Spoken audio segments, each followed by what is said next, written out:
I always wanted to serve on a jury. I'm really super excited to be here, so I really appreciate you having me. I'm looking forward to it. Creating this whole trial daddy. I want to give a big shout out to the 13th Jury Podcast and Brandy. Yeah, I applaud you guys. Keep doing what you're doing. That every time you run into Phil Barber, you should reach for it.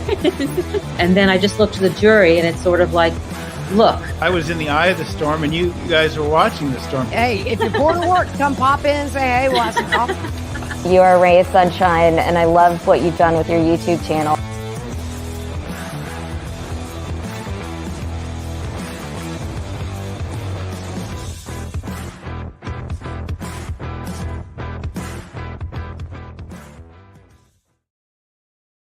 Good morning, jurors.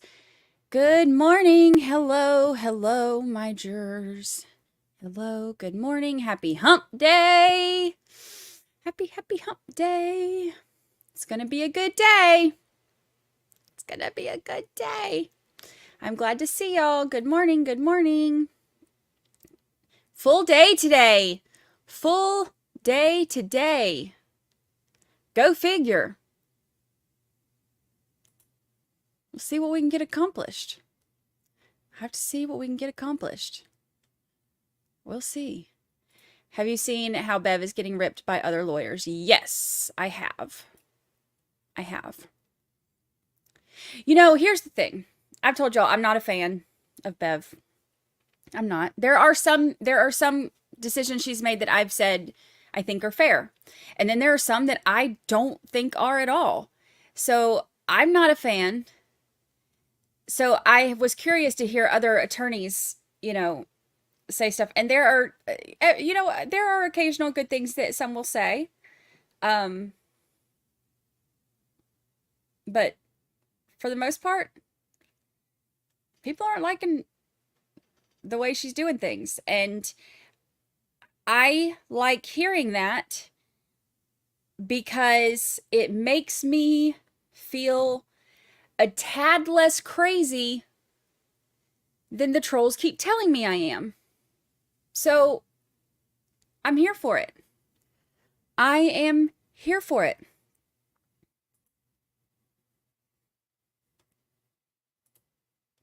Bev Vader up in the house, pissing people off. It's all right. It's all right. There was a oh my gosh, Tom CPU had a guy with a shirt. I don't recall. That's funny. Somebody sent me a video too of, y'all know I love me some data and some graphics. And somebody sent me a video. I didn't get to watch the whole thing. I was watching some of it this morning though before I took Lucy for a walk. And it had like a visual representation of all the times that she's sustained. Oh, get it together, Brandy. Sustained objections for each side and how many times she's, like positive for one side and negative for that side versus positive and negative for the other side. And, visual representations also tell us a lot. So, I watched Laura, yesterday, last night sometime. I don't know. I was up till 1:00,000 working on the podcast, but it was, at some point in my world yesterday, I listened to Laura, and he said some of the same stuff that I was thinking about when Jackson Jackson objected. It was about the Lopolito brothers and about the charges. And remember, we were talking about that in chat. They had the charges for the Lopolito brothers. Lally was like, they were charged, right? And he said yes. And then the objection the recross or whatever, when oh God, y'all can tell I've had like 3 hours of sleep. I can't even get words out. When Yannetti got up there and it was his turn to question about it again. He was doing like a recross. He said, something about, he was trying to clarify about how, they were charged, but the charges were dismissed. And she like, there's an objection, sustained from the record, or sustained and then strike from the record. So then, which I didn't think was fair because it is misleading. We talked about this. It seems like it's misleading. It's misleading the jury into, like, oh, they were charged. So that they didn't, there was no kind of, like there was something that happened that they deserved to be charged or whatever. And she struck it from the record. And then when they had the argument about it afterwards, and Jackson was talking to the judge, and it was, he was arguing the point, and he's like, we want to,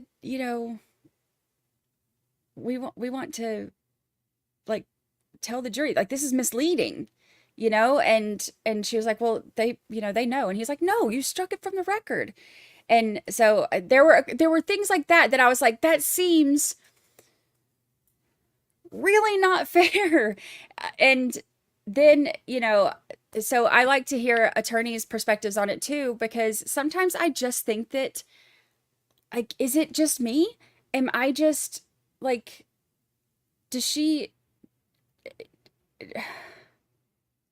is it, I'm going crazy, but I like to see that I'm not the only one. I have seen a lot of discussion on how things have been going. We've only got about 5 minutes. I want to, Tom CPU is on, and I want to pull up his live real quick because he got Karen coming in. So I figured I'd show y'all. If you haven't subscribed to him, then what the heck is wrong with you? Just joking. Okay. Oops, that's podcast. Hold on. Hold on. Let's try this again. Try this again. Happy hump day. I have a feeling that's going to blow out my ears. My ear balls. All right, let's see. Now, there we go. Okay. The pictures that people take are all awesome. They're really, really good pictures. I love his accent. Oh, and here they come. We're here, guys. Everybody ready? Oops.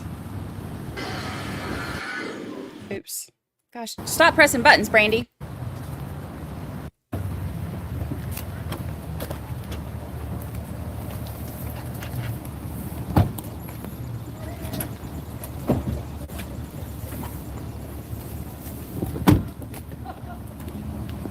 Did you see that somebody got mad at one of the reporters for filming in front of the trees because they had pink on them? You can't make this shit up. Yes, Katie Jo, today is a full day.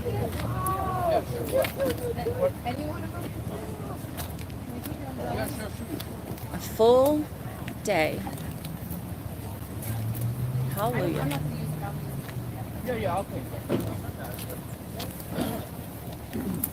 How are you guys feeling today? Justice. Feeling good. You see my parents? I did. They're already in because it's going to rain. They're all set. All set. Ready to go? Okay. Good morning. Good morning. There we go. More fun TV. Regina Crawford, thank you. Thank you. I got my dog colors on today.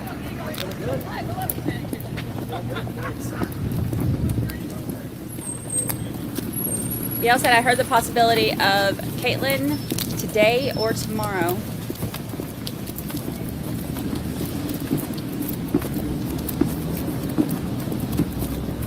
Evil's being exposed. You guys are doing a great job. Thank you. Excellent job. Really nice. Nice to see you. Thank you. You're welcome.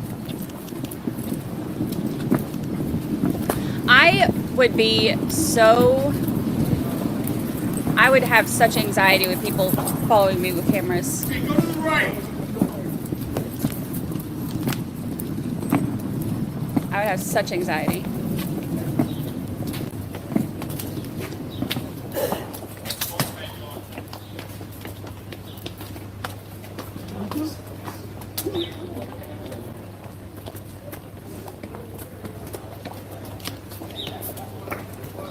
I would have such anxiety. Okay, let's go to... Let's see if our fan is on.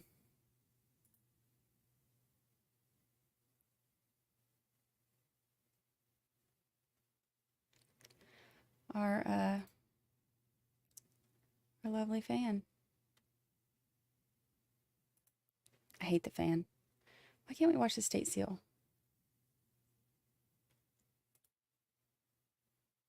Red Solo Cup.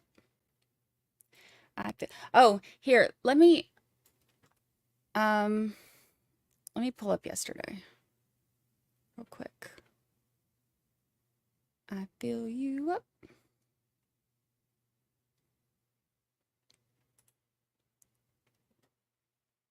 Let's have a party. Okay, let's see. Canton Police. There we go. There's a couple things that I want to show y'all too from... Y'all know I'm a little bit crazy, right? We can all agree. Now, as far as from this video, you can... Yeah, this is the part you're talking about with, oops. Sort of walk.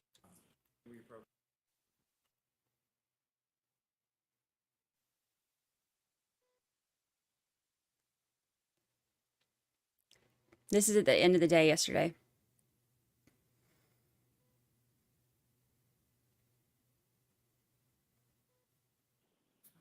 Lieutenant, we're going to need you back tomorrow. We're going to break for today. Okay. So, jurors, that's it. You can stay just for a minute, please. That's it for today. We'd ask those same three, or I give you those same three cautions. That was the... Please do not discussion into.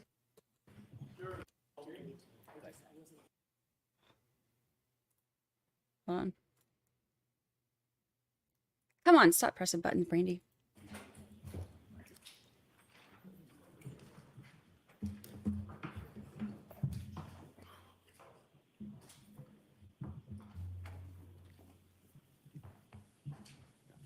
Yeah, there was a look, but look, you know, he lost his brother. He has already lost his sister. He believes that she is guilty.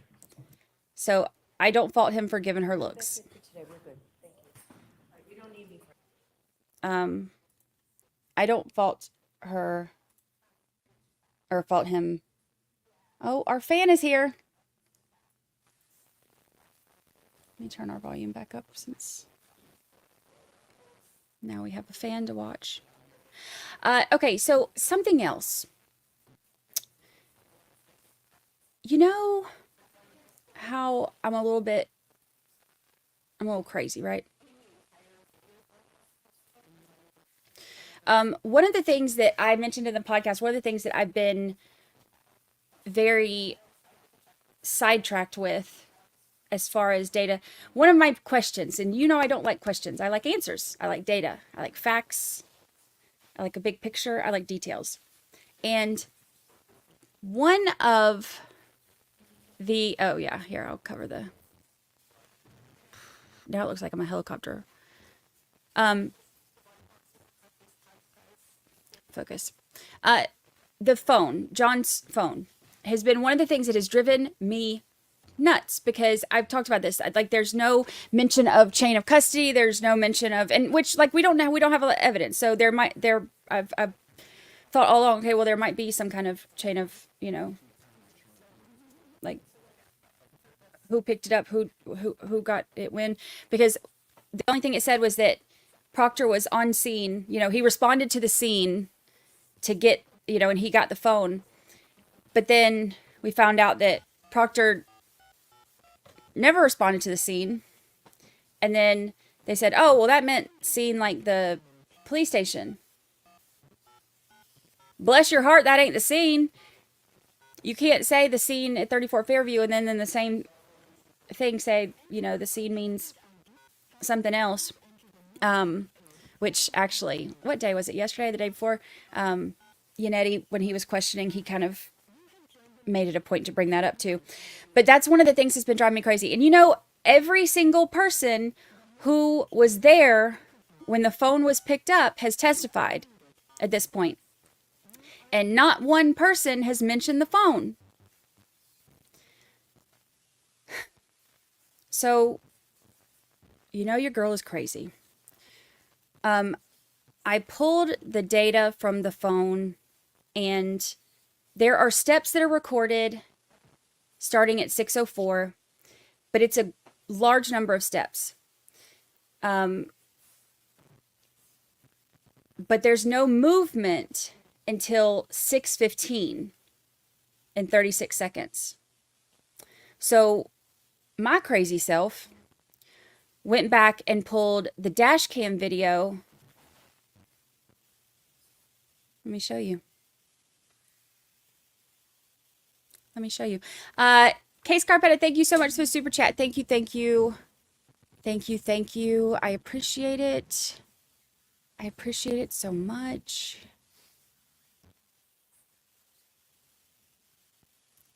Thank you, Brady, for your amazing work on this case. Your knowledge and insight is so appreciated. I have looked forward to every podcast. Thank you. Thank you. I appreciate it. It's too much work and I'm tired. That's okay. All right, so here's the thing. Let me show you this. I'll put this over the... We'll do this for a minute before they get started. They're about to get started, so I probably won't be able to show you too much of this. The phone had its first movement, not steps, but movement in location, recorded according to the chart at 6:15 and 36 seconds. So I pulled the dash cam. I searched through and found the dash cam video. All right, so at 6:15 and 36 seconds. Oh, wait, no, 6:14 and hold on, let me go back. 6:14, 36 seconds, I think is what it was. Okay, they're putting him on the stretcher right now.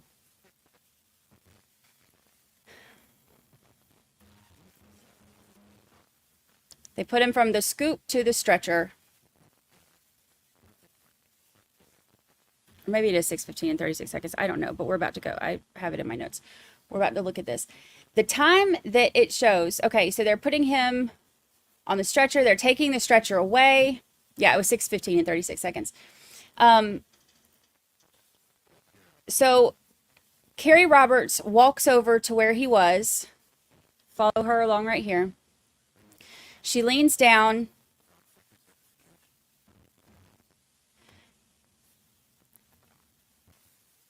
She picks up, it looks like a towel or blanket or whatever this is right here. She picks up something else. She's dusting off this. She walks. This right here is the first time that there's location movement registering on his phone. So if this is the first time that there's a data point change on his phone, then that would mean to me that she is probably the one who originally picked it up, which has been one of the things that has been driving me crazy. Who picked up the phone? But she's the only one that I can see on the dash cam that's over there. So she goes to the back of the car, and whatever towel, blanket, whatever that is that she's got, she's putting it in the back of the car. I don't know what she does with the phone. But that's one of the things I've been wondering. Why have they not told us about that? But she's the only one that I see over there at that time. So I'm assuming that she's the one who picked it up. She's also the one who said in her statement that there was grass on the ground, but nobody else has testified to that in all of the statements that we've heard. And you could tell that, you know, and Lally was asking, what, if anything, did you notice about the ground, you know, et cetera, and nobody had anything to say about it. Nobody mentioned the phone being under him. I kept thinking we were going to hear about it, and we still haven't. So it must have been her who picked it up, but I don't know who she gave it to or who got it when. Tush, oh yes, congratulations, Candace Hoff Teacher of the Year. Woo woo. Thank you for the super chat. Jimmy, can we get sometime today, please? Can that be talking to you? Yes, please. Thank you. Oh, come on. Yea. All persons have any business before the Honorable Henry Canoni, Justice of the Norfolk Superior Court in for the County of Norfolk. Your name, give your attendance, you shall be heard. Well, say the Commonwealth of Massachusetts. The court is now open. You may be seated. Hear ye, hear ye, 22117, the Commonwealth versus Karen Reed. Can I have counsel identify themselves, please? Adam Lally for the Commonwealth. Good morning, Your Honor. Good morning, Mr. Lally. Good morning, Your Honor. Laura McLaughlin for the Commonwealth. Good morning, Ms. McLaughlin. Good morning, Your Honor. Alan Jackson from Ms. Reed. Good morning, Mr. Jackson. Good morning, Your Honor. Elizabeth Little, also for Ms. Reed. Good morning, Ms. Little. Good morning, Your Honor. David Unetti for Karen Reed. Good morning, Mr. Unetti. Good morning, Ms. Reed. Good morning, jurors. Good morning. This is Good better. morning. It's a better start. I appreciate everybody being ready to start promptly today. I do have those 3 questions to ask you. Was everyone able to follow my instructions and refrain from discussing this case with anyone since we left yesterday? Everyone said yes or nodded affirmatively. Were you also able to follow the instruction and refrain from doing any independent research or investigation into this case? Everyone said yes or nodded affirmatively. Did anyone happen to see, hear, read anything about this case since we left yesterday? I did. Everyone said no or should. Okay, thank you very much. Can we bring Lieutenant Ray in, please?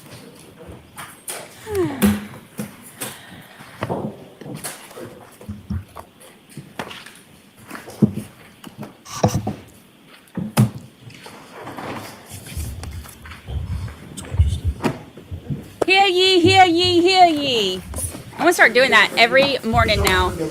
That's how we're going to call jury duty from now on here. I love it. Good morning. Hear ye, hear ye, hear ye.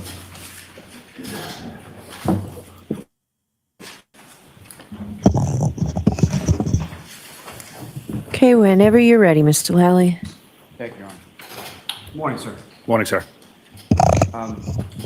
Picking up where we left off yesterday afternoon, Lieutenant. This is Ray. Ms. Gilman, if I could have Exhibit 41 back up on the screen. Hear ye, hear ye. Sorry. And Lieutenant, so we're about 2 hours, 10 minutes, and 58 seconds into this particular cruiser video. With respect to this video, if you could just remind the jury where we are and what we're looking at here. This is 1 Meadows Ave, Canton, Mass., John O'Keefe's residence. And Ms. Gilman, if you could display this. Anywhere I put these, they're going to be in the way. Now, Lieutenant Ray, while this is up on the screen, if I could ask you to, you've reviewed this video since this date of January 29, 2022, correct? Yes. And using the laser pointer in front of you, if you could direct the jury's attention to what, if anything, you noted in regard to the rear area of the vehicle in front of your cruiser.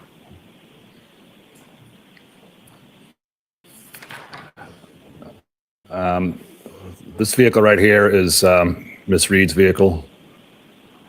I believe that vehicle there is Mr. O'Keefe's vehicle.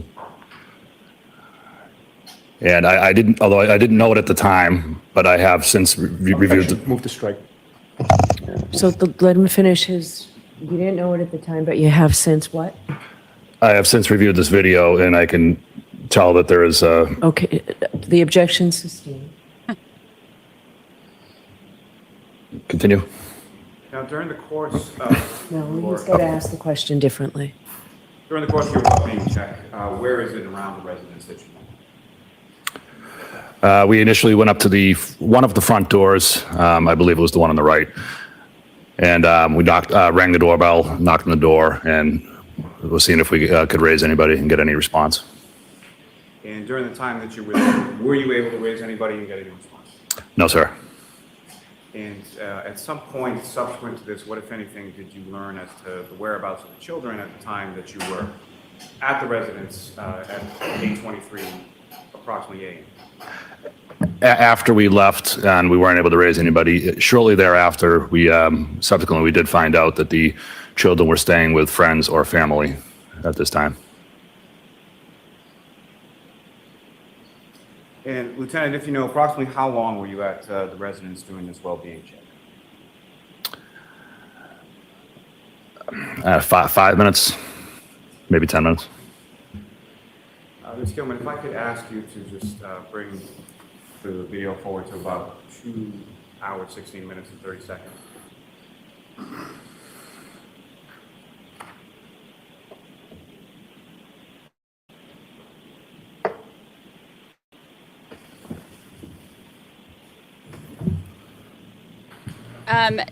I believe that they have said that there was no damage to his car.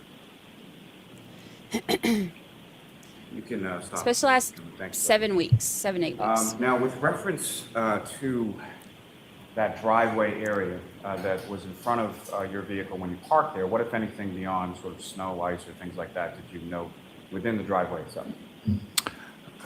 Within the driveway itself, I noticed there was 2 vehicles in the driveway. Anything on the ground that you noted that didn't, anything on the ground beyond snow, did you know? No, sir.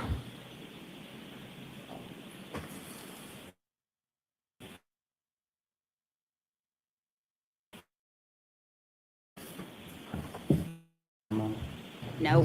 Sure. Oops, I was trying to move the captions.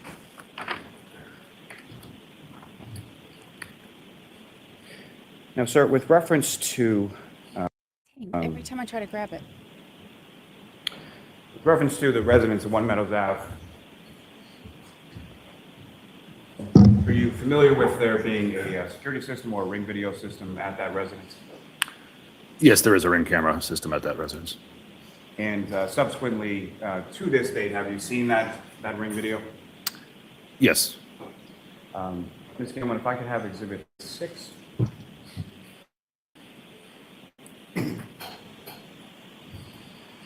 If I could have video 15 now.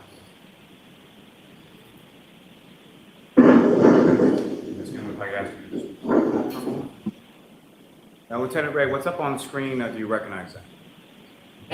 Yes. And what do you recognize that to be?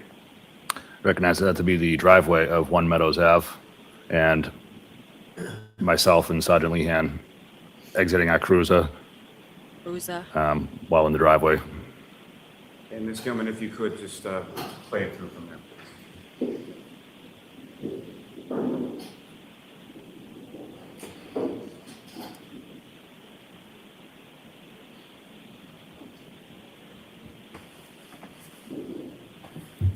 That's a good question. For those of y'all who haven't done the deep dive along with us, that have just started with the trial, is it hard for y'all to follow along? I know some of it I kind of give different background and stuff while we're going, but...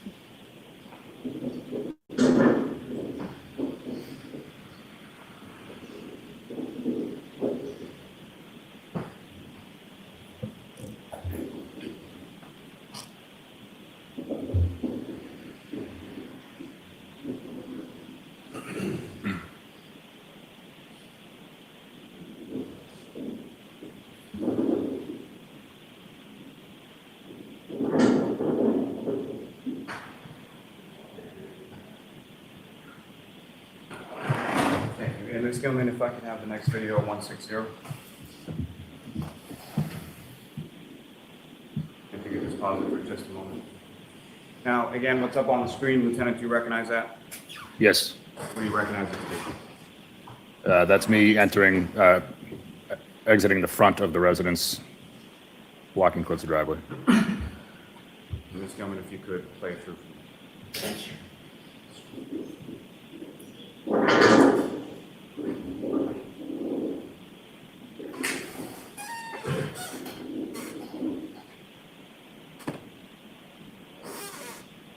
Those squeaky chairs.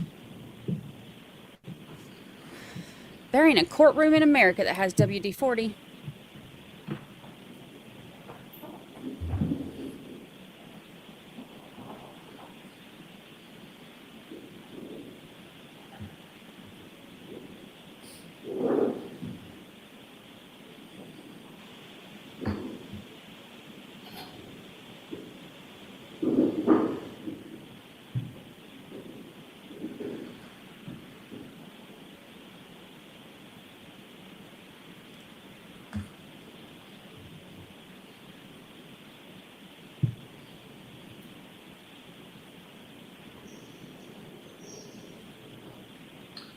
Ms. Gilman, can I have Exhibit 5, please?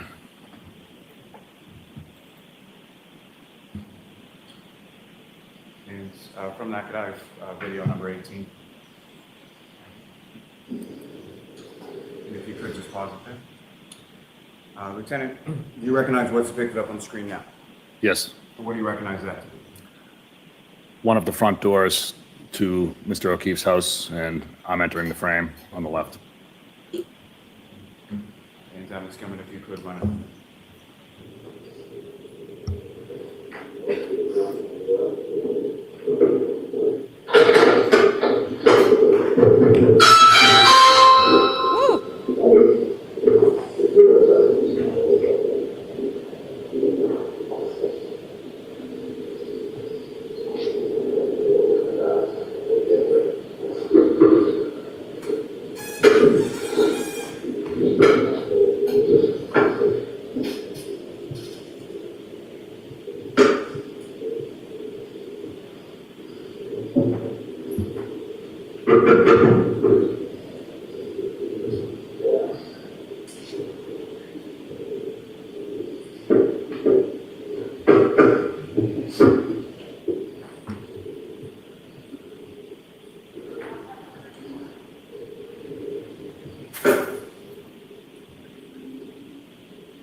Thank you. Ms. Gilman, if I could have the next video, 19.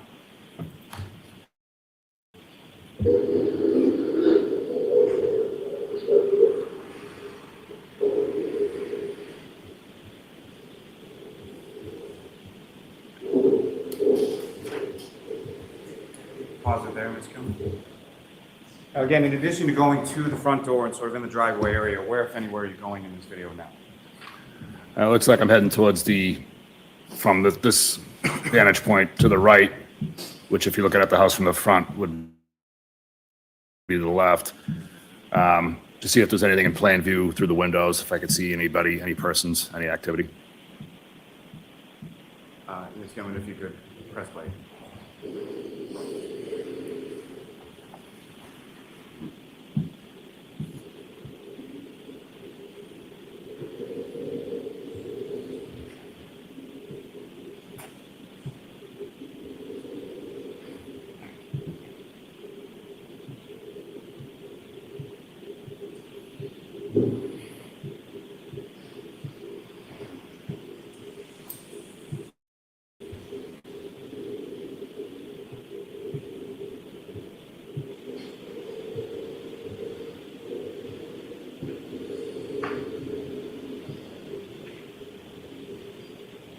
He moseyed on out of there.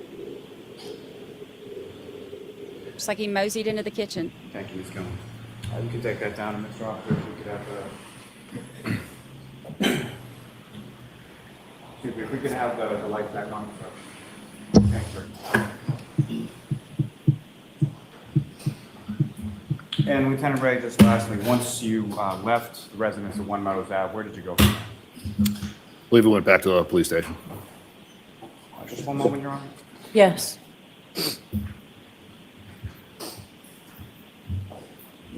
Red Solo cup.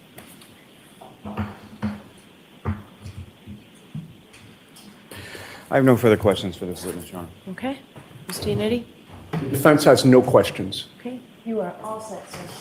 Thank you. Defense has no questions. Quick and easy.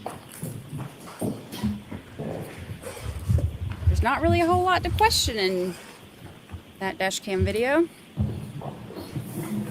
Your next witness, Mr. Lally? Yes, Your Honor. The Commonwealth call Mr. Michael Camarano to the stand. Oh, dang. Here we go. This is, okay, so Michael Camarano is one of John O'Keefe's friends. He was there with him that night. His daughter and Kaylee are friends. They had celebrated that night, gone out to Waterfall and stuff because the girls had gotten into a high school that they applied to. and then they went to If Waterfall. I may, while the witness is coming in, may we approach this? Sure. Procedural thing?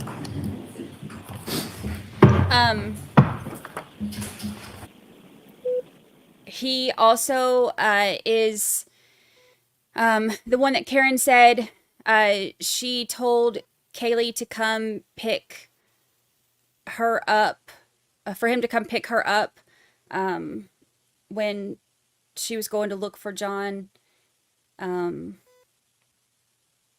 So this is the first of John's friends that we've heard from.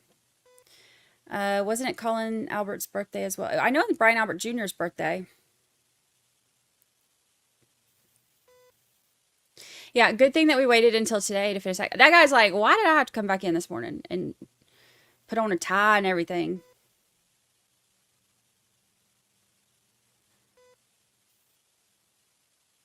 And they couldn't have... How long was he on the stand? They could have done that yesterday.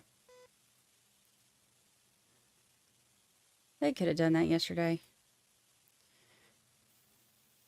But what do I know?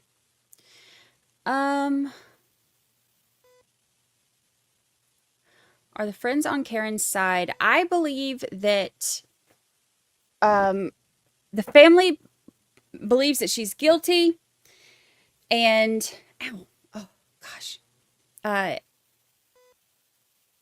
So I'm assuming that, friends usually go with what the family says if there's any question. But I guess we're about to find out how convinced they are.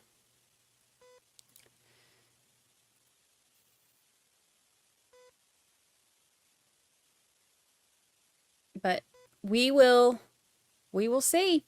Oh, also, so the way that I'm doing the podcast, I'm going to finish it today when we finish up here. The way that I'm doing the next episode of the podcast, through all the first responders, they're going through them. They went through them in the order that they arrived for the most part. And so we had to go through their entire process each time.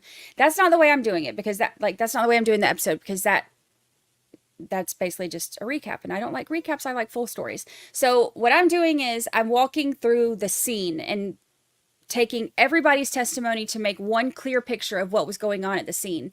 And there's a couple things that I picked up on that I'm putting in the podcast. And I have a theory about I hit, look at me bringing up OJ. I hit him versus did I hit him and all of that. So that's going to be in the next episode. I'm going to try to finish it today and get it released. Finish it tonight and get it released hopefully early tomorrow morning. I have a theory. Pretty good theory. And I don't know if you can you see it? You can't see it. It's hidden. Over here, you can see that there's like my big green tote from storage. I busted out my one of my old psychology books that I had on memory, and I have a very specific theory. Why'd you step over there? It's not clerk and jury. You solemnly swear the understanding of the court and jury in the case now in hearings for the truth, the whole truth, and nothing but the truth, so help you God. I do. Thank you. Just need you to really speak loudly into that microphone. Thank you.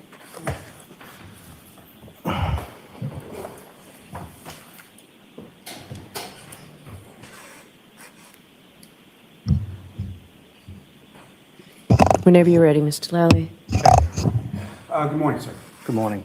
Could you please state your name and spell your last name for the jury? Michael Camarano, Camerano. And where do you live, sir?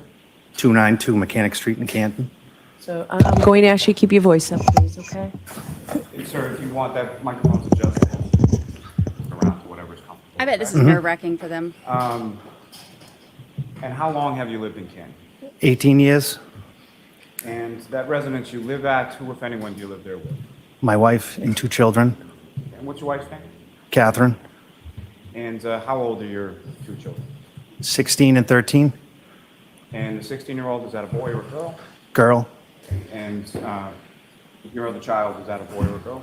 Boy, Now, your wife, how long have the two of you been married? 25 years. And for do them. you work, sir? Yes. What is it that you do for work? Labor's union? And does your wife work as well? Correct. And what does she do? She's a nurse.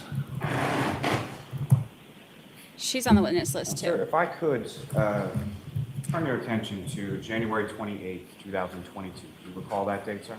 Yes. And were you working that day? Yes. And Was do you it recall snowing? what day of the week that was? Friday? And following work, what did you do after work? I went home, did some stuff with the kids. And during the time that you were home, who, if anyone, did you speak with, either via phone, text? I was talking to John O'Keefe. And with regard to John O'Keefe, how did you know John O'Keefe? I met John 7 years ago. And how was it that the two of you met? We met through mutual friends, and then our kids became very friendly. And the mutual friends through whom you met, who were they? The Robertses, And what are their first names? Kurt and Kerry. And starting with Kurt Roberts, how do you know Kurt Roberts? I grew up with Kurt. Where did the two of you grow up? Milton?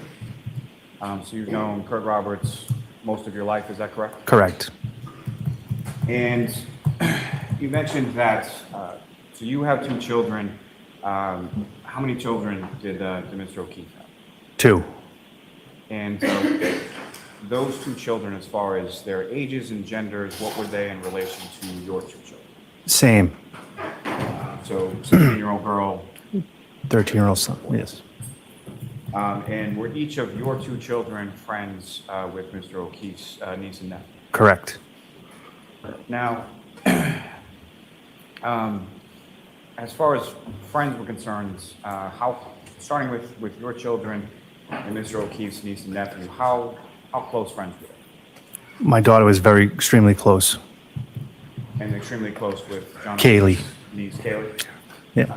Yeah. And with reference to your son and John O'Keefe's nephew, Patrick, what was sort of the nature of their relationship? They were close also. And as far as activities, what, if any, sort of activities did your kids do with Patrick and Kaylee? Patrick and Michael played baseball together. Kaylee and Madeline played basketball. Soccer also. And John O'Keefe, how would you describe your relationship with John O'Keefe? We were close. We did a lot of stuff together. Pick up the kids, drop the kids off. We coordinated a lot of stuff together. We're friends. And your residence versus, you're familiar with where Mr. O'Keefe lived, correct? Yes. Where did he live? Meadows Ave. And about how far away is Meadows Ave from where you live? 5 minutes.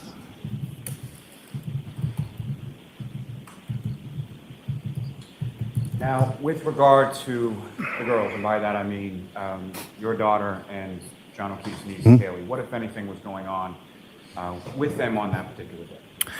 They both received acceptance letters to go to school. And which school was that? Bishop Fan? Is that a private school? Yes. So at the time of this, in January 28th, 2022, what grade was your daughter and Kaylee Furbush? 8th grade. And so this would have been going into 9th grade or high school, is that right? Correct. And what, if any, conversation did you have with Mr. O'Keefe in reference to that at some point in the afternoon? We were both excited. They both received acceptance letters, and we wanted to get the kids together. May I approach? Yes.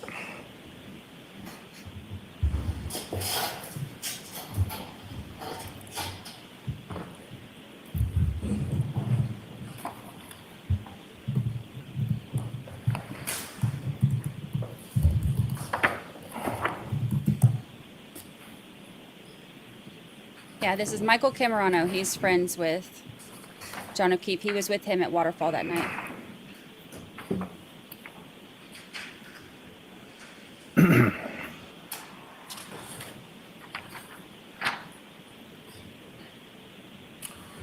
I'm directing your attention. Show counsel.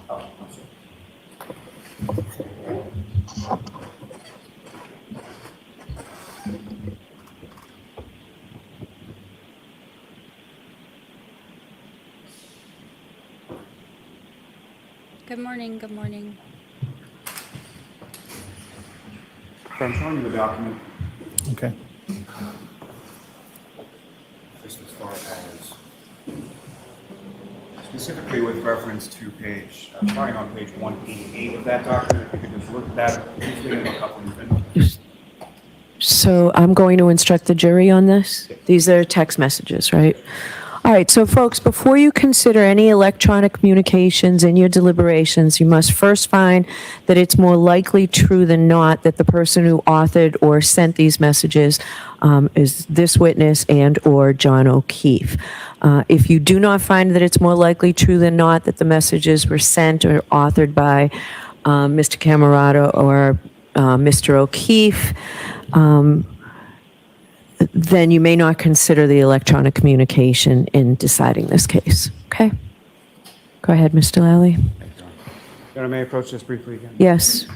Well, I'm sorry. Before I do that, Mr. Camarano, do you recognize what's depicted on that page that I just showed you? Yes. And what do you recognize it to be? Text messages. And those text messages that you had back and forth with Mr. O'Keefe on that date of January 28th? Correct. Your Honor, the call will seek to introduce and admit the full, essentially, elected exhibit. Okay, is there any objection? No, Your Honor. Thank you.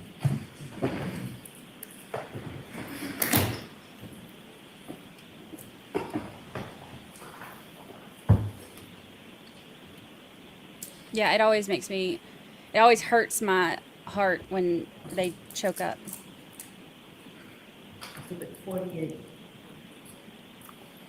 Thank you.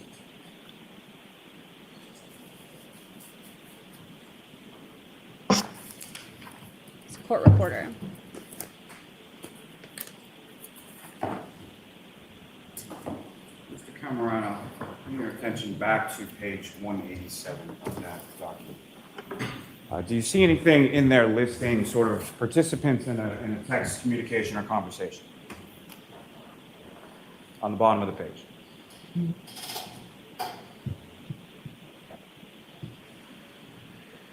Yes. And as far as who are sort of listed as the participants in that conversation that comes to follow on the next page? Sorry, sir, just from page 187. From My wife. Your wife and who, if anyone else?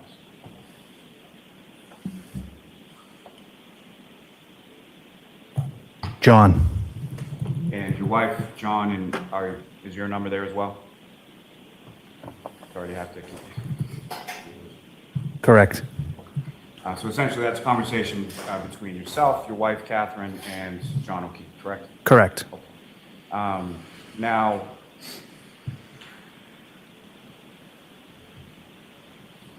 beyond sort of your memory of that, as far as the numbers that are associated with those names, do you recognize any of those numbers as being yours, your wife's, and John O'Keefe's?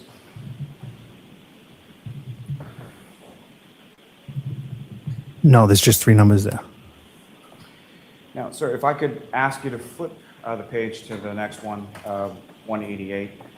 Your Honor, with the court's permission, may Ms. Gilman publish this for the jury to read as well? Yes. Happy 8 months, Michelle Phillips. Ms. Gilman, if you could go to page 188. Oh my gosh, if my texts ever get pulled. Whew.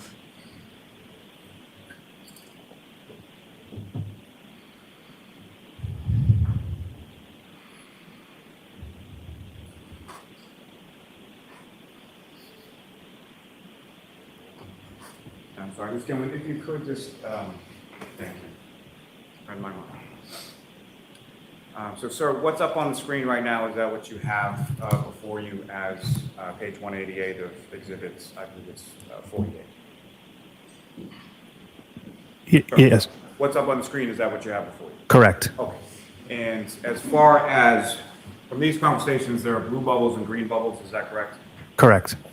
And if you can tell from the content or from anything else on the page before you, who was communicating in the blue bubble and who was communicating in the green?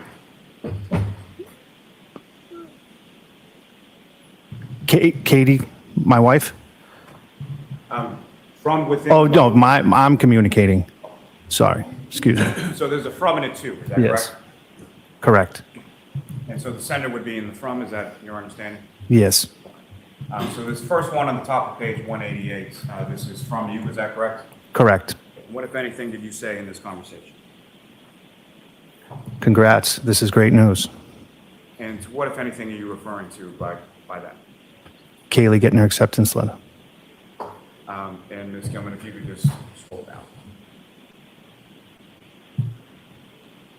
And the next bubble, who is that from and what does it say? It's from me. Yes, we did. And if you could continue to scroll down, Ms. Gilman.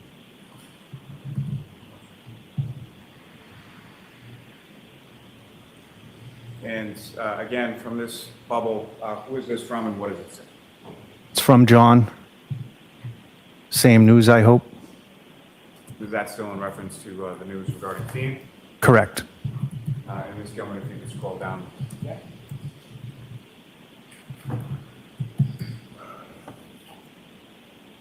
And again, sir, the next bubble, who is it from and what does it say? It's from me. Yes. Ms. Gilman, if you could. The next green bubble, what, if anything, does that say? And who is it from? From John. Sweet. Congrats, Madeline. And is that your daughter's name? Correct. And if you could continue to scroll down, Ms. Gilman. And again, the next bubble, who is it from and what is it? It's from my wife.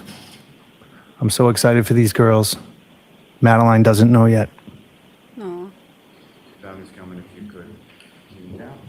These are the texts about the acceptance that the girls got into that school, Bishop. And the next bubble, Finn. who is it from and what does it say? From JJ.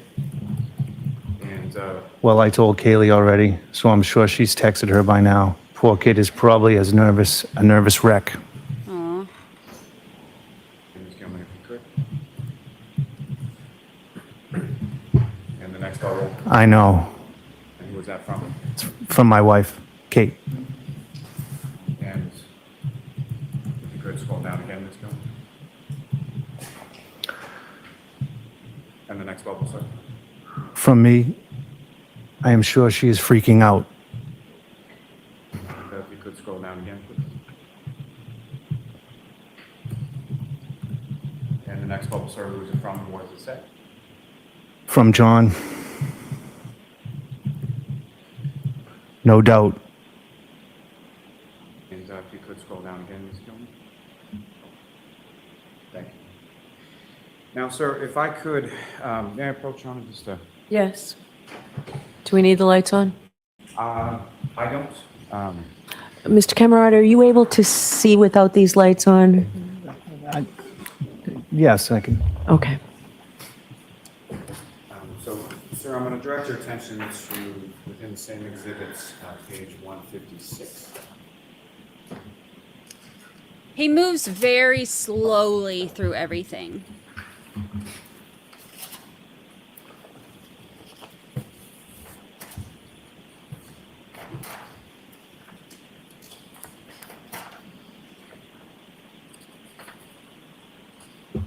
And so just before we get to that. Very slowly. He's lollygagging. On this particular day, January 28, 2022, where was your wife that day?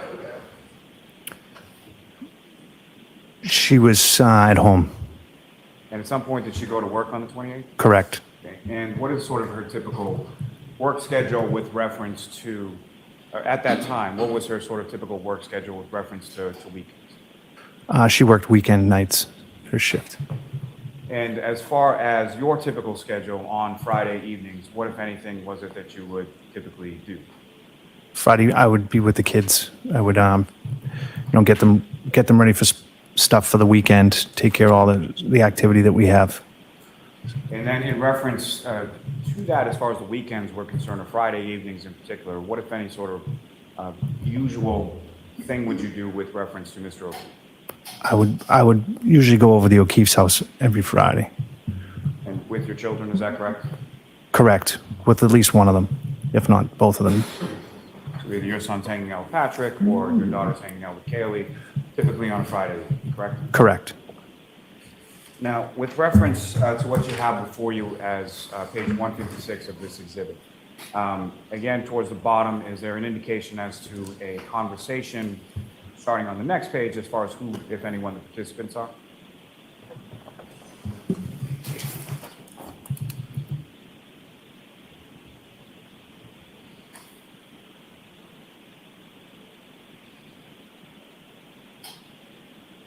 What are you asking? May I approach on? Yes. So what I want to direct your attention to is the bottom of page 156 here, Yes. as far as that box at the bottom. What, if anything, does that indicate as far as the participants in the conversation that continues or begins on the next page? Myself and John? And sir, if I could ask you to flip the page over to page 157. And Your Honor, with court's permission, could I publish this part of the conversation for the jury? Yes. There's no objection, Mr. Jackson, Thank you, right? Supervisor. Thank you. Your Honor, for the record, we're going from page 156 to page 159. And so, Mr. Camarano, again, what's up on the screen, is that what you have before you as page 157? Correct. And you can look at either, whether it's the book in front of you, Okay. or if it's easier to see the screen, either is fine. But with reference to what's up on the screen, that first bubble, if you could indicate to the jury again who it's from and what it say. It's from JJ. How did Kara do, by the way? And who is Karen? I don't know. Fair enough. Now, with reference, Ms. Gilman, if you could scroll down. And the next bubble again. I'm sorry. May I, Take the screen down, please, Ms. Gilman. Turn on the lights, please. Thank you. May I have just a moment with counsel? Sure.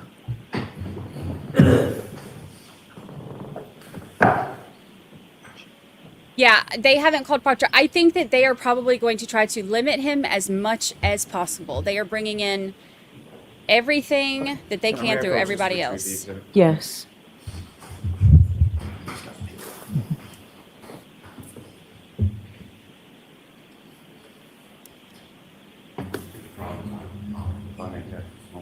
And Yes. just for the record, Your Honor, I would ask at this point to strike whatever, I don't think there was a whole lot done on that page, but whatever that was did not seem Yes, to be it was an I don't know answer, so. Thank you. Yeah. So jurors disregard that last question and answer.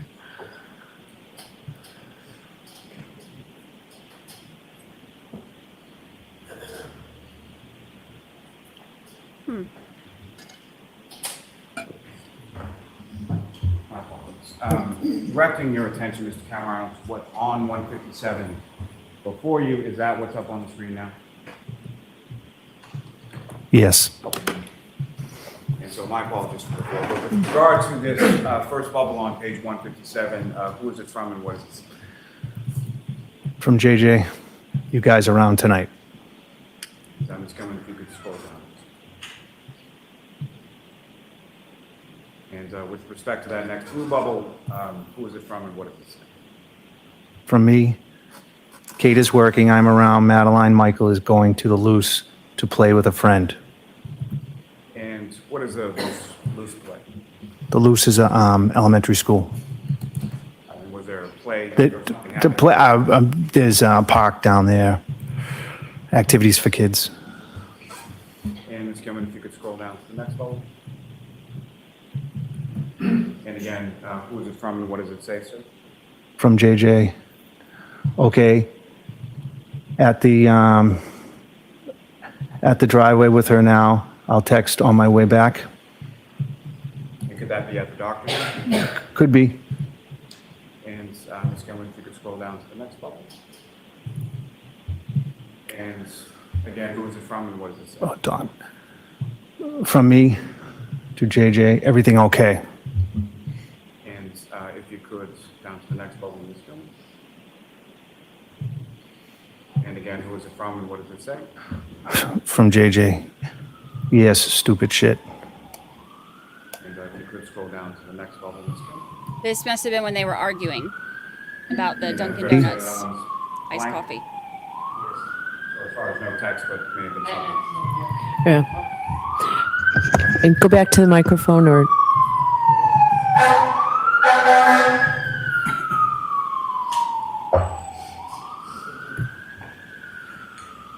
So Ms. Camarano, the next bubble has no text to it, is that correct? Correct. and now you can move out of the way. I just wanted that question. Absolutely.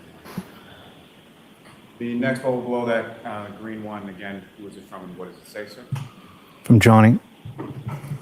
Just told Dr. Jin that they both got into fiend.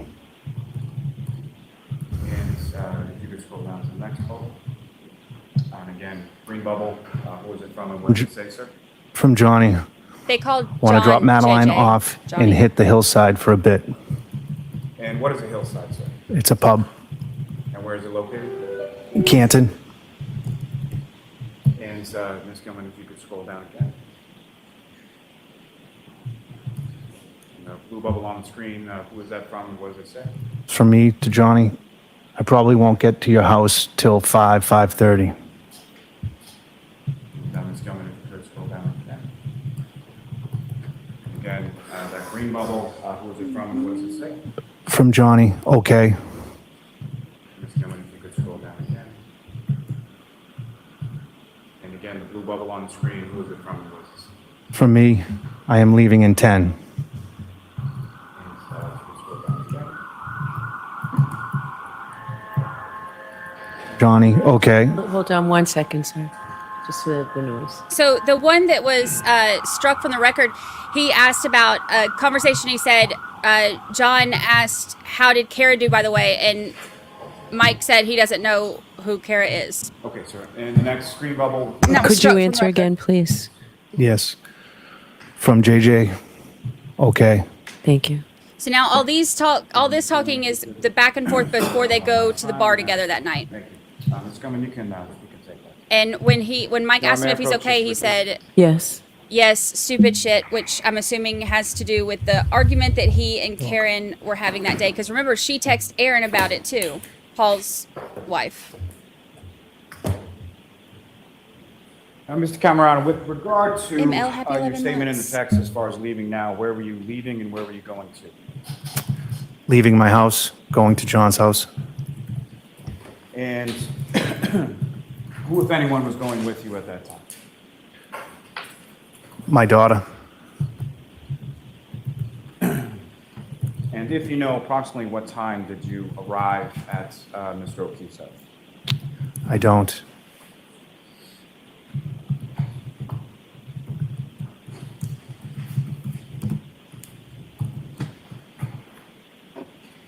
Now, through your friendship with Mr. O'Keefe, did you become familiar with a person named Karen Reed? Yes.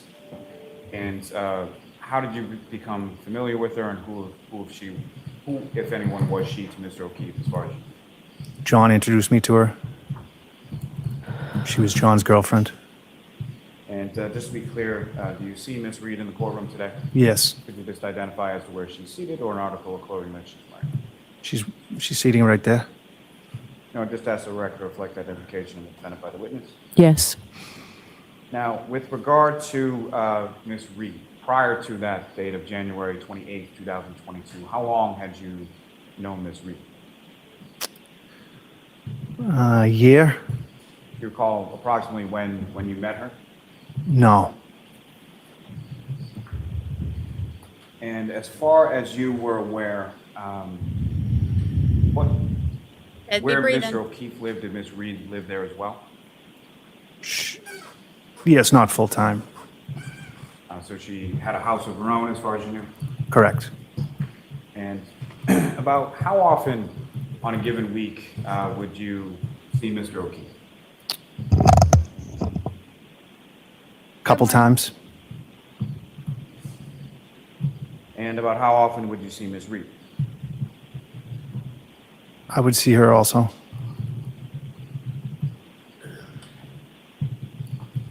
Now, as far as your relationship with Mr. O'Keefe and/or Ms. Reed, would there be occasions where you would see Mr. O'Keefe without Ms. Reed? Correct, yes. And would there be any occasion where you would see Ms. Reed without Mr. O'Keefe?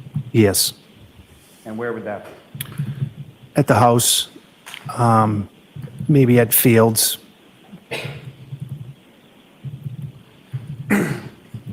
Now, with reference to their relationship, what, if any, conversation did you have with Mr. O'Keefe in regard to his relationship with Ms. Reed? Objection. Sustain, we need a time frame. In the time period around, say, the weeks leading up to January 28, 2020, what, if any, conversation do you recall having with Mr. O'Keefe in regard to his relationship with Ms. Reed? Just regular guy conversations. Anything specific that you can recall? No. Now, when you arrived at the house, or typically when you would come over to Mr. O'Keefe's house, where is it that you would park? In the driveway to the right. And is that what you did on this particular date? Yes. Yeah, that's not what he was going for. That's happened a lot with him lately. Now, when you arrived at the house, where did you go? Into the house. Yourself and your daughter? Yes. And when you got in there, who, if anyone, was at the house at that time? Kaylee and John. And what is it that you did, or what is it that occurred while you were in the house? Excuse me? What happened in the house? We were just congratulating the girls, talking about how good it's going to be, different school, and just really excited for the girls. And at some point, did yourself and Mr. O'Keefe make plans to leave the house? Yes. And where did you go? We went down to McCarthy's. And is that CF McCarthy's? Correct. Is that an establishment? Where is that? It's in Canton Center. And about how far away from Mr. O'Keefe's house is that? 5-10 minutes. And is that somewhere that you're familiar with? You've been before? Not frequently, no. Now, with regard to, you know approximately what time you left Mr. O'Keefe's house and went to CF McCarthy's? I don't. And where were the girls when the two of you went to CF McCarthy's? They were in the house. And at the time that you left there and went to CF McCarthy's, who, if anyone else, were there any plans as far as meeting anybody else there? I'm supposed to meet Karen. Now, prior to leaving the house, what, if anything, did you or Mr. O'Keefe do with reference to the vehicles that were in the driveway? So when we were leaving the house, I was parked in the driveway. John was parked on the left side of the driveway. John asked me I backed up so John could move his car out of the way so Karen could pull her car into the garage because of the snowstorm. I'm sorry, you said because of the what now? Snowstorm? And as far as the Hey, gentlemen. snowstorm was concerned, what, if anything, did you know at that point in regard to that? We were supposed to get a lot of snow. I may have just one moment, Your Honor. Yes. Okay, one thing I want to point out, there have been people on Twitter that were saying that Karen Reed just showed up that night, that, you know, John was wanting to break up with her and she just showed up and all that stuff, and he just said, no, we were planning on meeting her there. You know, with the court's permission, I would ask Don't listen to Twitter. that Ms. Gilman be allowed to publish a part of Exhibit 6, which is the driveway of the ring video. Okay.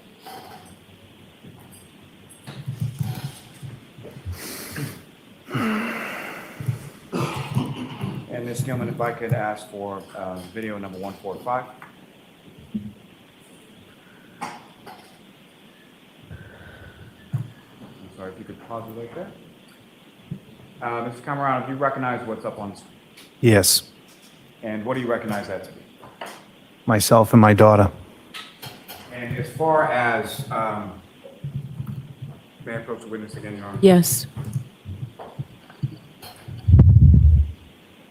So just before you hear, this is a laser pointer. If you just press that button. Okay. Okay.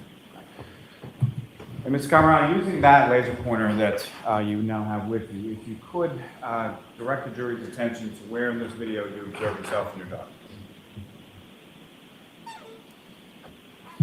And there are two vehicles in this sort of frame, is that correct? Yes. And if you could, using the laser pointer, just describe to the jury whose car is who and where it is. The white car is mine. The SUV is John's.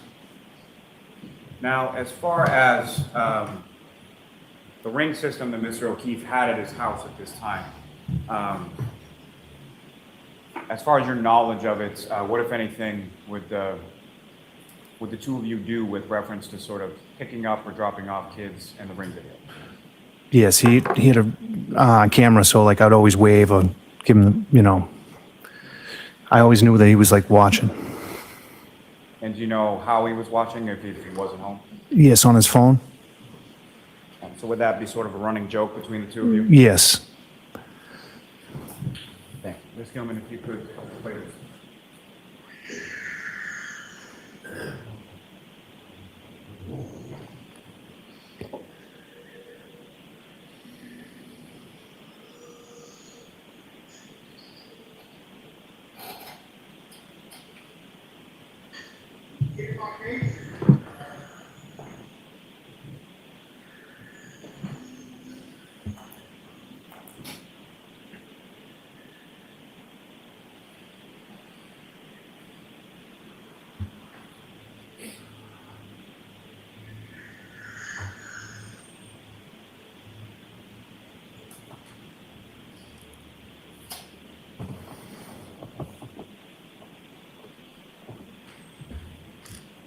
I thought the same thing.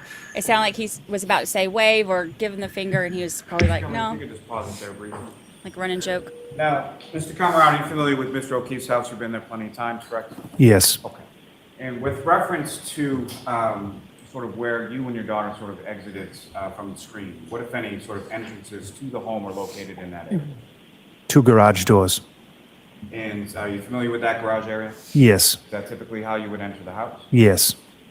And with regard to sort of the condition of the garage, was Mr. O'Keefe particular about that? Yes. He was. And how so? He always kept things very tight. He was like OCD. And so as far as how many garage doors, as far as, and what I mean by garage doors is sort of electronic up and So there's down. 2 garage doors that go up and down, and there's a door. Just a single entry door. On the left, as far as the left door. There was an old classic car he had, convertible. And then as far as the right door, Was empty. and once, beyond those sort of bay doors that go up and down, what, if any, other entranceway into the garage was there? There's a side door. And if you recall, when you were entering at that time on 28th with your daughter, how did you enter it? We went to the garage door, electric door. And was that something, what, if anything, was affixed to those garage doors as far as security was concerned, beyond the A keypad. We'd have to punch in a key. And at the time, or at any time, were you familiar with what that passcode was? Yes. Now, when you walk into the garage, how is it that you get from the garage to the house? You walk into the garage and you walk up 3 steps and you go into a door. And then once you sort of walk up the 3 steps and go into the door, what part of the house are you in when you enter? You pretty much in the kitchen. And you mentioned that Mr. O'Keefe was meticulous, if not OCD, when it came to the garage. How did that relate to how he kept the house? The same. Everything was very tidy. When you walked in the door into the house, to the left, you put your shoes, your coats would be hung there. And as far as shoes were concerned, is that something that you wore inside the house or not? He'd rather you not. And that was pretty well known to people that had been there before, correct? Yes. Now,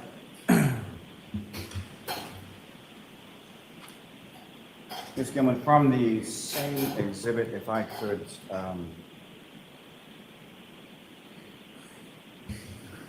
actually, I'm sorry. Your Honor, with regard to the next video that's not contained on this Exhibit 5 from the same video, I would offer that at this time as the next exhibit. And there was no objection, Mr. Jackson? No objection. Okay.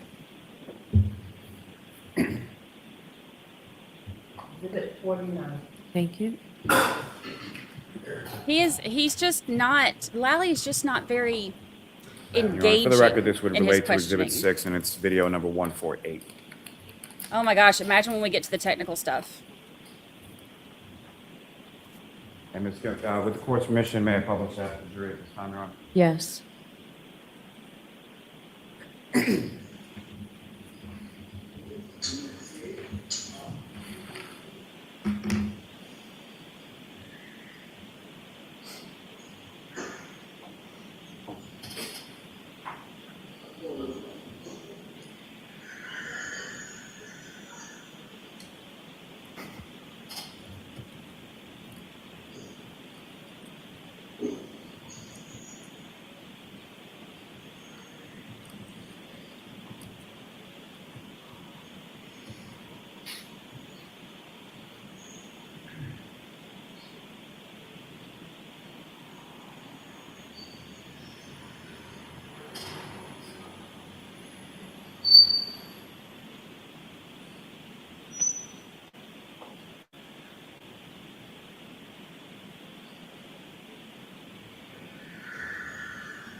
And what was just up on the video, sir, it's just up on the screen as video number 148.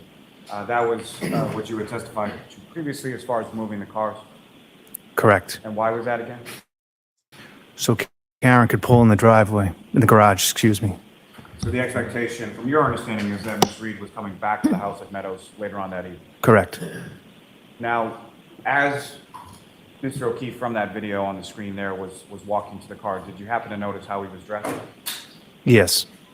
And as far as what you observed in that video, what you recall from that evening, is that how he was dressed that evening? Yes.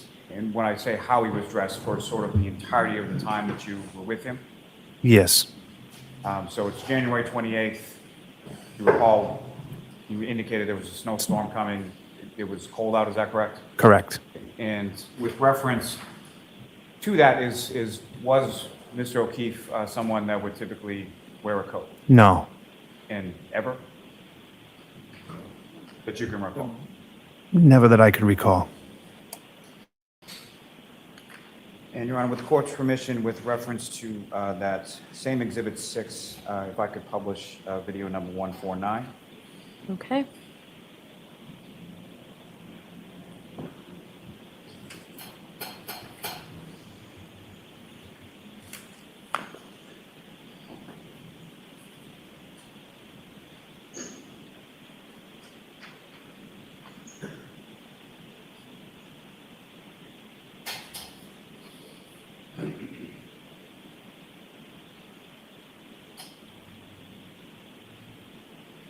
Yeah, no jacket. That was the same.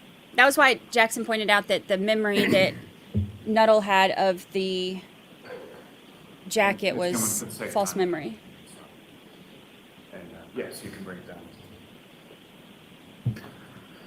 down. So from that video, Mr. Camarano, what is it that you and Mr. O'Keefe are doing in that video? Heading down to McCarthy's. Now, Do you want the lights on, Mr. Lally?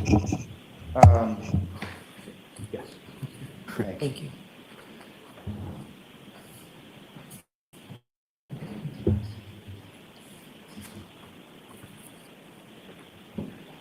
McCarthy's. I love their accent.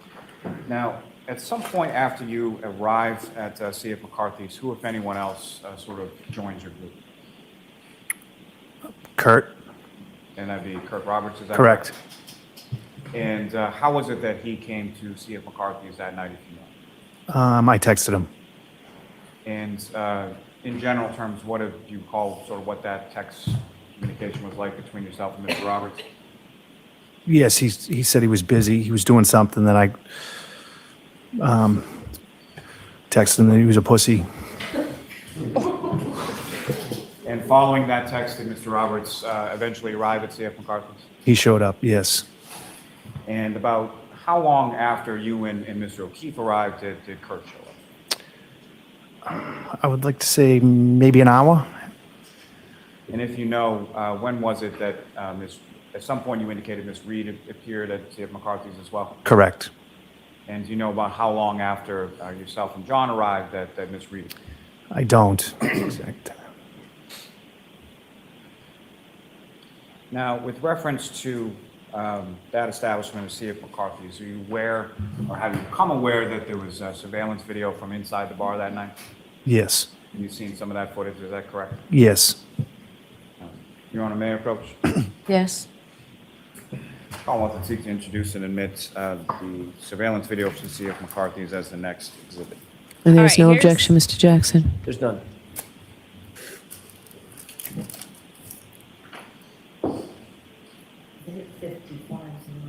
Thank you.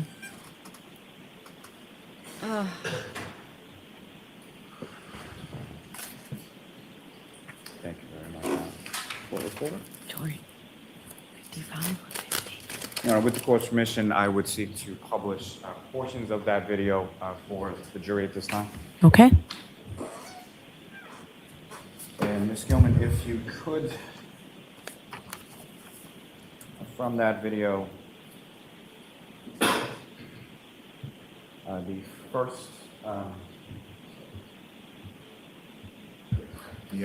first video.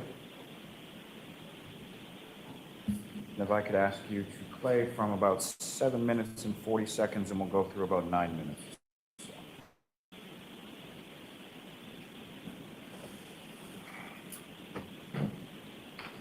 If you could pause it just there. Now, do you recognize what's up on the screen, Mr. Camarano? Yes. And what do you recognize that to be? CF McCarthy's. And yourself and Mr. O'Keefe are not in frame at this time, is that correct? No. If you could, using the laser pointer before you, if you could direct the jury's attention to where it was about in reference to the bar that you and Mr. O'Keefe eventually came to congregate that in. These seats here? And from this video, from your time there that night or prior occasions, can you see sort of where the front door is to the establishment? Yes. Could you direct the jury's attention to where that is? And so what I'm going to ask in just a moment is for Ms. Gilman to press play, and then what I'd ask you to do is if you could just direct the jury's attention to when, if at all, you observe yourself and Mr. O'Keefe walking. Okay. Ms. Gilman, if you could.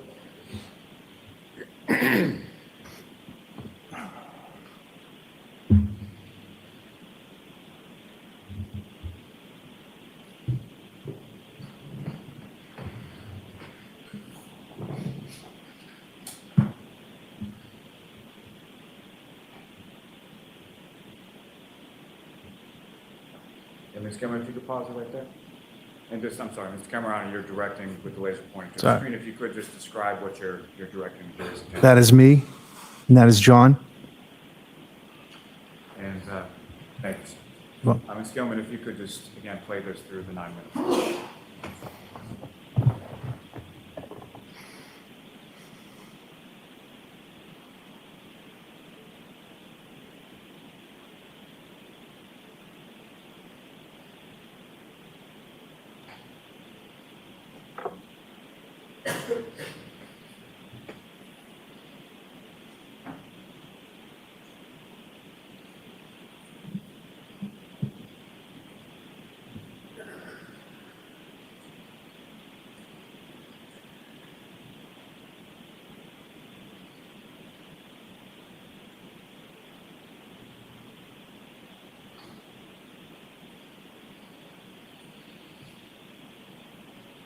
These videos always make me sad, like the last ones of them. Always make me sad.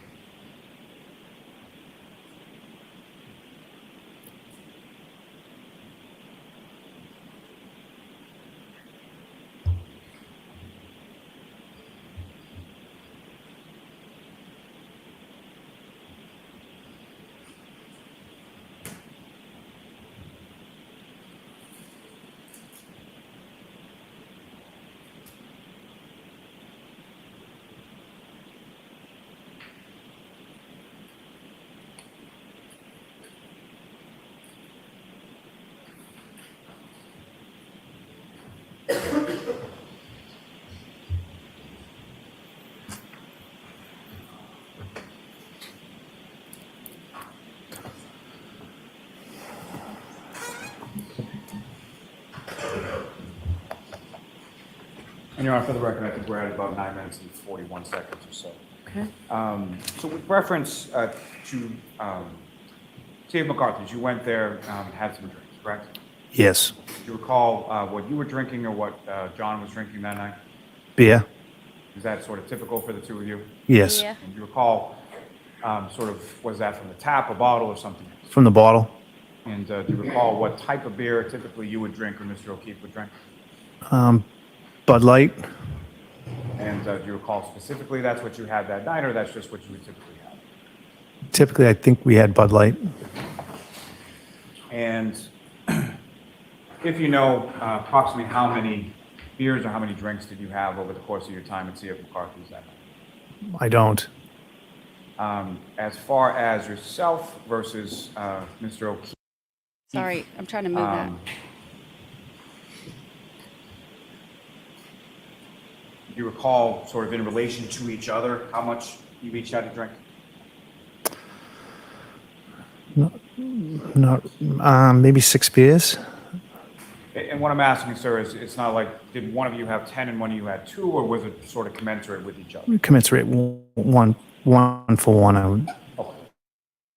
So essentially, you're buying rounds as you go along? Correct. Now,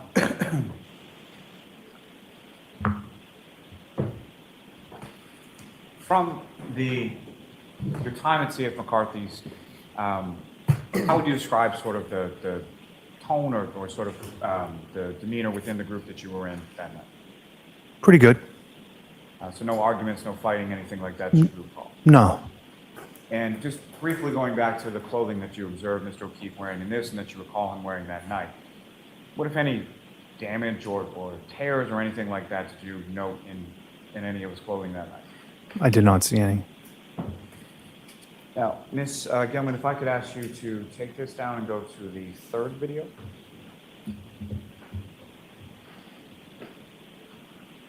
This is one of the things that I posted And on Ms. Twitter. Gilman, if I could direct your attention to the 6-minute and 10-second mark through the 7-minute mark. When people slowed this down and tried to make it look like Karen was like When you get to 6 minutes. screaming at him and stuff and yelling in his face, she was laughing. People Now- took the clip and slowed it down. Ms. Camarano, directing your And he's attention saying to there the was no screen, fights. If you could, from the parties that were within your group sort of that night at the bar, if you could just direct the jury's attention to who is who or who, if anyone, you recognize in the video. Kurt? So in addition to yourself and Mr. O'Keefe, Mr. Roberts has now joined your group. Correct.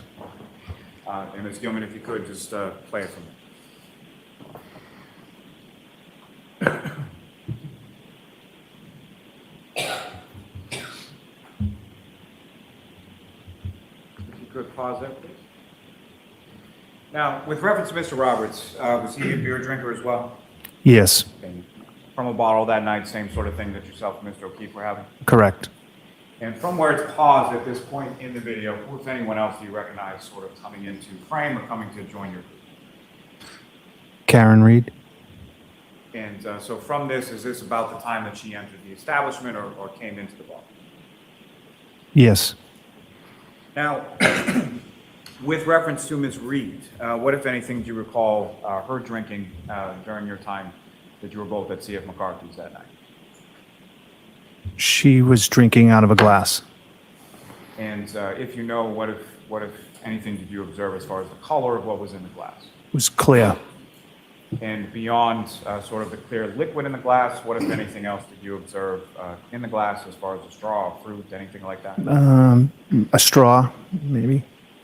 And what, if anything, did you know what was in the glass? I didn't. And as far as you tell, what was in the glass? Vodka? Is that something that Ms. Reed would typically drink if you had been out with her on prior occasions? Yes. Now, I'm sorry to keep jumping back and forth between, but Ms. Gilman, if you could just hit play again and let it run, to the 7-minute mark.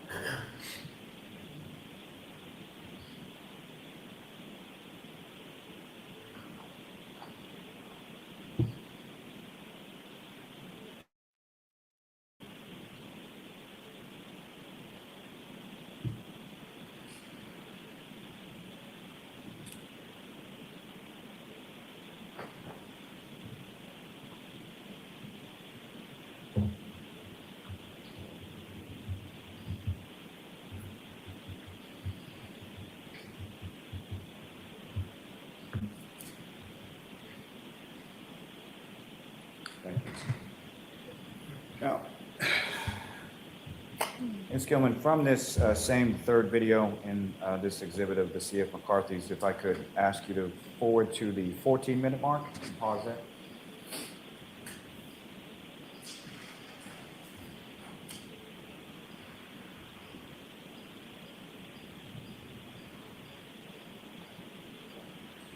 And if you could, I would ask that you play this from the 14-minute mark until about 14 minutes and 15 seconds, so just about 15 seconds.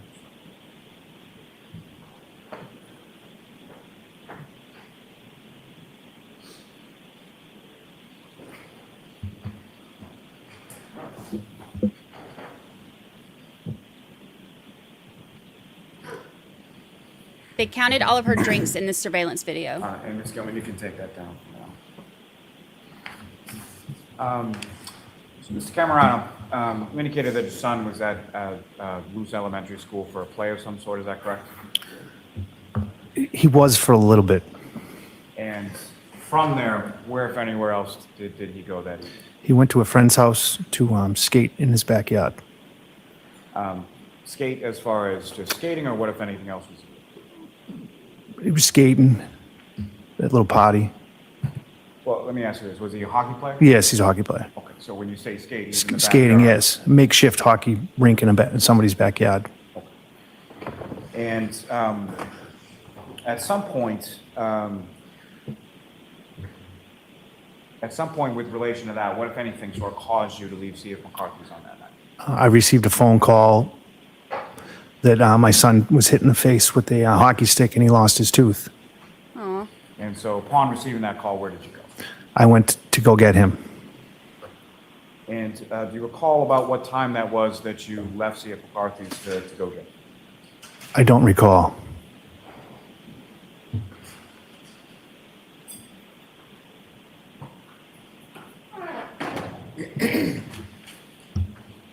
Now, from the group that you were with, as far as yourself, Mr. O'Keefe, Ms. Reed, and Mr. Roberts, who, if anyone, left first? I believe Kurt. And do you recall sort of how it was that Kurt left? Kurt just got up and left. So sort of an Irish goodbye? Yeah, Irish goodbye, yes. That's something he's known for? Yes. Me too. And about when was that in relation to when you left? Not too soon after. I'm sorry, not too soon after or not too soon before? I left after, probably, I'd like to say 15 minutes after Kurt left.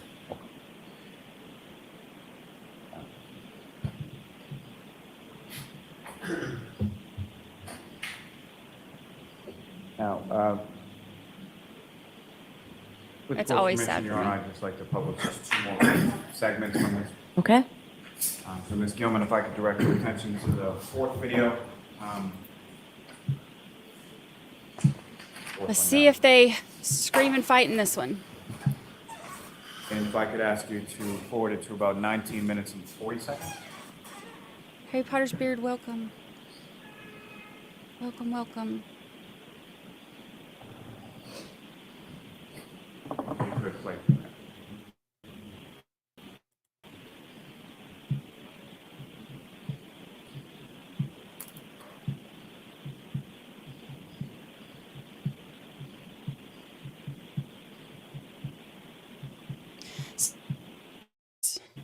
Oh, Ms. what Gilman, if I happened? could ask you to just Oh, no, what pause it happened? there for 1 second.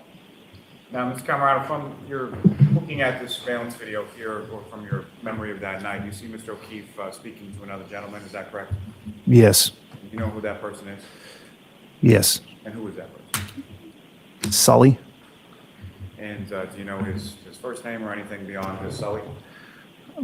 Sully, I don't know his first name. And how is it that you know him? Kids play baseball with his son. So in addition to your son playing baseball with Mr. O'Keefe's nephew, Mr. Roberts, does he have a son that's around the same age? Correct. And this individual, Sully, he has a child that plays baseball with the 3 of your kids? Correct.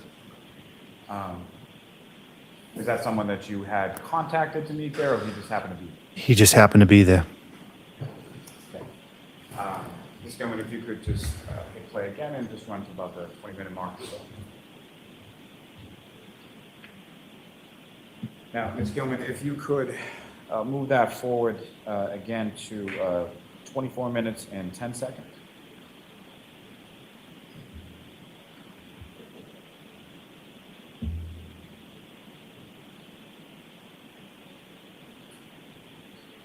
And if you could just let this run until about 24 minutes and 20 seconds, so just about 10 seconds or so. Good morning. Good morning.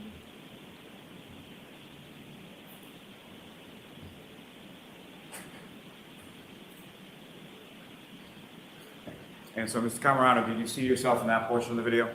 Yes. And do you know what you were doing at that time? Leaving. And so prior to leaving, had you sort of settled up a tab or something? Yes, I picked up the tab. And then you left and went to get your son, correct? Correct. Ms. Gilman, you can take that down, please.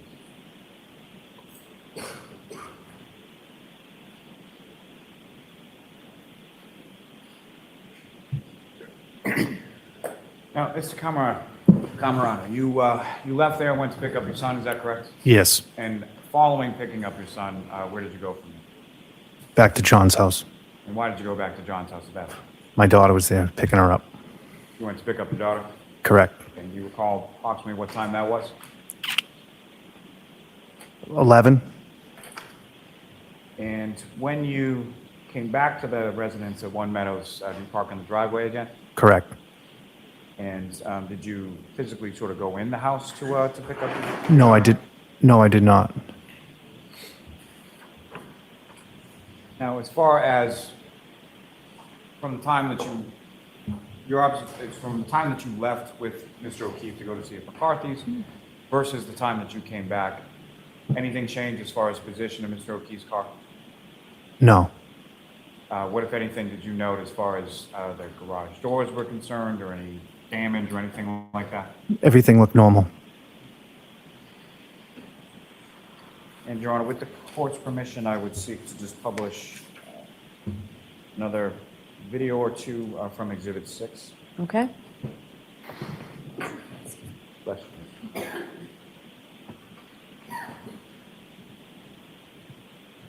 And at this time, Ms. Gilman, if I could have from the driveway again, video 152.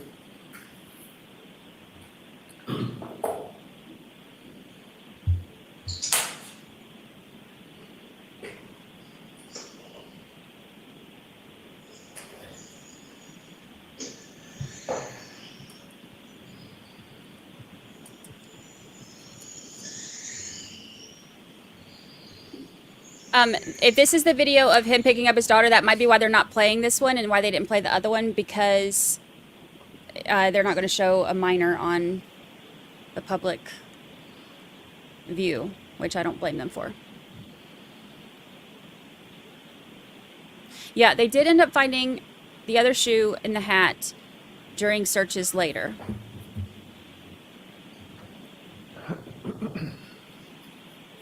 Ms. Gilman, you can stop.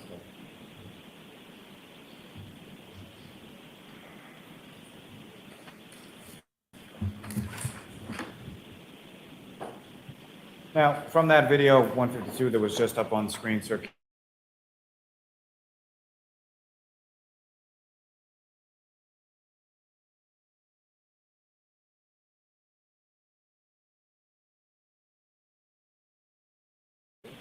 and where did you go from there? Home. And when you got home, well, let me ask you this first. During the time that you were at C.F. McCarthy's, you obviously, at some point, you didn't do an Irish goodbye?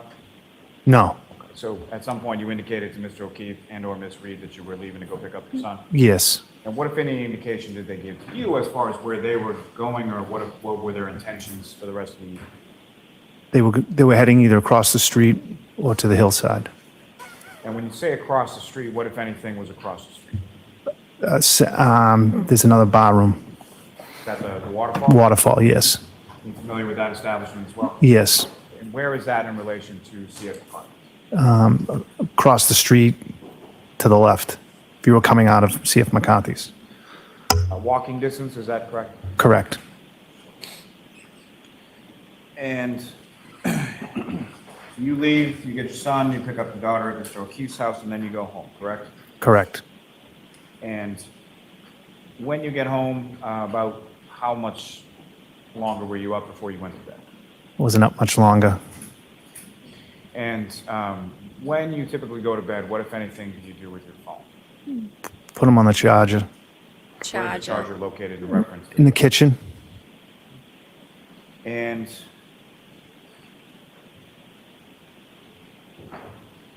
when, following to the next day, about what time is it that you wake up on the 29th?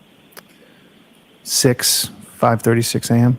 And what was it that woke you up, if you know? Phones ringing. And how many phones do you have? 2. And essentially one personal, one work, is that correct? Correct. Were both phones ringing or one or the other? One phone at that time. Was that your work or your personal? My personal phone. And get up, you hear that, you look at your phone, what, if anything, do you see on the screen? I see a lot of missed calls, a bunch of missed calls from Karen, and missed calls from my wife's work. And when you say missed calls, are we talking about one call, several calls? Several calls. Any voicemails that you recall associated with those phones? I don't recall. And so based on sort of making that observation of the missed calls, what do you do with that? I pick up the phone and call my wife. And what, if anything, did you learn from your wife at that time? My wife said to me that John. Okay, sustained. Your Honor, may we approach? Okay.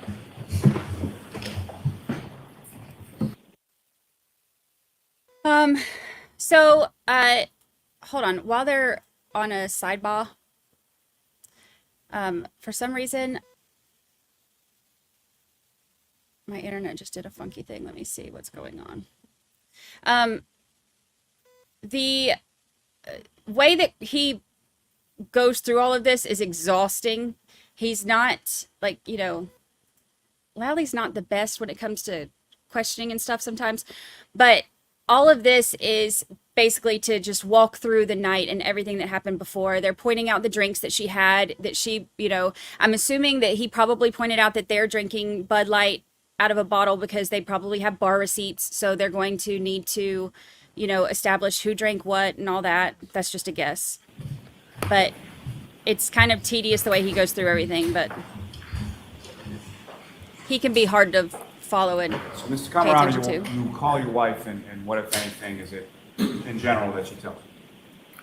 She tells me that John didn't come home last night. And she's still at work at this point, is that correct? Correct. Did she indicate to you how she came to find that out? She just, she said she's received phone calls from From whom? Karen. From Karen. And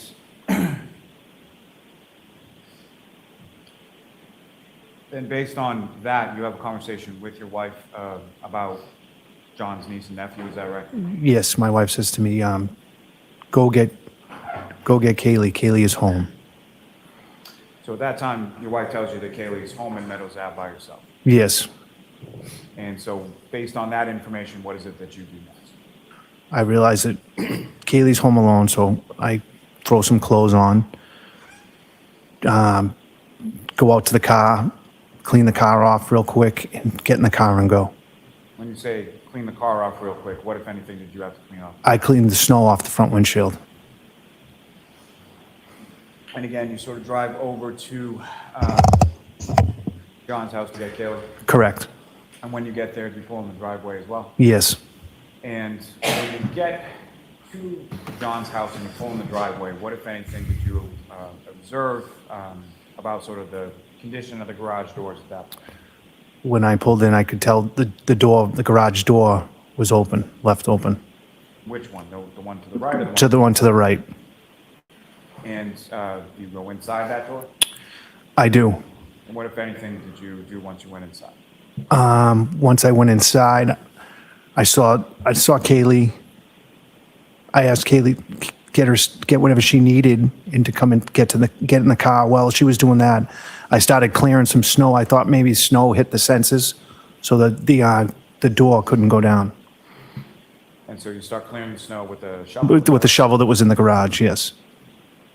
And after you had cleared some of the snow with the shovel, what did you do with regard to the doors at that point? So I tried to put them down. They wouldn't go down. Then I asked Kaylee, I think, to re-enter the code to see if she could get the doors to go down, but the doors would not go down.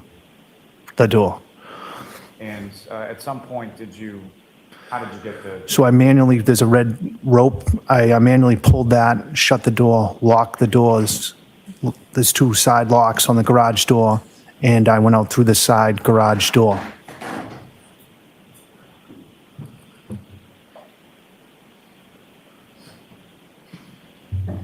Now, when you The right side arrived was at the open. residence and you pulled into the driveway, do you recall how many vehicles were in the driveway when you got there? Park the car. Yes. And how many? 2. And whose vehicles were there? John's and Karen's. And John's vehicle, where was that in relation to the last time that you saw it when you picked up your daughter there? Same spot. And as far as the defendant, Ms. Reed's vehicle, where was that in relation to the garage or in relation to the driveway? It was pulled in on the left side, all the way in. So in the area of the garage door that you were just speaking Correct. about? hmm And at that time, did you look at the vehicle or touch the vehicle in any way? No.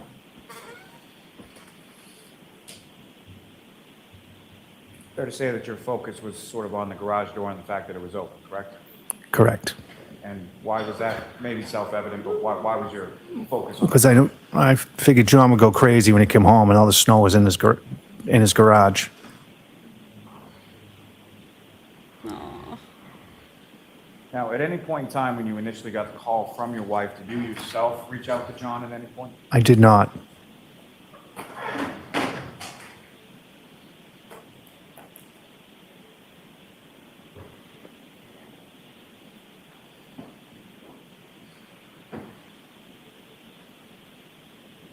It's sad. You know, if I may, I would just seek to publish just a few more videos from Exhibit 6, the driveway ring. Okay.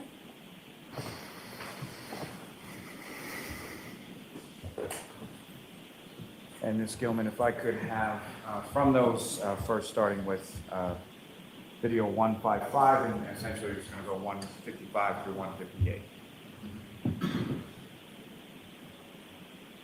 If you could pause there, please. And Mr. Camarano, you recognize what's up on the screen again? Yes, my car. And is this sort of when you're pulling in to get Kelly? Correct. Using the laser pointer before you, again, if you could just direct the jury's attention to where you observed Ms. Reed's vehicle. And is that essentially from what you observed there, that's where it was the entirety of the time that you were there? Yes. So nobody else came to the home during the time that you were there to pick up Kaylee and shoveling out the snow from the garage? No. Ms. Gilman, if you could just run it.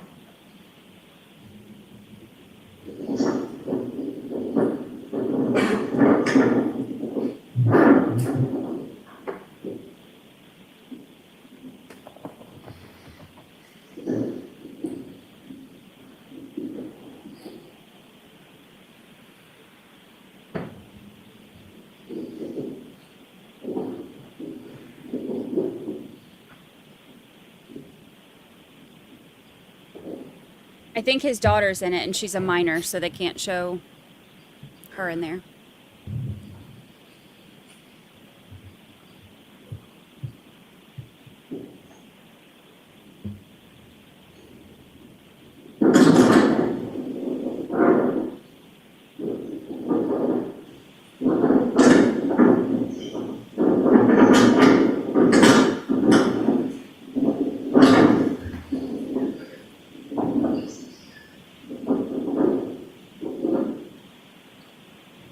If you could play the next video, 156.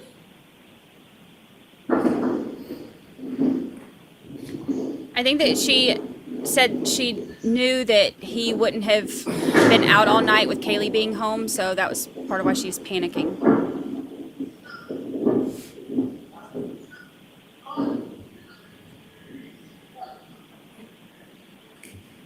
Car's locked.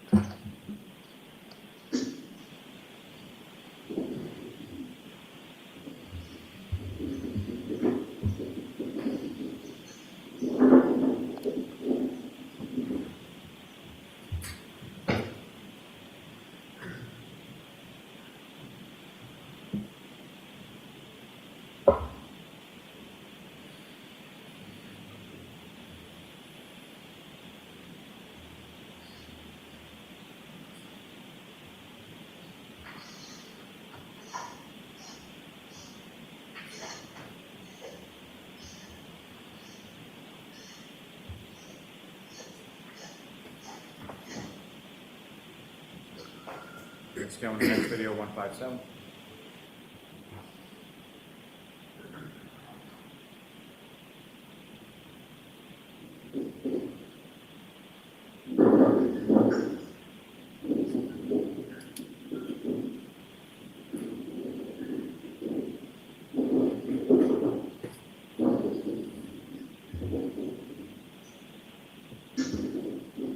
Yeah, because as soon as she goes to get out, they move the camera again.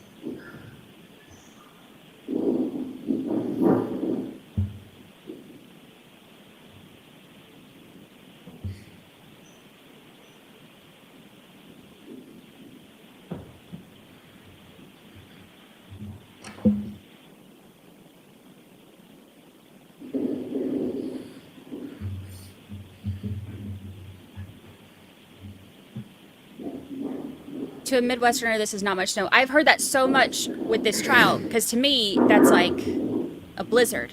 But that's because I'm from Georgia, and I live in Florida, so. Last thing, Ms. Gilman, video 158.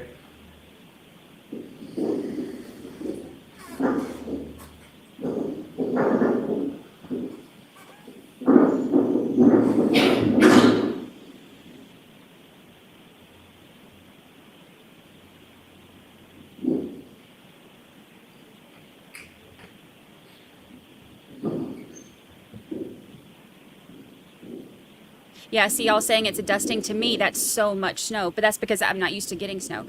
Well, until I got to Ohio. I lived in Ohio for a few years, and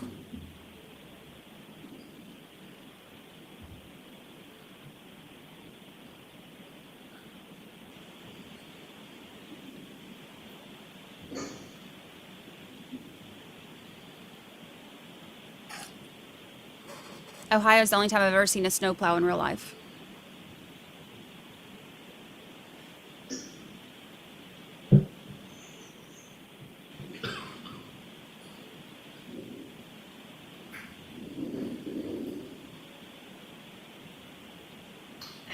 Ms. Gilman, you can take that. And so, Mr. Camarano, what was just in those last 4 videos that were played before the jury? Is that essentially the process that you were describing as far as yourself and Kaylee trying to get the garage door down? Correct. And so you leave from there and go back to your house, is that correct? Yes. And where does sort of you and Kaylee go once you get inside? We go into the house. We're in the kitchen in my house, and my daughter. We get my daughter up. And your daughter then sort of hangs out with Kaylee for a period of time? Correct. They go downstairs and they're hanging out. And at some point in time, Remind me how at does break. Kaylee leave your house, or where does she go from there? I take Kaylee home. And why is it that you take Kaylee home? About what time is it, if you know? I don't know what time. Paul had called me. And by Paul, who do you mean by Paul O'Keefe, John's brother. And he had informed you that John had passed? Yes. So you took Kaylee to the house on Meadows Ave to be with the family, is that correct? Yes.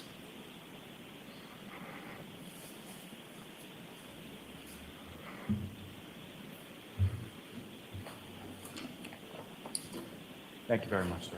Thank you. Mr. Jackson? Thank you, Your Honor.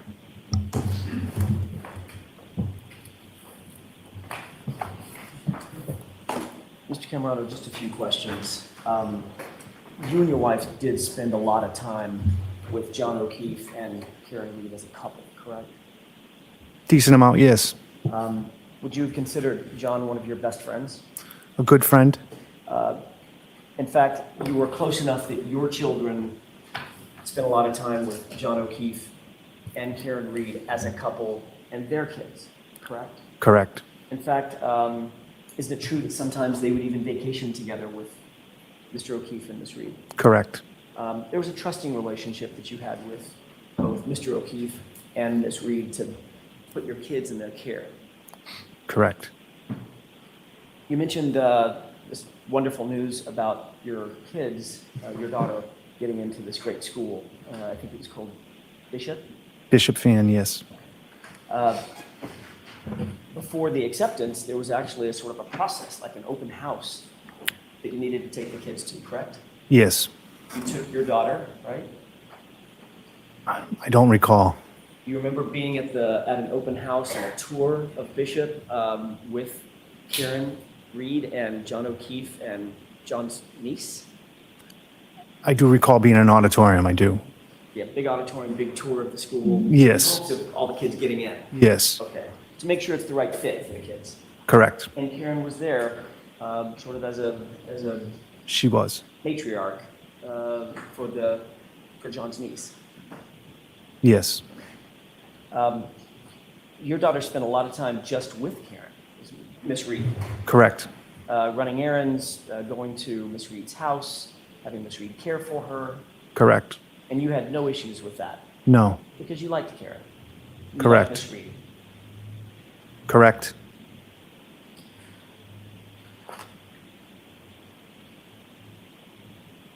It was probably, did you say once a week that you would hang out with and socialize with Miss Reed and Mr. O'Keefe? Yes. He So said you a got couple to times know a week. them not just individually, but as a couple together, correct? Yes. You saw them on most Friday nights, right? Correct. You never saw them argue or fight. Argue. Matter of fact, one time you were asked about this in front of a grand jury, and you said, I wouldn't even call it bickering, they would just banter together. I guess so. Yes. You never heard Mr. O'Keefe complain about Miss Reed or vice versa? No, I did hear him complain about like when when Karen would buy like very nice things for the kids, like he wouldn't like that, stuff like that, or take the kids to get their nails done or something like that. So maybe spoiling the children. Yes. a little bit. Yes. Certainly nothing to suggest that there was any abuse or anything like that. It was just a matter of fact. Correct. Correct. Mr. O'Keefe had an idea about how to raise children that was maybe a little bit more modest than Ms. Reed did. Correct. So you described earlier at another hearing, you described a situation in which Ms. Reed got a very expensive sweater for Mr. O'Keefe's niece. Correct. And Mr. O'Keefe's response was, boy, I wish he hadn't done that. That's spoiling that little girl. Yes. All right. You would agree there are worse things in the world than spoiling a child. Correct. Objection. I'll let it stand. You never heard Mr. O'Keefe even hint at the idea of breaking up with Miss Reed. Not that I can recall.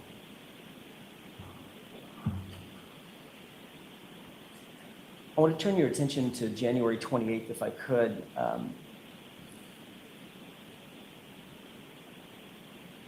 We saw a video, and you explained what was happening in the video, where some cars were being jostled around.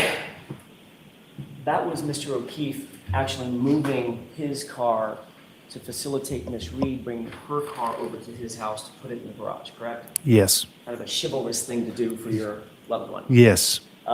Didn't want her to be out in the snow if it was going to be a heavy snow, is that right? Correct. And the idea was that even that weekend, he intended that Miss Reed would likely be with him and the family for the entirety of the weekend during that blizzard. Correct. So she'd have a nice warm place and a dry place to put her car. Yes.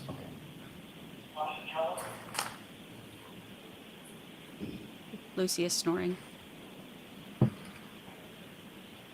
You saw a video that Mr. Lally played for you of the moment. There are several videos, but I want to direct your attention or your memory to the video of when Miss Reed actually made her way into McCarthy's. Yes.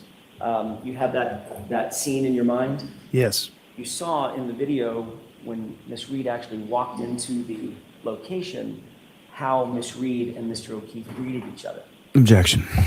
I'll allow it. correct? Yes. It appeared that that was quite an affectionate greeting. Would you agree? Objection. Do you agree with that? They kissed. Yeah. Would you consider a kiss affectionate? Yes. They hugged each other, correct? I don't recall. Mr. O'Keefe put his right arm out and Miss Reed sort of nestled into his embrace, Okay. and that's when he kissed her? Yes. Okay. They seemed happy to see each other. is what I Yes. understand. You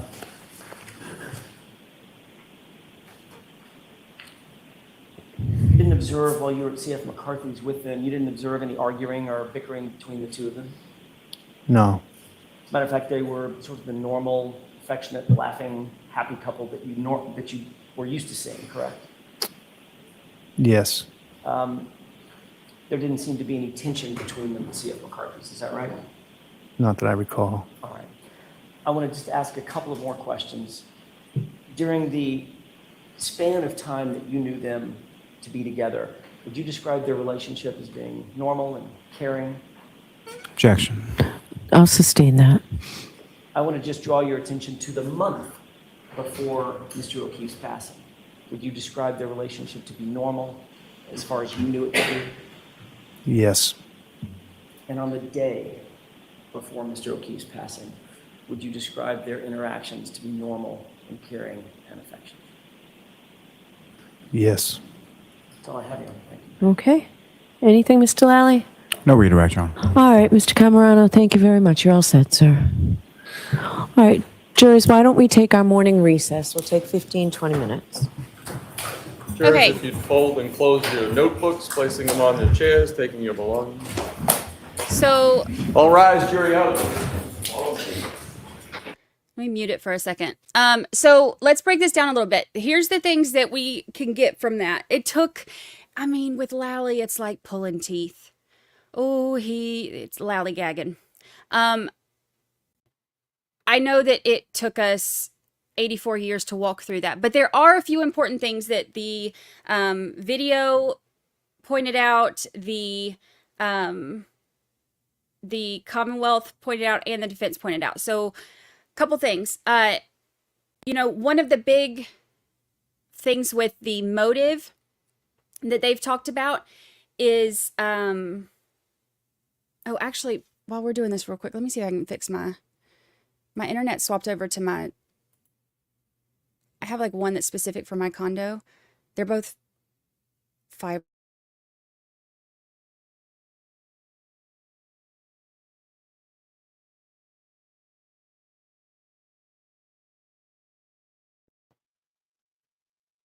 Okay.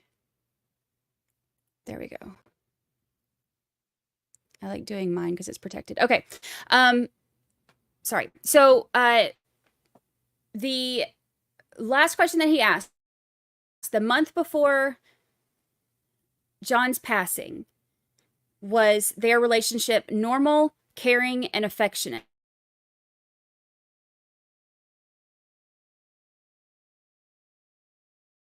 Let me refresh this. There we go.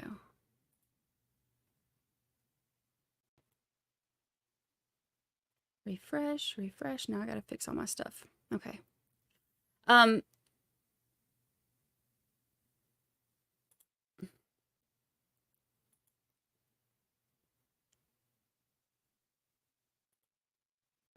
Sorry, I have to swap over to my stuff and then I have to like reset my stuff. I don't like being on the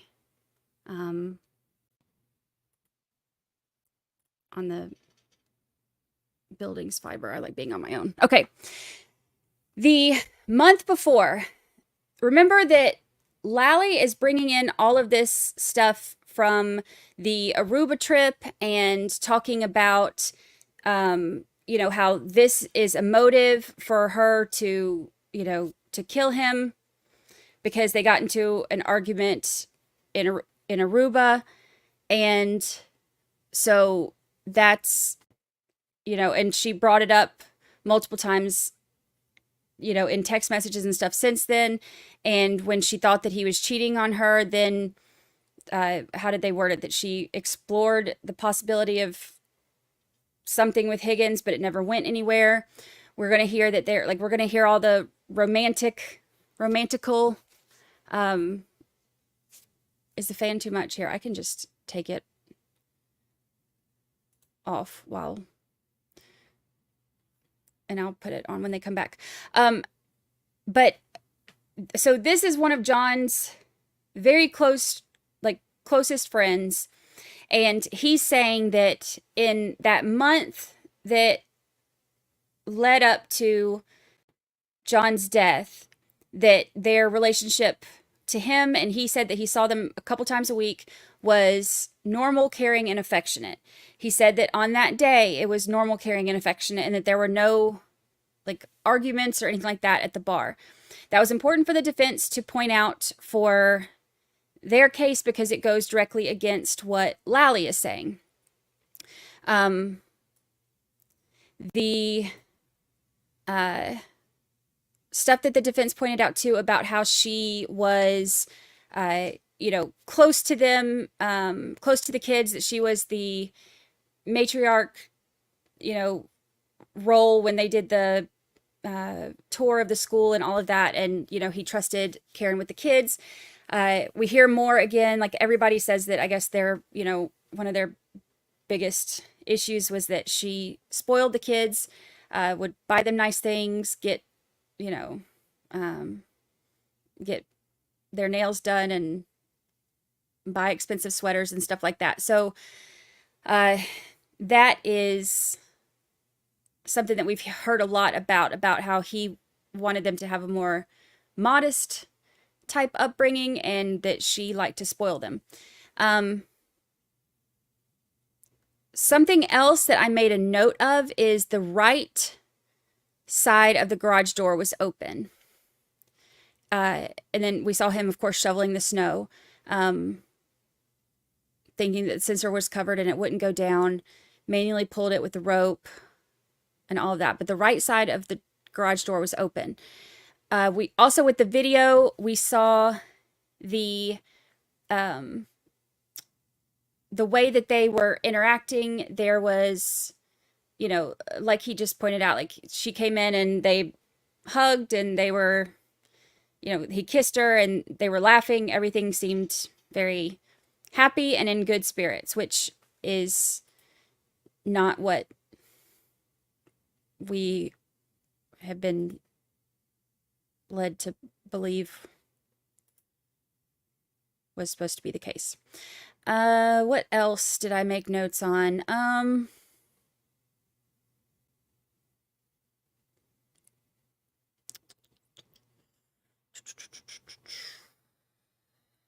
The text messages, it was basically just the lead up to how they were hanging out that night. It wasn't really anything, to me, that was kind of, I guess maybe it's foundation for how they ended up hanging out or something. But it was just kind of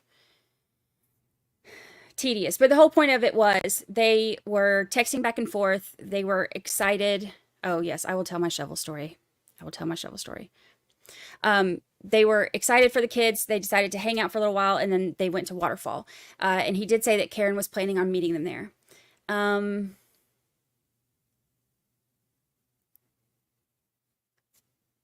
That's really it. That's really the most of what we got from, he said, near the time of death, the conversations with John about Karen Reed were nothing, there was nothing specific about it, just typical guy conversations. I don't think that that's the answer that Lally was looking for, but that's the answer he got. I think that there's been a few times when Lally didn't get the answer he was looking for, but, sometimes that happens, I guess. Okay, so my shovel story. That's all the notes that I really have from that one. So my shovel story. I am from Georgia. I was born and raised in Georgia, lived there for the majority of my life, and then I moved to Ohio in like 2016-ish, and I lived in Ohio for a few years. I don't know anything about snow, which means I also don't know anything about snow shoveling. So the first time it snowed, I bought this really cute house, like in this like little downtown, historic district. And I had, because I was on a corner, I had sidewalk in front of my house and on the side. And I had like a white picket fence in the back and stuff. And like my sidewalk went all the way down my white picket fence. And because it's like in a historic district or whatever, like we are supposed to shovel the snow on the sidewalks or whatever when it snows. I don't know anything about that. I didn't realize that they made specific shovels for snow. So the first time it snows after I bought my house and I'm having to go shovel all this snow, I went out there to my barn and grabbed a shovel. I don't know if you've ever tried to shovel snow with an actual shovel. It is difficult and it is loud. It was scraping the sidewalk. It was incredibly hard. It was heavy. I didn't realize that they make lightweight snow shovels that are specifically for that purpose. So my neighbors, who are a-holes, instead of telling me, like, you know, hey, they make shovels for this that aren't heavy and that are made for specifically for snow. I'm using, like, you know, the kind I used out in the pasture in Georgia, like, you know, with the horses. That's what I'm using. And so they're watching me because they can hear me because it scrapes the sidewalk as you're trying to shovel this. And so instead of helping your girl out, they just kind of are peeking out of their blinds and watching me, and more than likely probably recording me and putting me on social media, like, you know, stupid Southerners coming up here, you know, to the Midwest not knowing what a snow shovel is. I used a metal shovel, yes. So, yeah, they laughed at me the whole time. By the time I finally learned what a snow shovel was and I used it, then I was like, oh my God, this is so much easier than just a regular metal shovel. So, lesson learned at, I think I was 30 something, I don't know. I did not know until I was in my 30s that they make snow shovels. So I just moved to Florida. That way I don't have to worry about it. They have metal snow shovels. I'm sure they do, but that wasn't what I was using. I was using one of like just a regular metal shovel. And so you can hear it scraping along the sidewalk. And it took, you know, about 6 or 7 business years for me to finally get my stupid sidewalk done. It was bad. It was bad. But I learned my lesson. And I bought a stupid snow shovel.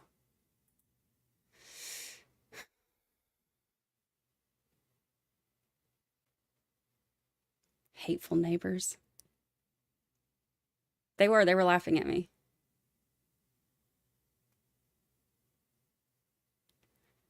I would have done the same thing for a bit and then sent my kids out to help them.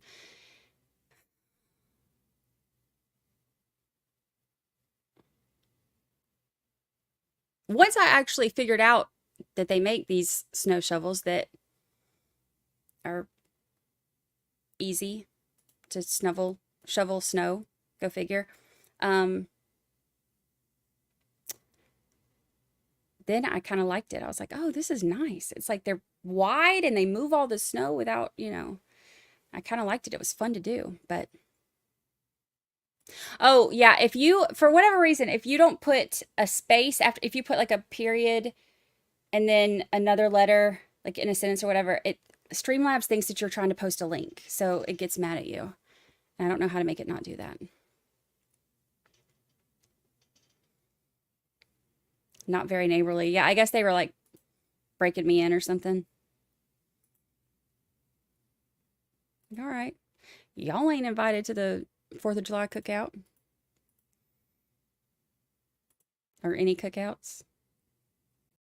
Snuffle. I can't say I can't say snow shovel. Say snow shovel. Say snow shovel. Say snow shovel. Look at me go. Look at me go.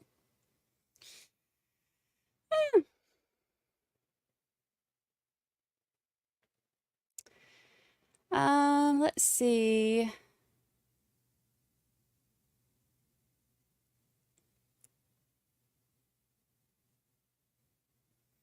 Oh, the house that he's living in, or the house that he was living in. So the one on Meadows Avenue is not the house that was not his sister's house. This house he bought in, I think, like 2018 or something. He originally moved into his sister and brother-in-law's house to take over the kids and lived there for about 5 years, and then decided that they were going to get their own their own space as a family. So that's when he bought the house on Meadows Avenue.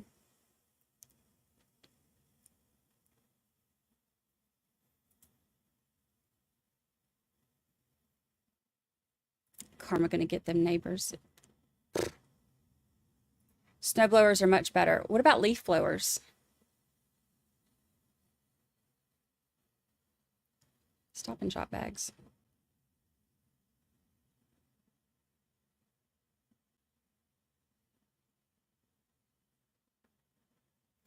Do we know who is up next? I do not know who is up next. I have the witness list, but unfortunately, it doesn't go in order. So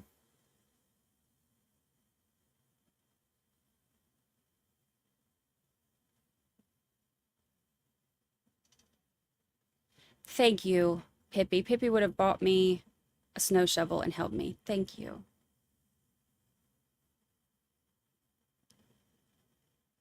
Oh, sorry. The word snow is reserved for the state's witnesses. I won't say it again.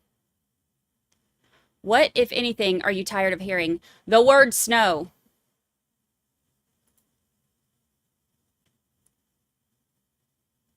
No picking for them.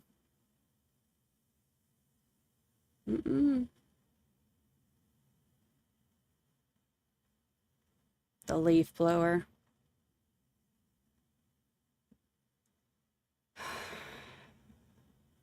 The leaf blower.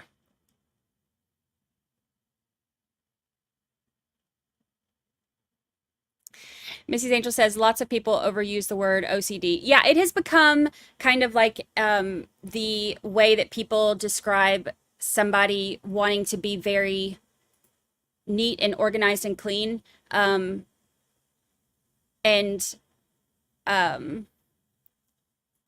It is definitely overused. It's kind of been generalized to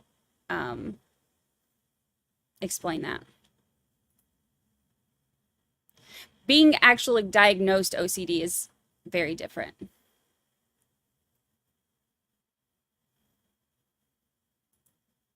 Well, I don't care. I'll tell you. People clip everything that I say and troll me with it anyway. I don't care. I had OCD. I mean, I guess technically still do, but when I originally, like when it was originally like diagnosed, it was a lot worse than it is now. I was younger. It was a lot worse than it is now.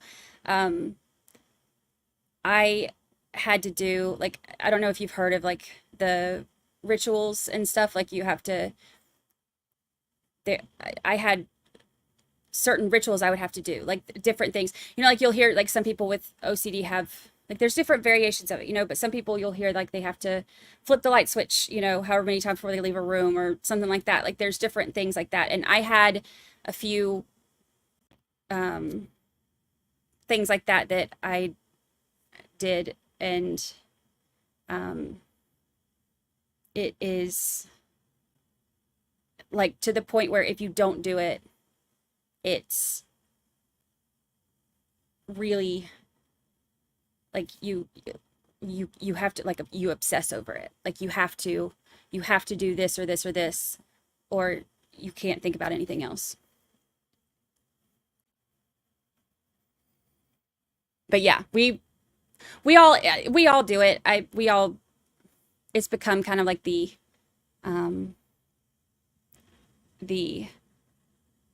it's become synonymous with having to have everything in order. My ex did that. I never noticed until we broke up. Check the stove, check under the bed, touch the doorknob. Yeah. One of my weirdest ones is when I was riding down the road you know how like if there's like the dotted yellow lines, I would have to like I would do it so that nobody could really see me, but I would have to do my teeth when it would, like I would have to unclench my jaw when there was no yellow line, and then clench it back when there was a yellow line. I don't know why. And then if it was solid yellow line, then I would have to keep my jaw closed. No clue why. Don't know where it came from. Don't know what I thought would happen if I didn't do this, but I had to do it. I had to do it. And if I did something like if I was going to put my hair, you know, like do like this to my hair on this side, I had to do it on this side. It was a lot worse when I was younger. Now I've learned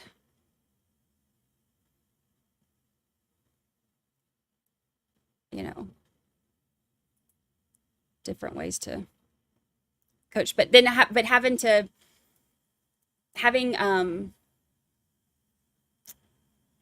like somebody mentioned the thoughts, like having the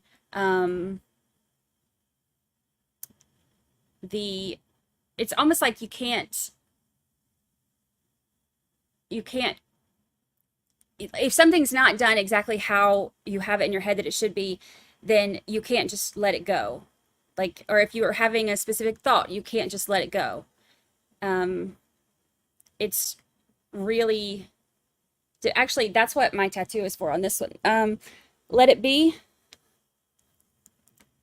I have let it be on my wrist. It's kind of like my don't obsess, just let it go reminder that I still need sometimes, even this much further down the road.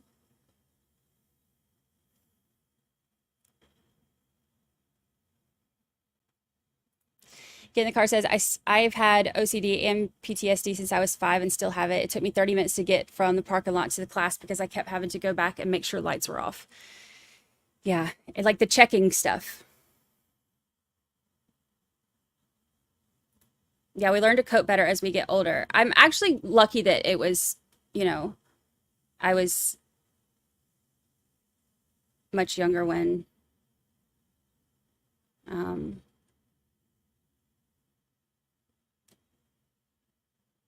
when it was found, diagnosed.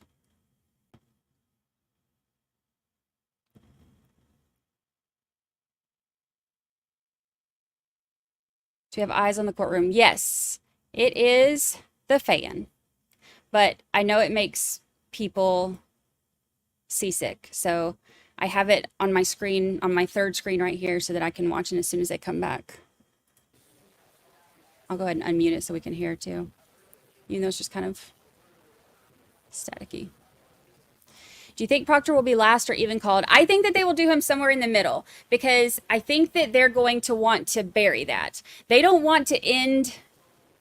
I could be wrong, because Lord knows they ain't done nothing how I thought they would or should. But I think that if they're smart, they will probably put him somewhere in the middle and then put strong witnesses behind him, because they're going to want the jury to forget that he was ever there.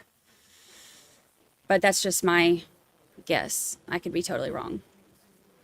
I think that they're wanting to steer clear of him in the beginning and then put enough after him so that the jury forgets that cross-examination that is going to be intense.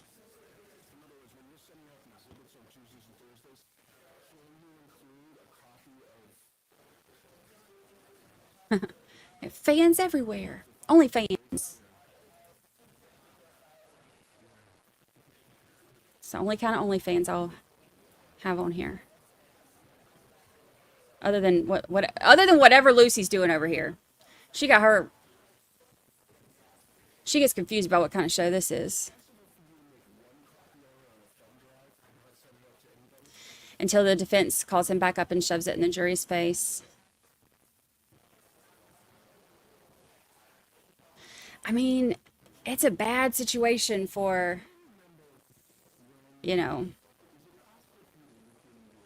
for the prosecution. I was curious about, let me check my Twitter poll. I did a poll yesterday because I was curious if seeing the crack in the taillight changed anybody's mind about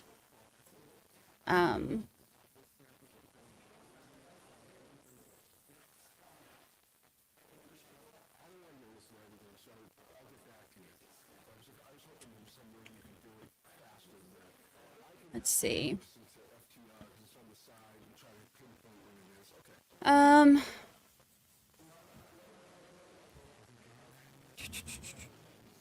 Where'd it go? So I said, did today change or sway, this from yesterday, did today change or sway your mind at all in the case against Karen Reed? And 73.4% said that nothing about the day changed their mind. 8.1% said it changed it a little bit, and 18.6% said still not sure. So I was curious. Some people were saying that it made, with the stuff that came out about Lank, that it made them more swaying toward defense. And then that was one of the changes that people were saying yesterday. And then one of the changes was that some people said that seeing the taillight, that there was a crack in the taillight, made them open to, I got one specific email, something about open to prosecution's story, but not prosecution's story, basically, because like open to like it being an accident, but not what the Commonwealth is saying, basically. Yeah, Lucy's like, mind your business. I'm comfortable over here. This dog. This dog.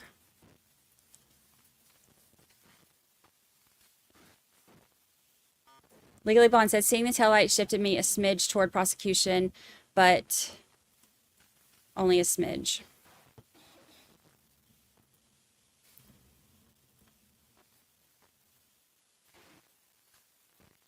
I know I sound like a broken record because I say it so much, but I keep saying, like, you know, let's all keep open minds. Both sides take in all the evidence, but also they're going to have answers for things for me. The Google search is a big one for me because for the simple fact that the people that I talked to about it don't have a dog in this fight, and they said it's not possible. And the injuries. Your next witness, please, Mr. Lally. Your Honor, the Commonwealth will call Miss Katherine Camarano. Okay, so Mike Camarano's wife.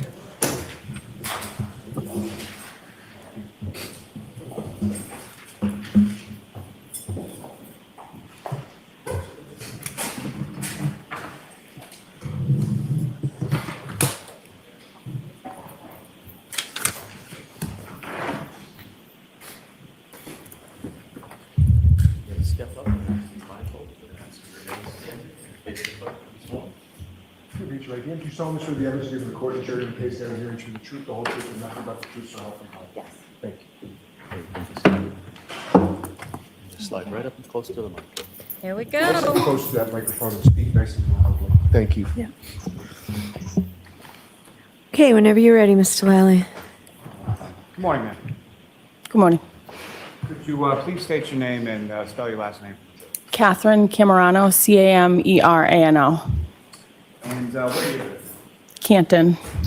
And how long have you lived in Canton? Probably about since 2005, maybe 20 years. 2005, I think. And who, if anyone, do you live in Canton with? My husband, Michael, and my 2 children. And how old are your children?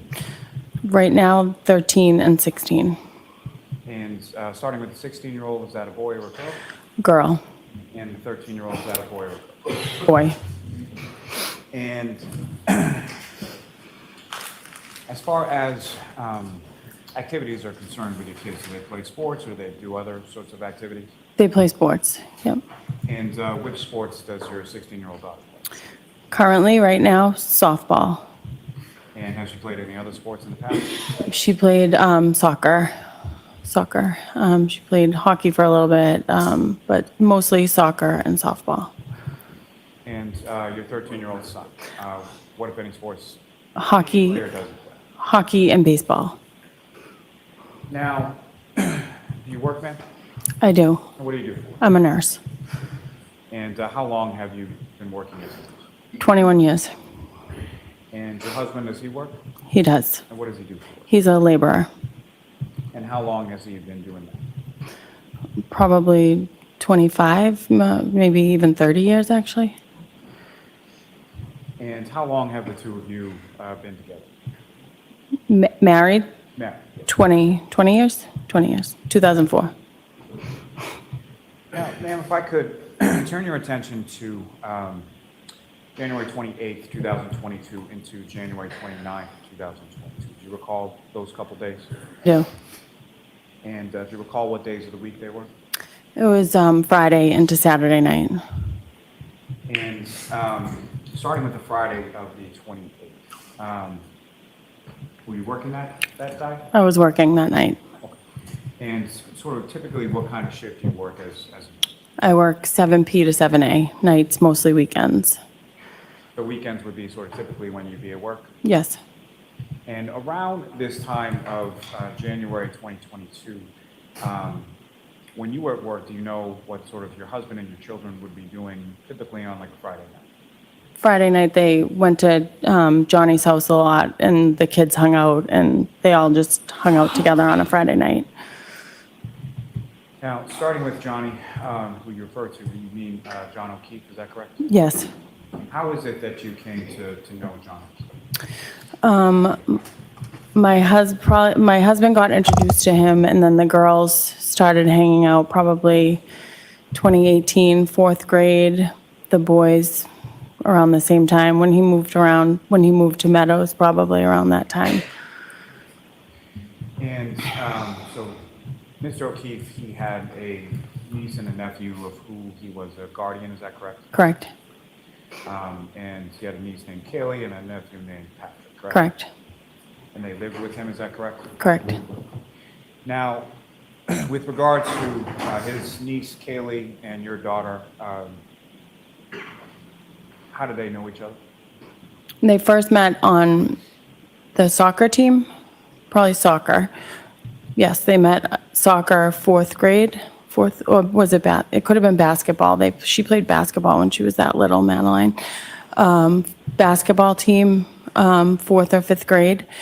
And then quickly by the fifth, sixth grade, they were like best friends attached at the hip. And as far as Mr. O'Keefe's nephew Patrick, in relation to your son, were they the same age as well? They were. They played baseball together. And outside of baseball, were they friendly as well? Yes. And so a typical Friday night would be you were at work and your husband and the kids would go over to Mr. O'Keefe's house. Correct. You knew where Mr. O'Keefe's house was? Yes. And where was that? On Meadows Ave.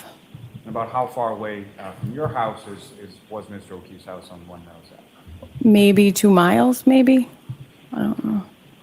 So fairly short distance? Yes. Now, with regard to this specific Friday night, January 28th, you were at work and do you know what sort of the plan was with reference to the rest of your family? Michael, my son was going to play with a friend of his, a school play in the town, and Michael was going to Johnny's with Madeline, my daughter, and they were gonna hang out there for the night, and Michael and Johnny were gonna potentially go out. Now, with reference to your daughter and Mr. O'Keefe's niece, Kaylee, what, if anything, around, specifically to that day, what, if anything, was sort of going on with them and their school? They had just got into Bishop Vian High School that day. And at this time in January 2022, what grade were they in? They were in 8th, they were going into 9th that September. And so they had been accepted to this private school, Bishop Ian, and got their acceptance letters that day. Yep. And what, if any, conversation do you recall having with Mr. O'Keefe in reference to that on that day? They were just really excited about it. Everyone was really excited that they just got in. All the same.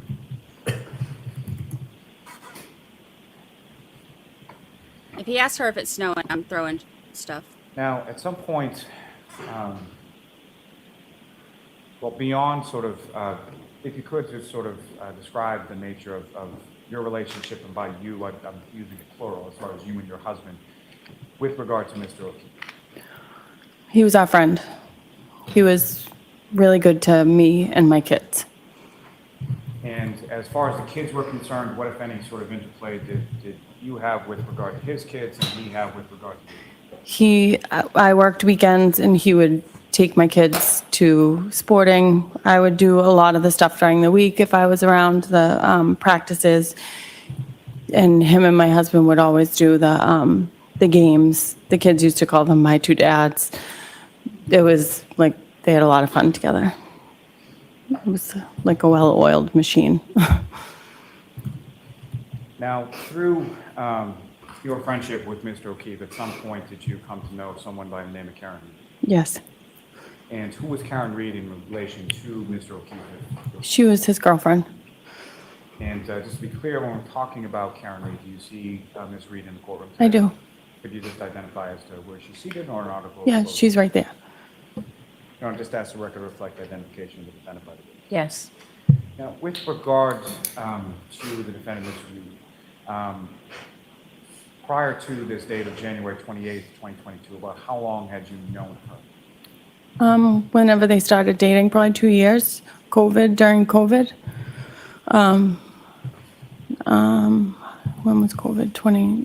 Probably 2 years. So Right. sometime during the COVID pandemic, you met her? Yeah, yep. And as far as you were aware, did she live with Mr. O'Keefe and the children, or did she have somewhere else to live? No, she had a house in Mansfield, but she stayed at Meadows a lot.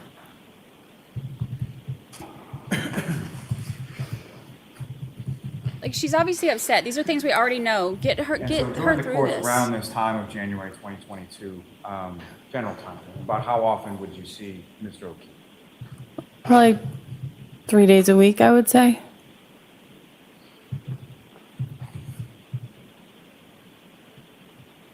And sort of typically when you would see him, would that be sort of at the game or at his Oh. house, your house? Anything, drop off, pick up, his house, games, anything. Now, as far as Mr. O'Keefe and Ms. Reed were concerned with regard to you and your husband, what, if any, socialization did you have sort of outside of the kids? Yeah, we went out to eat. We went to a comedy show. I would socialize with them. About how often would you do that? The kids were around mostly, but maybe a few times. I feel like the kids were usually always around. Now, at some point, did you become aware that your husband and Mr. O'Keefe had gone out that evening? Yes. And how did you become aware of that? I don't know, either Michael told me or my daughter told me. One of them told me. I forget who. And do you know where your husband went that night? I don't remember if he told me exactly where he went. And at some point, you're still at work, you're working an overnight, is that correct? Yes. And the rest of your family, being your husband and your kids, they came home at some point? They did. And how do you know sort of when or how they came home? I have an alarm on my house, so I know when somebody opens the door. I can check at work, and it alerts me if the door's open, if the alarm is on, off, who puts it on, who puts it off, what doors are open, when the alarm is rearmed, and if I usually don't allow sleepovers, and even if I did, my husband would have called me at work. So fair to say there's a rule within your house that sleepovers don't happen unless you approve. Yeah. Now, at some point, I'm going to turn your attention now to the morning of the 29th. At some point, while you were at work, did you receive a call from someone? Yes. And who, if anyone, called? Karen. And about what time was that? Probably between 4 and 5.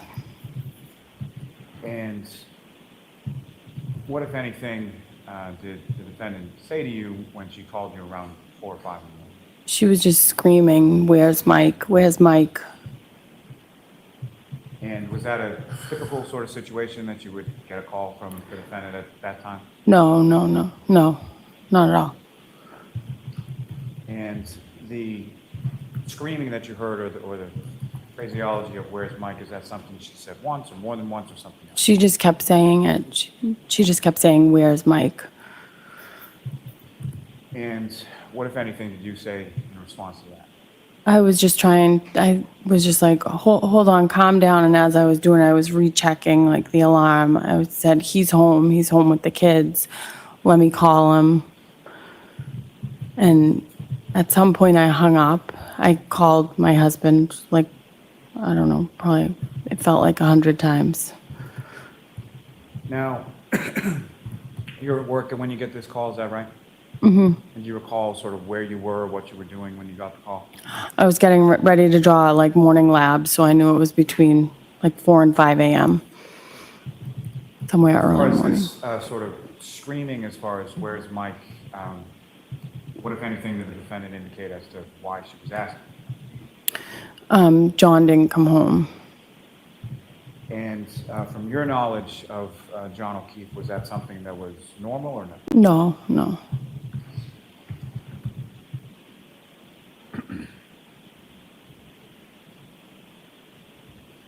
Now, during this sort of initial call with the defendant, what, if anything, did you hear sort of in the background of that call?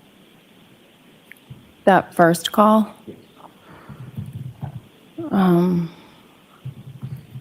I don't think I heard anything in that. Your memory exhausted as to that? Yeah, I don't remember it. May I approach you with this? Yes. She doesn't remember. I wonder what he's trying to. And, ma'am, what I'm going to do is I'm going to place a document before you. Mm-hmm. I'm going to direct your attention to this second paragraph on the page. If you could just read that to yourself. Okay.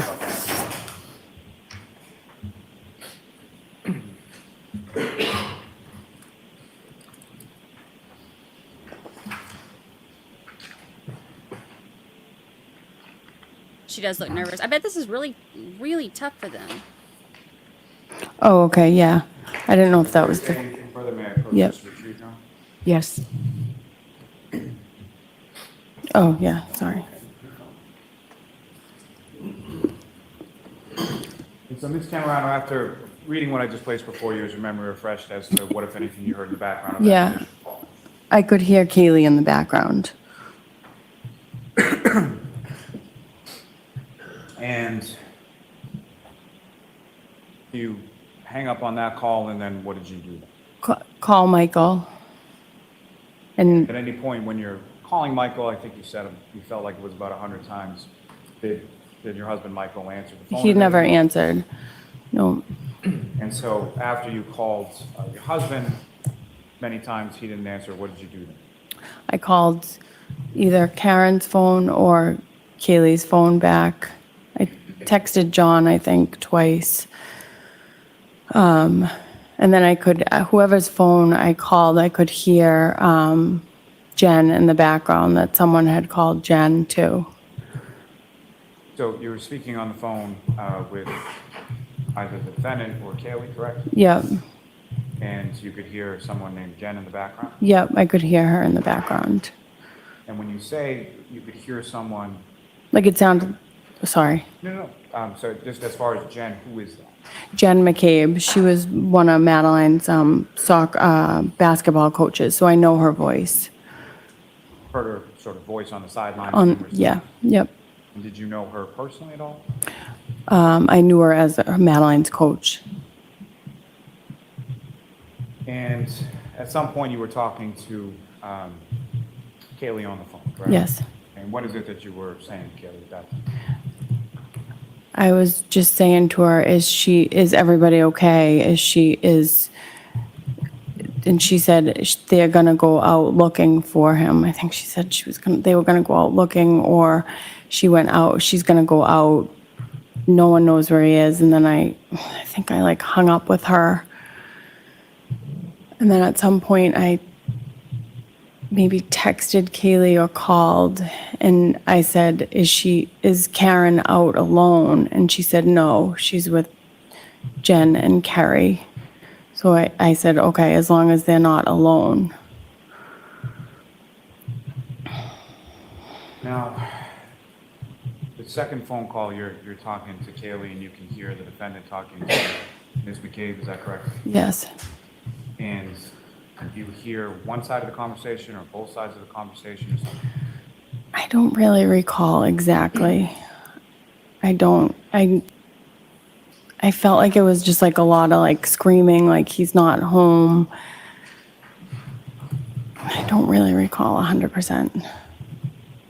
But as far as the screaming that you heard that he's not home, do you recall whose voice that was that you heard saying that? It was Karen.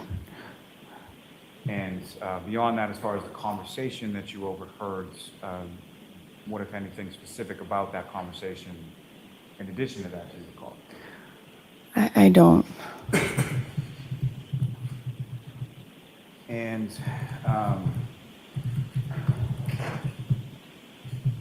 while these phone calls are going on, again, you're at work, correct? Correct. So what is it that you're doing sort of in relation to your job while these phone calls are going back?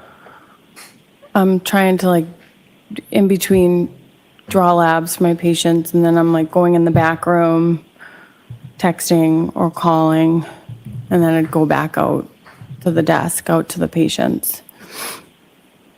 You mentioned that the defendant was sort of screaming when she was talking to you on the phone, and you heard her in the background when you were talking to Kaylee. Yep. Could you describe sort of, or how would you describe sort of her, and by her I mean the defendant's demeanor while you heard her on the phone? She was just like frantically screaming. Just screaming. Where's Mike? Now, during this time, you're working, you're dealing with patients, and you're going back and forth between patients on the phone. Mm-hmm. And in addition to speaking on the phone with the defendant and then with Kaylee, who, if anyone else, did you reach out to or did you talk to that morning? I talked to Carrie Roberts in the morning at some point. I don't know if I called her, she called me, and she said that I think that he was going to the hospital, and then I called my husband and told him that Kaylee was home alone and that he should go get her because she was at the house alone.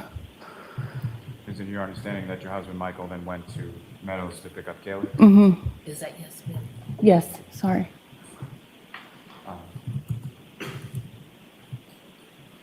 Now, you mentioned that at some point you spoke to Kerry Roberts, is that correct? Yes. How do you know Kerry Roberts? I've known her since high school. And as far as you grew up in the same town, is that correct? No, I was friends with her cousin, so I had known her. And I've always known her. I've been friends with her for a while.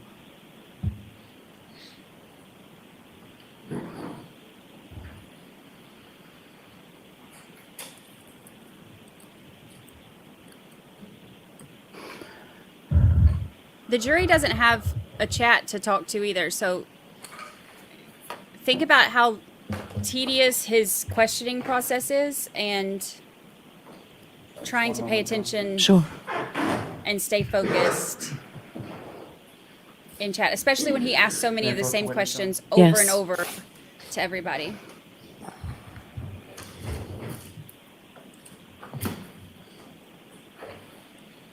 Ma'am, I'm going to show you what's been previously marked as Exhibit 48. Bring the exhibit. And before I do that, I just need to show council what I'm showing you.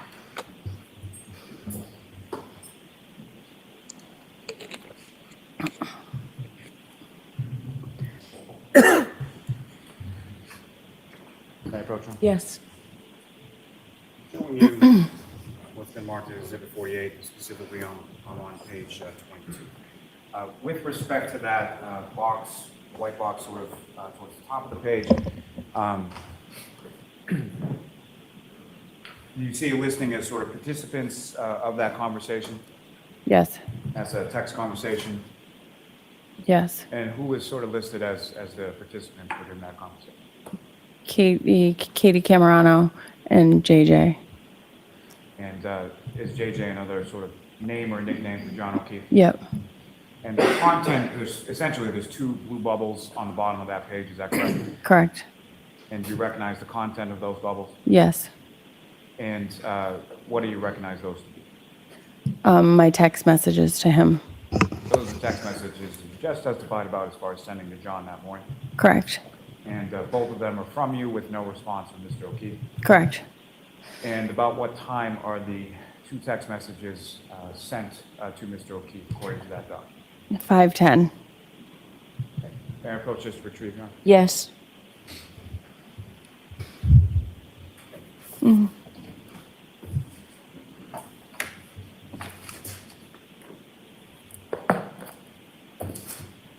Now, Ms. Camarano, you had mentioned in your testimony that you had some phone calls or conversations with Ms. Reed on the morning of January 29th, correct? Correct. May I approach again, Your Honor? Yes.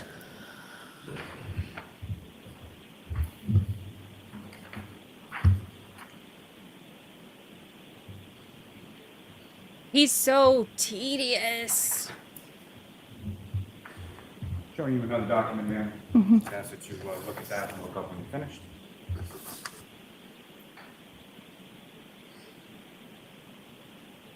Yep. And that document, do those seem to reflect the calls that you have between yourself and the defendant, Ms. Reed, on that morning of the 29th? Yeah. Objection, Your Honor. May we approach briefly? Sure.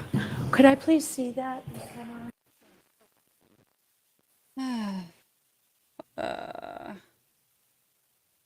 Yeah, his voice and line of tedious questioning is putting everyone to sleep. It's a lullaby. I think that that's one of the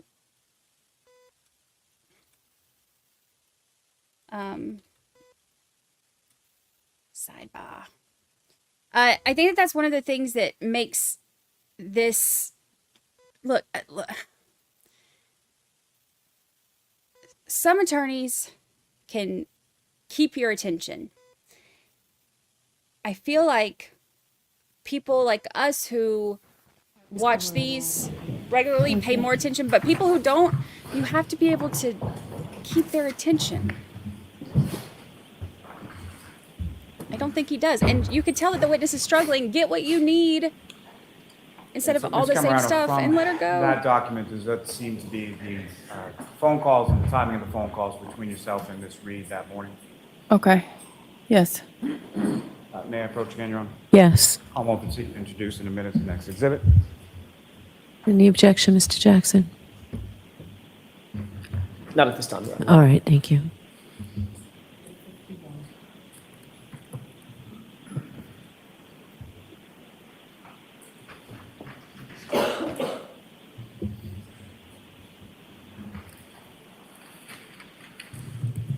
That to you, which now been marked as Exhibit 51. Your Honor, with the court's permission, I would request to publish that to the jury on the screen.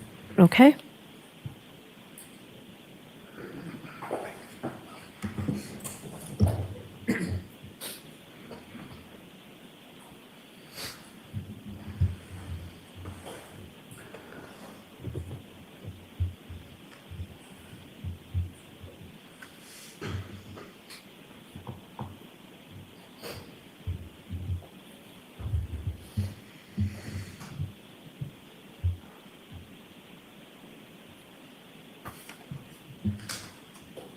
You know that the jury's sitting there like, bring on some more Solo cups and Stop and Shop bags or something. Thank you, Madam Court Reporter. It's the repetitive questioning. And I'm sorry, Ms. Gilman, if you could please just see if you could enlarge that just a little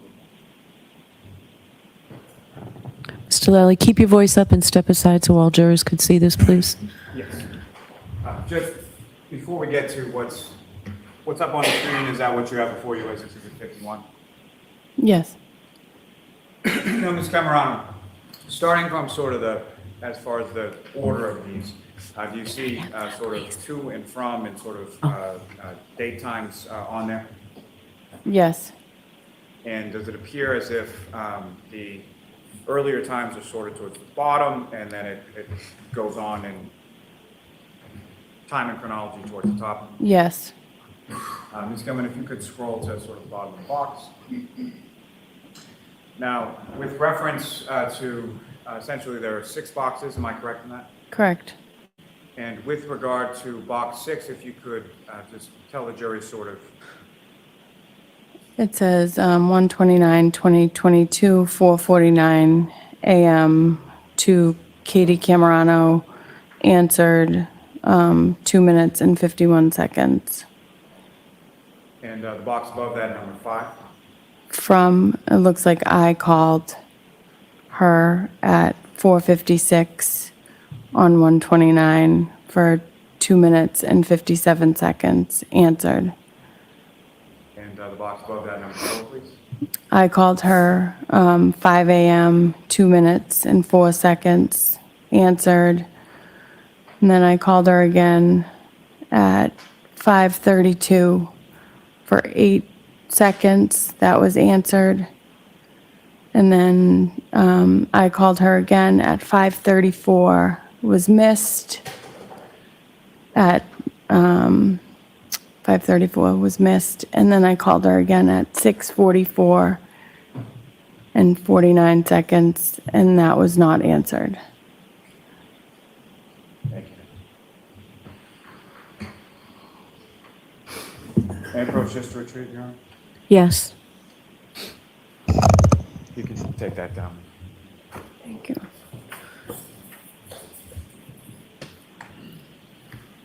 Where's my time? Now, with respect, Cameron,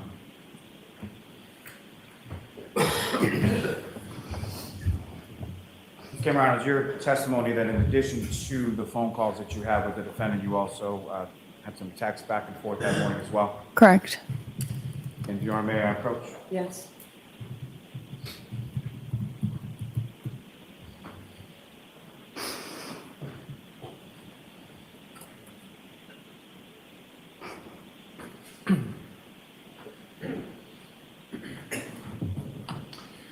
Ms. Cameron, I'm showing you a document, asking if you could just take a look at that and look up when you're finished.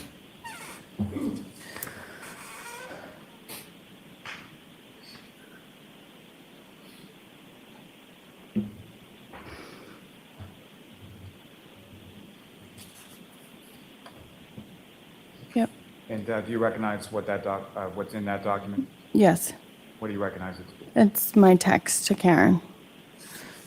And with respect to the sort of first page of that, is there also, similar to the ones I showed you with regard to Mr. O'Keefe, is there a listing as far as the participants in that conversation? Yes. And who does it state? It's Karen Reed and Katie Camarano. May I approach again? Yes. I'm about to seek to introduce in a minute the next exhibit.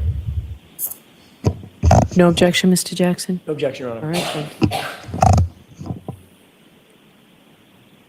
We asked him. Objection for the exhibit. Ms. Cameron, I'm returning what's now been marked as Exhibit 52 to you. And Your Honor, with the court's permission, I would seek to publish this on the screen for the jury as well. Okay.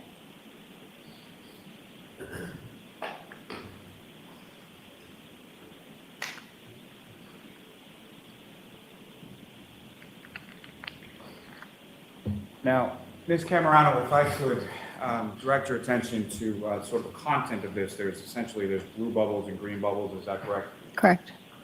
And is there an indication on there as far as who the message is from and who the message is to. The blue bubbles would be me texting Karen.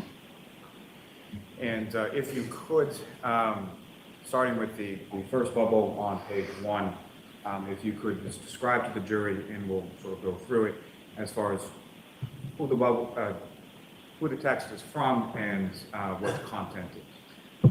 That's from me. I'm asking Karen, are you okay? And Ms. Gilman, if you could scroll down. And this next bubble. Go back home so you're safe with Kaylee. He will end up home. I bet he's on someone's couch. And the next bubble down, Ms. Gilman. What's going on, Karen? And if you could scroll down a little further, Ms. Gilman. I'm driving around with Kerry and Jen. And this is the text that you received from From- Ms. Reed to yourself. Yes. And is there a time on that associated with when that text was sent?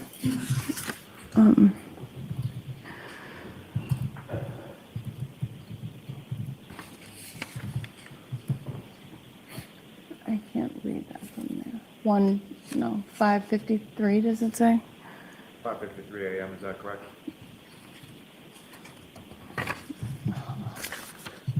Oh, 5:53, yes. Ms. Gilman, if you could scroll down to the next message.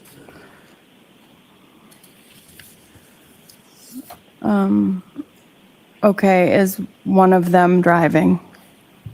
And just to be clear, this is you texting Ms. I'm Reed. texting Karen, yes. Is one of them driving?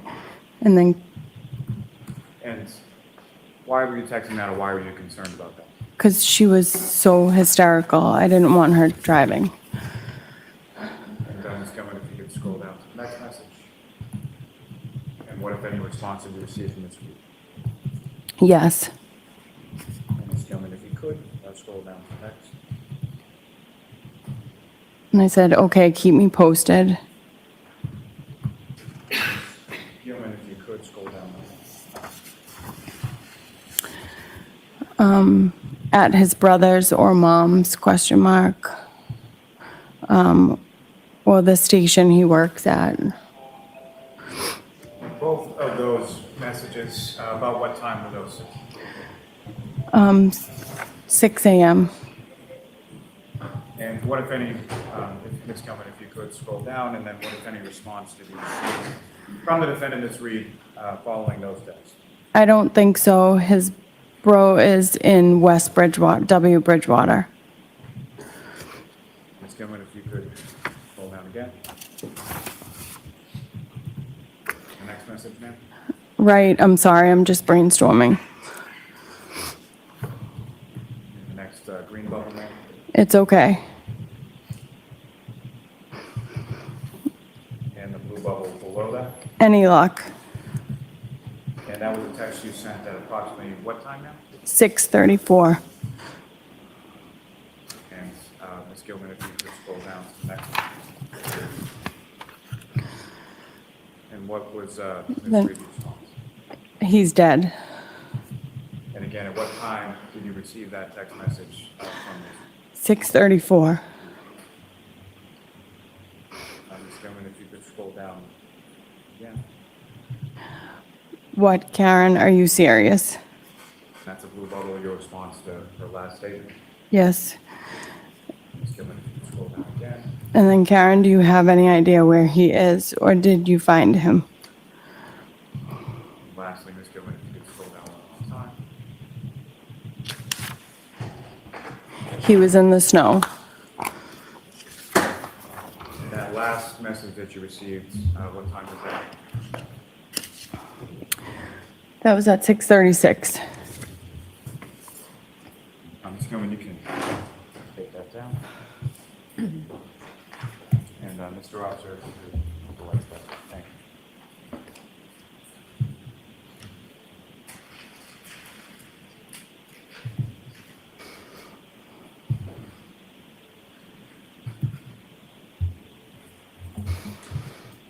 Following that text message, the last one about 6:34 a.m., what, if any, other communication did you have with the defendant that morning? Nothing.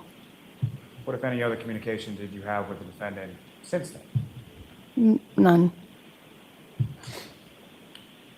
Now, as far as any of the other people that you spoke of, as far as talking to that morning, Ms. Roberts or Kelly, did you have any further conversation with them in regard to what was going on? No.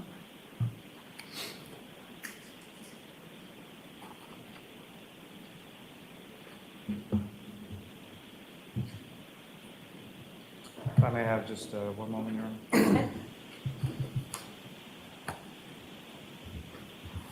So the calls that were at 4:49 a.m., 4:56, and 5 Nothing further for this witness, Your Honor. All right. Cross-examination? were answered, which means it'll show Karen's location at the time that she was on the phone with those.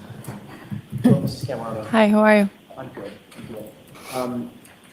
To Mr. Lally last point, after that series of text messages that you had early in the morning on January 29th, 2022, you said you didn't hear from Miss Reed or didn't have any communication with her after that. Is that right? Yeah. Yes. Did you reach out to her text message wise? No. Okay. Were you aware that her phone had been seized shortly thereafter from her? No. Okay. Thank you. That's all I have.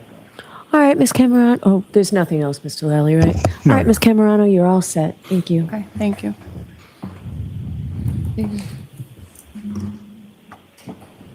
Your next witness, Mr. Lally? Yes, Your Honor. The Commonwealth will call Mr. Kurt Roberts to the stand. All right, this is Carrie Roberts' husband.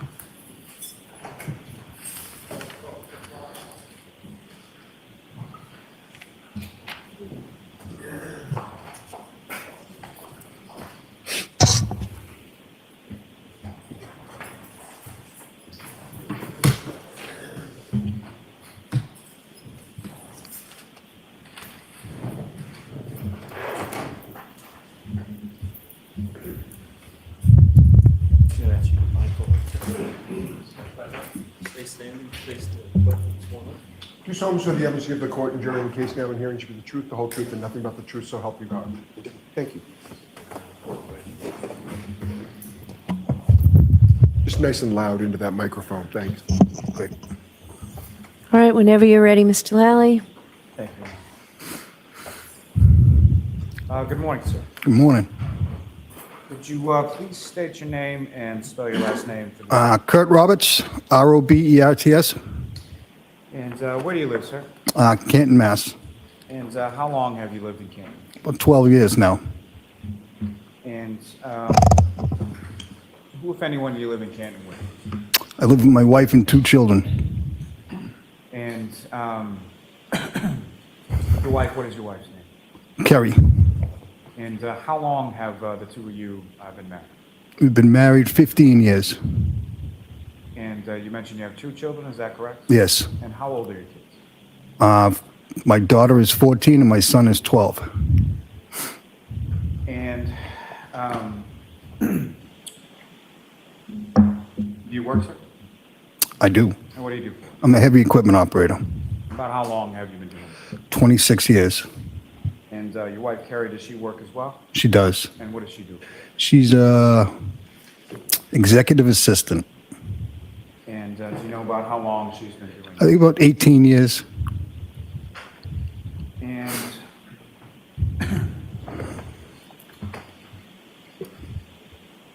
if I could turn your attention to the evening of January 28th, 2022. Do you recall that day? I do. And do you recall anything about what you were doing? Do you recall what day of the week it was? I know it was a Friday night. And earlier in the day, do you recall anything specific about what you were doing that day? Gee, no, I don't. Nothing stands out. And at some point in time in the evening, where were you initially? Excuse me? So at some point in time in the evening, were you at home? Yes, I was at home. And while you were at home, who, if anyone, reached out to you? Michael Camarano and John O'Keefe. And starting with Michael Camarano, how do you know? I grew up with him since 6th grade. We're both from the same town, Milton. So the two of you grew up in Milton together. You've known him essentially since then. Yes. How would you describe sort of your relationship with Mr. Camarano? We're friends. And does Mr. Camarano, does he have any children around the age of your two children? Yes, he is, I believe, a 16-year-old daughter and a 12-year-old son. And his son and your son, do they do any sort of activities together? They did. They played baseball together. Now, you mentioned John O'Keefe as well, correct? Yes. And how did you know John O'Keefe? When his sister and brother-in-law had passed, he had moved into the house that they lived in my neighborhood. And my wife knew him previously and introduced me in. And the house that he moved into with regard to where his sister and brother-in-law lived, where was that in relation to where you lived? An eighth of, like, not far, very easily walking distance, maybe not far. And the house that Mr. O'Keefe moved into, who, if anyone, did he initially live there with when he moved? He moved in there with the two, his niece and nephew. So his niece and nephew from the couple that had passed away. Yes, And he had a niece named Kaylee, is that correct? yes, A nephew named Patrick. yes. And with respect to his nephew Patrick, how old was he in relation to your son and Mr. Camarano's? Same age, And as far as the activities, same, baseball and stuff? same baseball team, yep. So all three of the kids, played baseball together for several years. Yes. Now, at some point, did Mr. O'Keefe move away from that house that was? He did. He did. He moved to One Meadows. And sort of from your house, where was that in relation to your house? Probably 2 or 3 miles. It's a lot further away. A lot further away, sort of on the Stoughton side of Canton, is that correct? That's correct. And do you recall about what year it was that the kids moved over to Meadows? Oh, maybe 2019, maybe? I'm not sure of that. Now, think at some 18. point, over the course of through your knowing Mr. O'Keefe, did you come to know someone by the name of Karen? And when was it in relation to January 28th, 2022? About how long before that was it that you met Karen? Probably maybe a year or two. About a year or two before? Yes, I don't recall exactly. Do you recall when it was that you first met? I think she might have came to my house, maybe with John. Now, as far as, what if anything did you know as far as the relationship between Miss Reed and Mr. O'Keefe? I don't understand. Who was Miss Reed to Mr. O'Keefe? Oh, girlfriend. Sorry. Nothing is your fault, it's entirely my question, okay? Yeah. Okay, so with respect, and just so we're clear as far as who we're talking about, do you see Ms. Reed in the courtroom today? Yes, I do. If you could just identify as to where she's seated or an article of clothing she's wearing? She's seated right there. And again, just as a record reflect identification. Yes. By the witness. Thank you. Now, as far as their relationship, that, and by they, I mean Mr. O'Keefe and Ms. Reed, is that something that you talked to Mr. O'Keefe about? No. And sort of vice versa, as far as your relationship with your wife, is that something that you talked to Mr. O'Keefe about? No. Now, with regard to that particular evening, on January 28th, 2022, you mentioned at some point that Mr. Camarano and or Mr. O'Keefe reached out to you. They did. And what was that, in regard to, what was that conversation? They reached out. They were at McCarthy's, the bar in Canton Center, and they wanted me to come up. And I was saying, I wanted to stay in because there was a storm coming. And then he called me a pussy. And I can't let that happen, so I had to go. Fair enough. So I had to go up there, and Do you recall who it was that called you that? it was Michael Camarano. Let the record reflect. Okay. Whoa, Received that- hold on, that sir. text and you Did drove Lally to just make a CF joke? McCarthy's, is that right? That's right. And you mentioned that's in Camden Center? Yes. And about how far a drive is that from your house to CF McCarthy's? 2.5, maybe 3 miles at best. And do you recall about what time it was that you received that now infamous text and you go make your way to CF McCarthy's? Yes, it was about 20 past 8. Is that a place that you had been to before? Not often, but I have been there before. When you arrive to CF McCarthy's, who, if anyone, that you know is sort of there when you get it? John O'Keefe and Michael Camarano. And if you could, for the jury, just describe sort of what you know of sort of the inside of CF McCarthy's as far as you walk in the door and what is the layout of the bar? Walk in the door, go to the left, and the bar's right in front of you. It's a big square bar. And then the bathrooms are in the back, and there's tables off to the left. And where in relation to the bar and the tables and what you've described were Mr. O'Keefe and Mr. Camarano when you arrived? And walking to the left, they were on my left. And the area where you came up to and where they were, is that essentially sort of the same area that you and the group that you were with stayed in for most of the night? Yes. And if you recall, so you went out to a bar, fair to say you had something, correct? Yes. Do you recall what you were drinking that night? I believe it was a Bud Light. Do you recall whether that was draft or a bottle or something else? It was a bottle. That's sort of typically what you would drink when you go out? Back then, yes. And with regard to Mr. Camarano and Mr. O'Keefe, do you recall what they were drinking that night? I believe the same as me. I believe. I wasn't much paying attention to that, but that's what they normally would drink. With the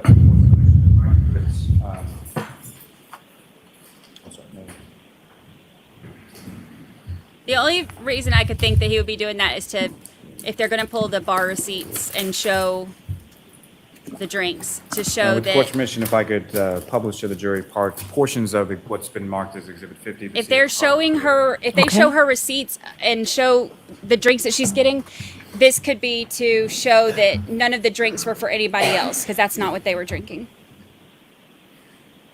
Now, Ms. Gilman, if I could But that's ask just a for guess. the second video. And if I could ask you to push it forward to 34 minutes and 10 seconds.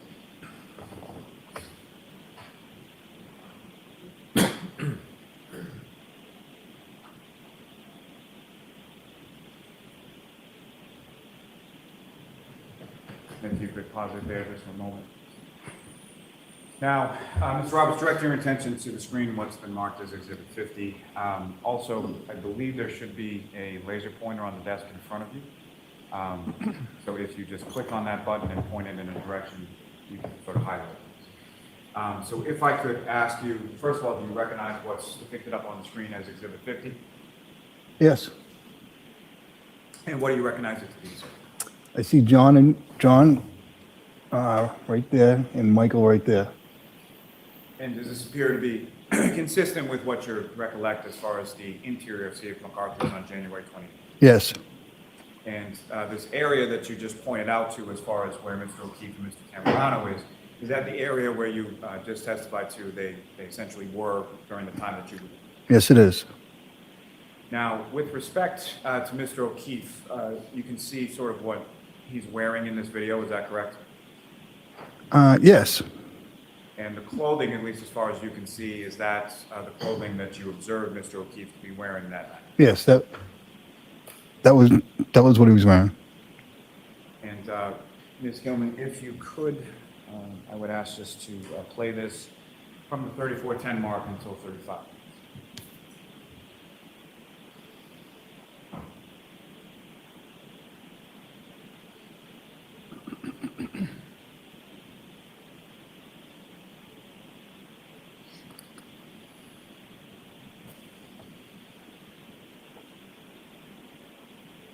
It's so, the last videos of people are always very, Pause there just a moment. like they get me in my stomach. The gentleman that just came in through the door, do you recognize him, sir? Yes, I do. And who do you recognize him?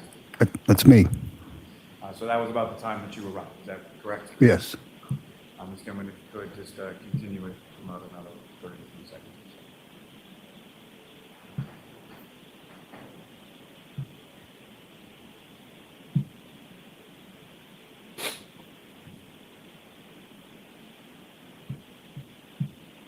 Oh, that's cute, them having,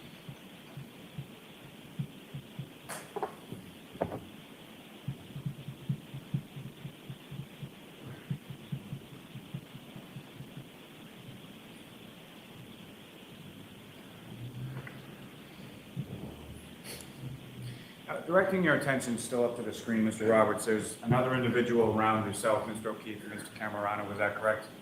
Yes. And do you recognize who that person is? At the time, I didn't know. I didn't know.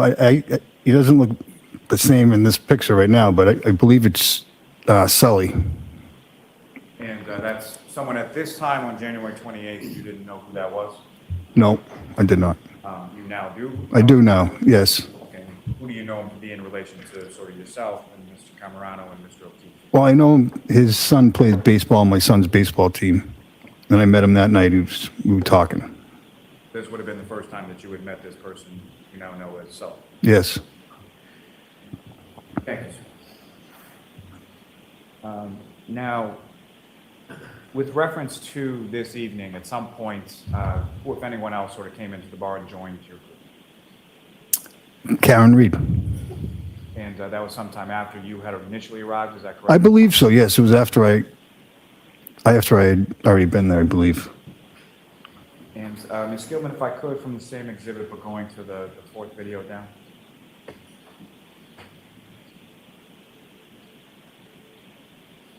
And if I could ask you to bring it up to 22 minutes and 20 seconds.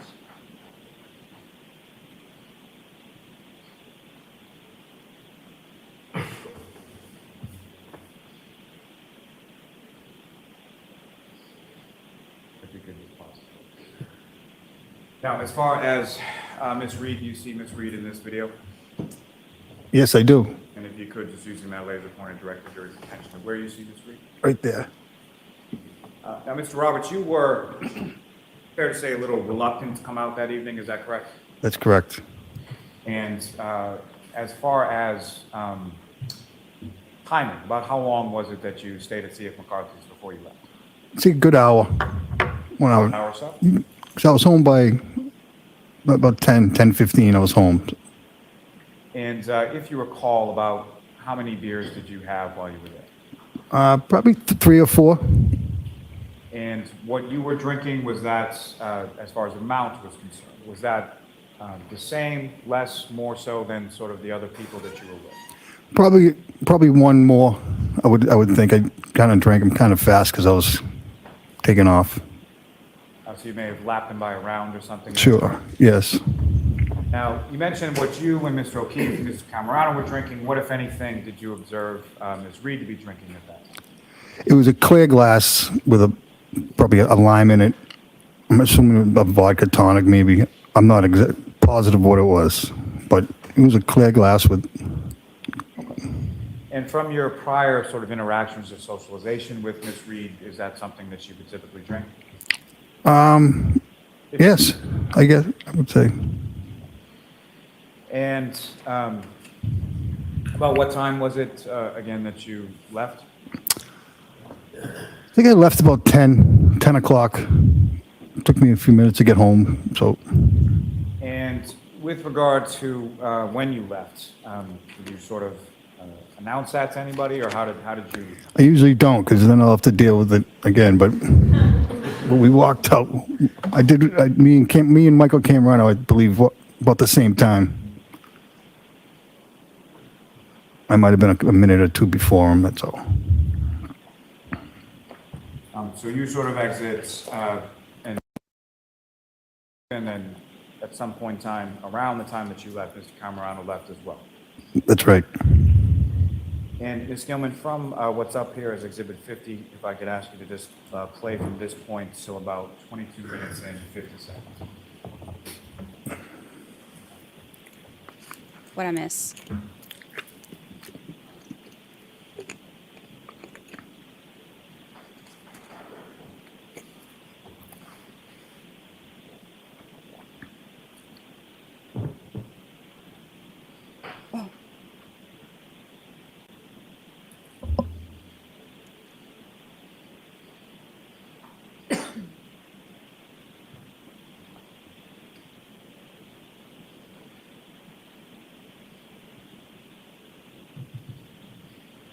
And thank you, Ms. Gilman. You can take that.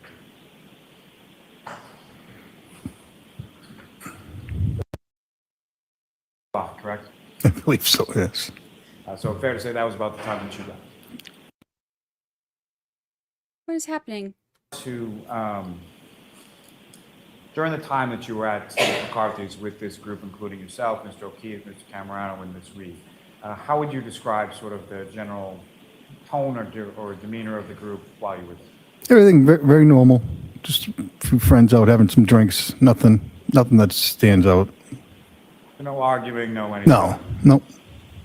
And as far as the clothing that I asked you about with regard to what Mr. O'Keefe was wearing, when you were there that night, did you notice anything as far as tears in the clothing or any dishevelment, anything like that? No, I didn't notice anything. And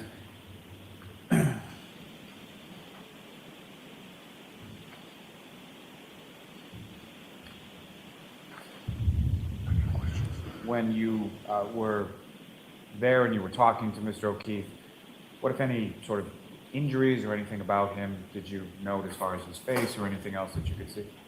Nothing, no. Now, once you left, where did you go? I went home. And do you recall when you got home, I think you've already said it, but about what time was it that you got home? But I think 10:15 would be my best guess. When you got home, who, if anyone else from your house, from your family, was there? I believe my wife and kids were there. They're up in bed, but they weren't downstairs. And at some point, did you go to bed that evening? I did. And about what time was that? Probably when I saw the snow start coming down. Probably 11:30, 12, maybe midnight. And about the time, you mentioned that you had been aware that there was a storm coming in, correct? Yes. About the time that you went to bed, around midnight or so, what, if anything, did you observe? Did you look outside or see anything? It was snowing. So And in relation to that, what, if anything, could you hear while you were in the house, sort of making Oh, your way to bed? the wind was hitting the windows. You just knew it was a storm. Now, you go to sleep with your wife, correct? That's right. Yes. And at some point, the next morning on God, the the 29th, what, if anything, is it that wakes you up? A voice on my wife's phone was yelling, like screaming, frantic. It wasn't, and that woke me up. So I asked, what is that? And initially, did you recognize that voice on your wife's phone? I didn't recognize it, but I just couldn't make out the words. But it was just a screaming. And could you hear anything as far? You couldn't make out the words. I couldn't make out no. And at some point, did you recognize that voice or come to find out who was on the other end of the phone? Yes, I did. It was Karen Reed. And about what time of the morning was that? I'd say 5 o'clock would be a good guess. She needs to stop breathing in that microphone. And as far as you wake up, you hear the screaming, what happened then? My wife gets up. She starts getting crazy and then putting her clothes on and running out. I'm telling her not to go because the weather was pretty bad at that point. And of course she goes. So she doesn't listen to you and she continues to get dressed and go? Yes.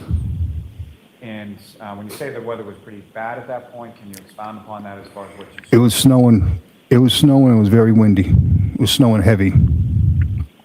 And your wife, Carrie, did she say where she was going? Said, John's missing, and I got to go. I don't know exactly what she said, where she was going. And from the time that you initially sort of wake up around 5 a.m. or so to the screaming on the phone to the time that your wife, Ms. Roberts, leaves your house, how much time had elapsed between those two things? By the time I woke up until she left, I'd say 15 minutes. And when your wife leaves the house and she's driving, is that correct? She was. And do you recall which car she took? She took her car, Ford Explorer. That's an SUV, is that correct? Yes. Do you recall what color the Ford Explorer was? It's gray. Now, Thank you, Legally Blonde. Thank you, thank you. after she leaves, when is the next time that you spoke to your wife? She called me on the phone. I forget. I can't really recall exact times now. They tell me that they found John. He's in the ambulance. They bring him to the hospital, and she was going to get Mr. and Mrs. O'Keefe. And by Mr. and Mrs. O'Keefe, who did you understand that? John's parents.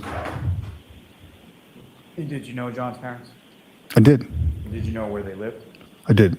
And where did they live? In Braintree.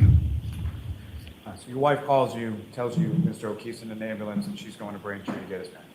That's right. And after you heard that, what is it that you did next? I believe I snowblowed the driveway, got it ready because I knew she was going to come home in a mood. To clear your driveway. So she can, yes, because it was, yes.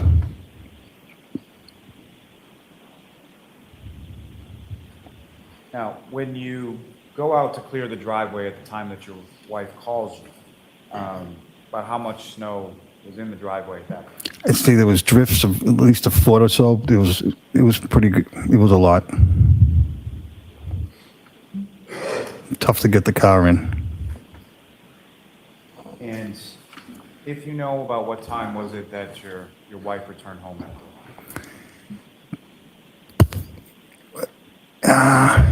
8 o'clock? I don't know exact time. And when you say 8 o'clock, you mean 8 o'clock in the morning or night? a.m. 8 a.m. If I may have just one moment, Your Honor. Yes.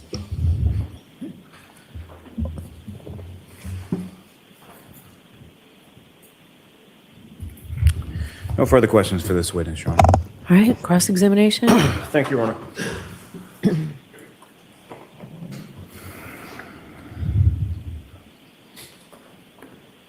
Good afternoon, sir. Good afternoon. Mr. Roberts, you and I have never met, correct? Correct. That night that you went out to CF McCarthy's, where you were sort of pressured or goaded into going out, you did get a chance to observe John O'Keefe at the bar, correct? I did, yes. Did you ever see him wearing a puffy jacket? Never. Did you ever see a puffy jacket around his chair that he was sitting in? Not that I recall, no. Did you ever see him holding a puffy jacket? No. Now, you noticed on the video, one of the last videos that Mr. Lally played for you, that prior to your making the Irish exit there, you did have some interaction with Karen Reed, correct? I believe so at the end. You saw that the two of you were at one point face to face. I did for a brief. Yes, it was, maybe 10 or 20 seconds. Okay, Does that sound fair? it does. And when you were face to face, you were looking at her and she was looking at you, correct? Yes. And there was some type of interchange between the two of you? Maybe I was saying bye. I don't recall. I don't You know. probably don't remember the specifics of No, I don't. what the conversation was, but there appeared to be some type of small conversation. I saw it from the video, yes. While you were speaking to her, you had no indication that she was slurring her words in any way, correct? I didn't think so, no. No. Her eyes didn't appear to be bloodshot and glassy, correct? Correct. She wasn't swaying or stumbling in any way, correct? Correct. She didn't appear to be confused in her thinking or her speech. She did not. She appeared to be normal, correct? Yes. There was nothing about her demeanor or her interaction with you that would lead you to believe that she was under the influence of alcohol at that time. No, not. And during the time that you spent with them at the bar, you didn't see any evidence of any problems between Karen and John O'Keefe? I did not. No arguments or bickering or anything like that? No. Neither one of them was complaining about the other, correct? Correct. Were you able to see any of the affection between the two of them, either physically or with regard to what they were saying? I didn't see any. All right. It seems like you were more concentrated on. I was talking with the guy. We're talking with Mike at the bar. Yeah, Okay. But you had known Karen, or at least known of her, and had some interactions with her for, I believe your testimony was about a year or two? Yes. During that time, there was some interaction with Karen at your house because there were pickups and drop-offs that had to be made? Yes. And you would see that, Karen had been to your house when you were there, specifically to pick up your son, correct? Yes. How often would that occur? I don't recall. Not. I don't think. Both times? Maybe. And she, And she would pick him up to either take him to school or sports or some activity, I correct? believe it was normally like the baseball, maybe. I believe. I don't know. I don't arrange that stuff. My wife takes care of that, so I don't arrange for the pickups, and it's usually my wife does that. So I can't tell you exactly what it was for. No, I understand. I'm just getting the fact that you were present when these pickups occurred. Yes. And that would be because Karen was sort of shuttling, either Kaylee or Patrick to events, correct? Correct. And when there was an intersection specifically with regard to Patrick and your son, she would take both of them, correct? Yes.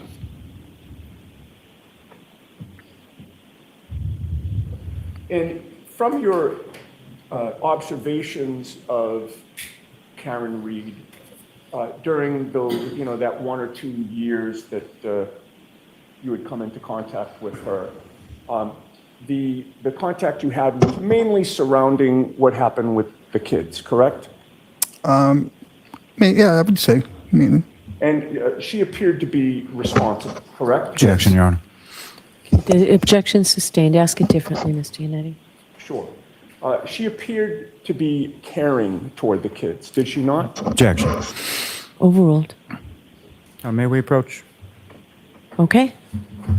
Jurors, feel free to stand up and stretch. May we approach? Why are we objecting to that? Speculative. All of the witnesses have kind of corroborated all of the same stuff, like no arguments that night.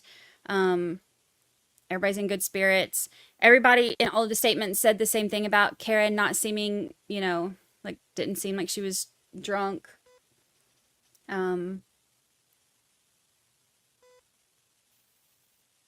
So, I don't know, we'll see where it goes. But we know that they ended up arguing at some point, I'm assuming in the car, because she left him a voicemail, pissed off.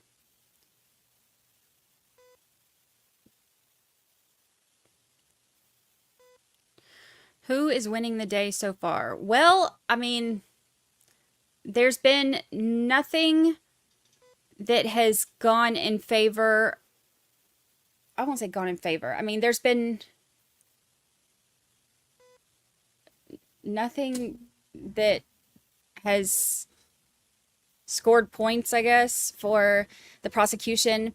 All the witnesses have said that Karen was, none of them knew any kind of problems with, Karen and John before, the month before, which is the time that Lally said things were so terrible between them. So that goes towards defense, but there's been no big bombshells.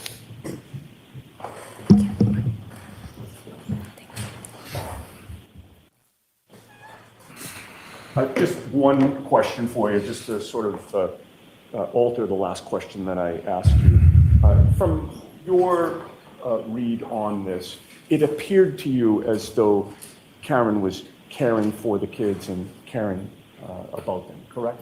Correct. Nothing further. Okay. Yeah, Any follow-up, Mr. Lally? Briefly, just one question, sir. As far as your observations of Ms. Reed in regard to Mr. O'Keefe and in regard to the children, that was what you observed, correct? That's right. And so as far as what, if anything, went on behind closed doors or in their relationship, you weren't really privy to that? I was not. Okay. Nothing further. All right, Mr. Roberts, you are all set, sir. Thank you. Thank you. Your next witness, Mr. Lally? Yes, Your Honor. The Commonwealth to call Ms. Rebecca Traers to the stand.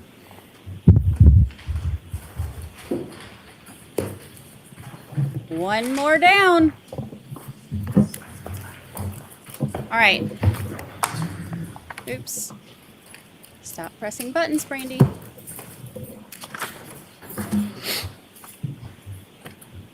This is the bartender at Waterfall. I think.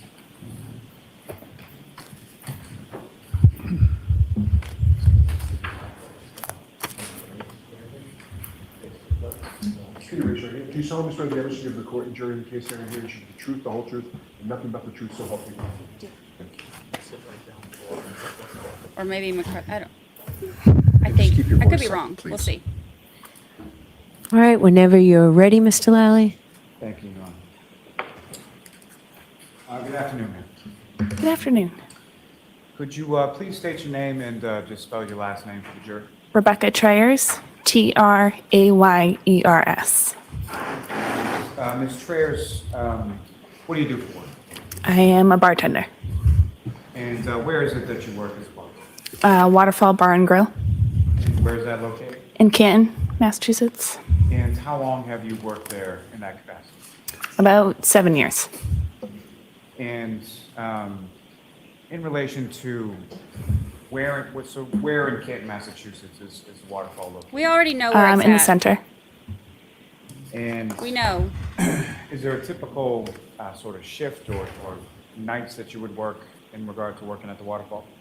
At the moment, it's like Thursday, Friday, Saturday nights. What, if anything, And do you when serve work at the sort of bar? nights, what time is it sort of that you start and what time is it that you typically close? The shift starts at 5 and we are by volume. So it's once people start leaving, generally around 10 to 11. And sort of what is the latest that, based Sort on of. volume, if people are sort of hanging around in the bar, when would you sort of, last call, turn the lights on kind of thing? 12:45 is the latest that we could do last call.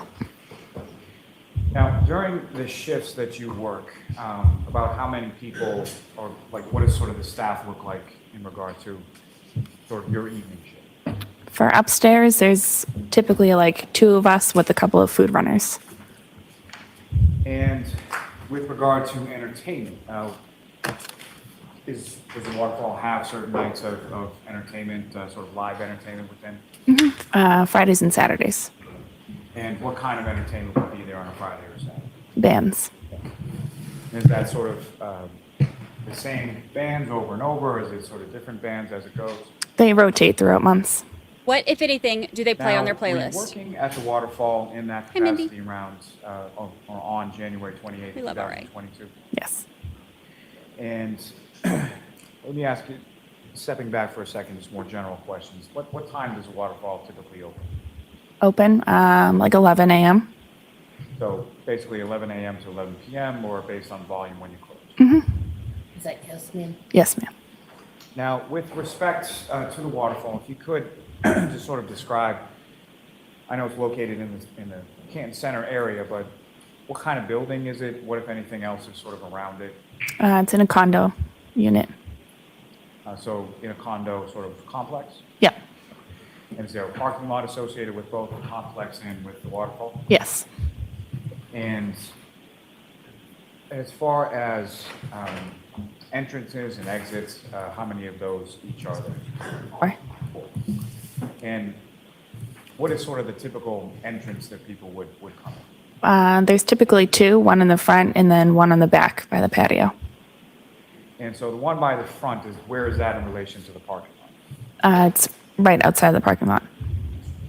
And so if I walk into that front door over by the parking lot and come in, can you describe for the jury sort of the layout or like sort of how many tables, what kind of tables that you observe there? When you initially walk in, you walk into like the lounge area. There's about 7 or 8 high tops and then probably 4 or 5 low tops. And then right beyond that is the bar area, which leads into the patio. And we have 2 back rooms also, but those aren't typically used. And as far as high tops and the low tops, starting with the low tops, about how many chairs would typically be around the low top table? 4. And as far as high tops, how many chairs? 6 and 2. We have both. Now, is there, in addition to being a bar, is it also sort of a restaurant you serve food? Mm-hmm. And is there sort of a, how is that staffed as far as Sort kitchen of. staff is concerned? In the kitchen, there's typically 2 cooks at a time. That's downstairs. And maybe pretty well understood, but just as far as your duties and sort of responsibilities as a bartender, what is it that you do? I serve drinks and take food orders. Now, are there people, do you have sort of regular customers that come in on a fairly regular basis? Yes. With respect to the bar, is that sort of a full service bar? What would full service be? 4 questions. Let me rephrase. So you have beer and wine, is that correct? Yes. And is there sort of mixed drinks and cocktails and things of that nature as well? Yes. It's a bar, Lally. Now, when it comes to the glassware that the waterfall has, where does that where does that come from? Like, where do we buy it? Is that what you're asking? Typically a restaurant depot. And is there like a certain type of, well, let me start back. So if you're getting something that's either a draft beer or a wine cocktail, does the type of drink that you're ordering have any reflection in the type of glass you would receive? For the most part, yes. And as far as if you're, let's say, getting a non-alcoholic drink, how would that typically be served? In a pint glass. I'm sorry, what was the answer? A pint glass. Thank you. And if you were getting a mixed drink or a cocktail, how would that typically be? What kind of glass would that typically be served? In like a shorter one. And the shorter sort of cocktail glass, as far as the weight of that, would that be heavier or less heavy than the pint glass? The same. And as far as the sort of thickness of that cocktail glass, would it be thicker at the bottom or thicker at the top or something? We have different short glasses, but the bottoms are typically heavier in glasses. Now, on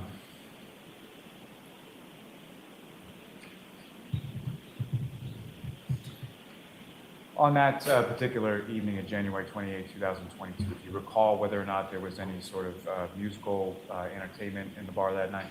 There was a band. And do you recall the name of the band or what kind of music they played? No. But it was a live band, is that correct? Yep. And when a live band is performing at the waterfall, where is it in regard to the layout that you were just describing that band would typically set up? When you walk into the building, it's left of the high tops. There's like a small alcove. We move tables for them. And once the band is done, what, if anything, do you do with that space once the band clears out? We put the tables back. Now,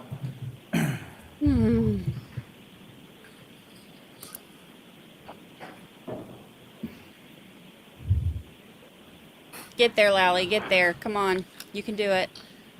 with respect to the waterfall, are you familiar with whether or not there's any sort of security or camera recording in there? There's cameras. Look, here's And as far as the cameras are concerned, do you know Picture of the where outside they're patio. situated in relation to the bar? For the most part, yes. And fair to say there's at least some interior cameras and some exterior, correct? Yes. And with regard to this specific evening of January 28, 2022, have you had occasion to see some of that video from that particular evening? Yes. Your Honor, may I approach? Yes. no. Your Honor, at this time, I would seek to introduce and admit as the next exhibit a copy of the surveillance video from the waterfall. Okay, is there any objection? No objection, Your Honor. Okay, All right. thank you. Waterfall.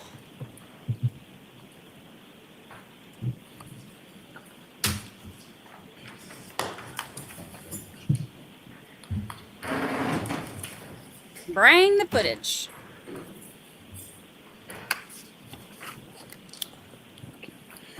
Your Honor, with the court's permission, I would ask to publish just certain small portions of that at this time. Okay.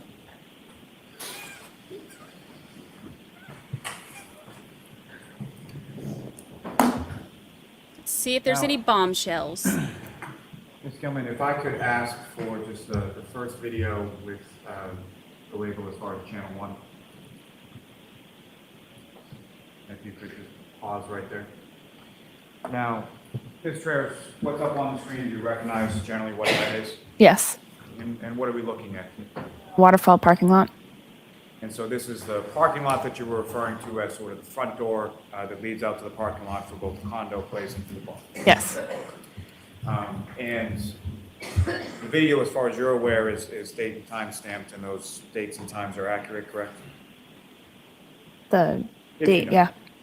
What, if anything, is your Yes. Wednesday special? Thanks. Ms. Gilman, you can take that down.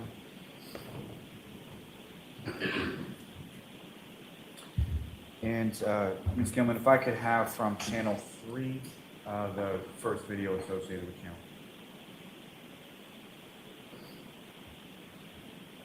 And if you could just pause there. So Ms. Traers, before you, I think on that desk should be a laser pointer. Mm-hmm. So basically all you need to do with that is just click the button on top and then point it at the screen if and when I ask or anybody asks. Okay? So again, what's up on the screen right now, do you recognize that?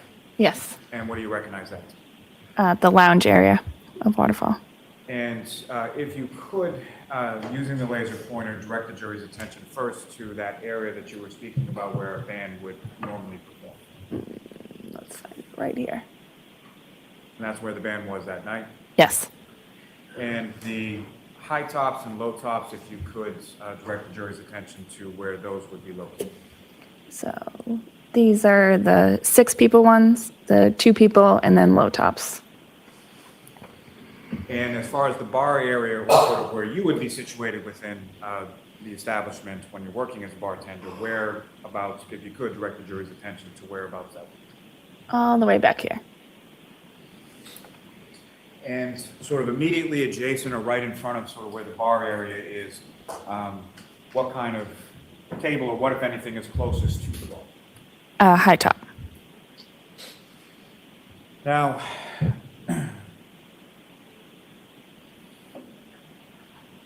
They were sitting at one of the high top tables. Ms. Gilman, if I could ask you to take that one down. Per court And if you could, documents. please go to the 6th video listed down for channel 3.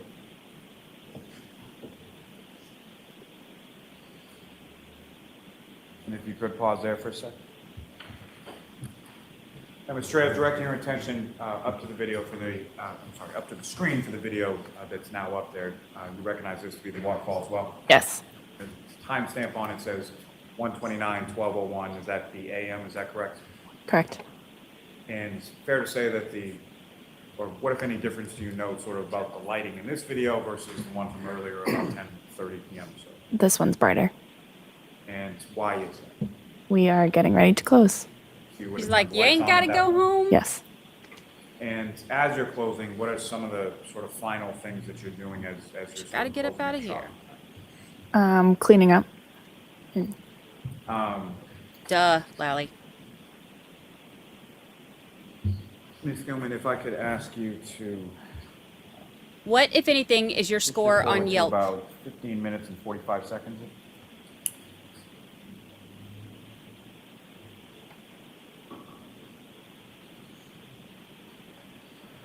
It's closing And Ms. time. Treyers, from the date and time stamp up there, about what time is this? Does it say on the screen? 12:16 a.m. And Ms. Gilman, if you could play this from this point till about 16 minutes and 8 seconds. Gather all your jackets. Move it to the exits.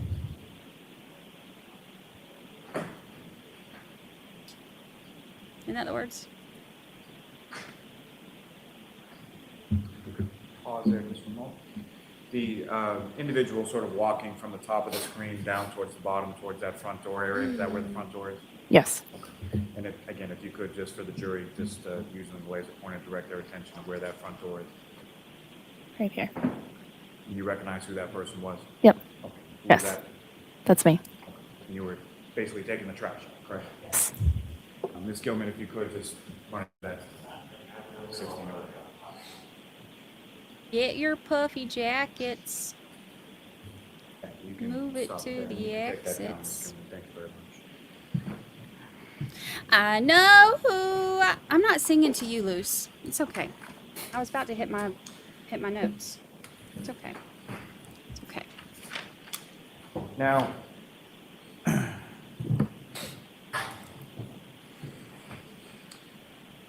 from that evening of January 28th, 2022, I'm going to ask just a couple of people's names and then ask if you know them or recognize them as far as sort of people that you've seen in that establishment before. Okay? First, with respect to John O'Keefe. I know of him. And was he someone that you had seen in the waterfall before when you were working there? A couple times. Did you know him specifically by name, or did you just sort of know him as a familiar face? First name. And what is it typically that, as a bartender, what is it typically that he would sort of order or get when he was? I couldn't tell you. Don't know. And really, I'm just asking as far as the beer versus cocktail versus whatever else, if you know. I'd say beer. And do you recall seeing him in the waterfall on January 28th? Yes. And could you describe what, if any, interaction you had with him or when about that was in the evening? He came up to order a beer. And Imagine that at being the their end of the interaction. night, there was one group that was sort of the last group to leave, is that correct? Yes. And where were they sort of situated in the bar? The high top, yeah, in the lounge, closest to the bar. And what, if any, association did you see with Mr. O'Keefe with regard to that group? I believe he was standing with them. Could you keep your voice up, please? Yes. Thank you. And ma'am, if you want, so that microphone, you can move anywhere, wherever is most comfortable. Thanks. Now, were you familiar with anybody, as far as a female party that would accompany Mr. O'Keefe to the waterfall on that or prior occasions? No. And had you seen Mr. O'Keefe in there with or without any sort of female companionship? Previously? Yes. No. Not that I'm aware of. I'm sorry? Not that I'm aware of. Not the truth. Mhm. Now, with regard to Christopher Alwood, did you know him? I know of him. And you're familiar with him as far as someone who came into the waterfall on occasion? On occasion, yes. About how often would he be in? Once every few months. And do you recall him on the evening of January 28th? I actually don't remember. And anybody, as far as anybody else from the Albert family, as far as a Brian Albert, were you familiar with him? I know of them. And do you recall him being there on January 28th? Yes. And where was he in relation to the group that was at the high top table closest to the bar? Same area. And who, if anyone else from that group, did you recognize or did you know on that evening? The only people I would have recognized would be Brian Higgins and Brian Albert's wife. And do you even know what Brian Albert's wife's name is? I forget. And Mr. Higgs, is that someone that you had seen in there on prior occasions? On occasion, yes. And as far as Mr. Brian Albert, is that someone that you had seen there on prior occasions as well? Same, on occasion. And had you seen Mr. Higgins and Mr. Brian Albert there together on prior occasions as well? Yes.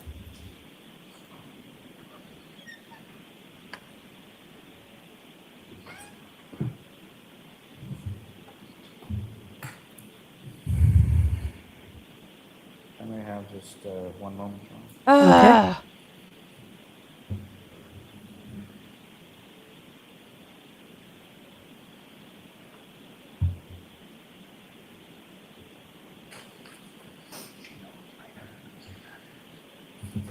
Now, at some point following that evening of January 28th, do you recall troopers from the state police coming to the waterfall, speaking with you and speaking with the owner of the waterfall? I spoke with them, not at Waterfall.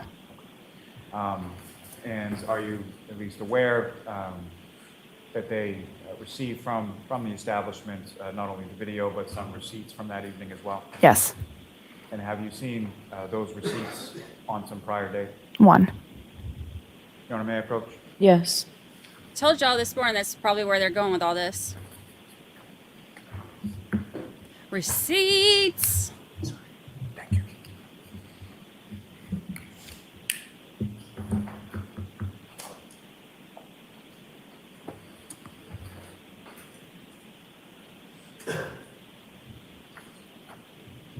Receipts.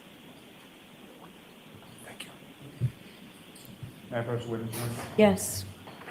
Showing you 3-page documents, just asking in general terms, do you recognize what those appear to be?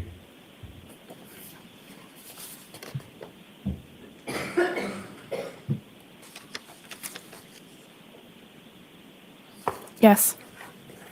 And obviously you work at the waterfall, you've seen receipts that are generated by the establishment before, correct? Yes. Do those appear to be receipts from the waterfall? Yeah. Is there any sort of date? I'm sorry, was there a yes or no answer? Yes. Thank you. And with respect to the receipts that I placed before you, do they have a date on them? Yes. And what is the date? 1/28/22. He did not just ask her if she's seen May I approach? receipts. Yes. Call will seek to introduce and admit as the next exhibit. Okay. No objection. Okay. Thank you. What, if any, ink is in your printer for the receipts? I may have one moment, Your Honor. Yes. Who, if anyone, orders the ink for the printers, for the receipts?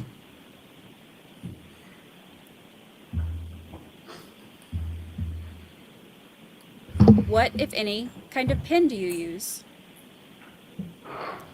Who, if anyone, signs the receipts? And Mr. Ayers, just one last question.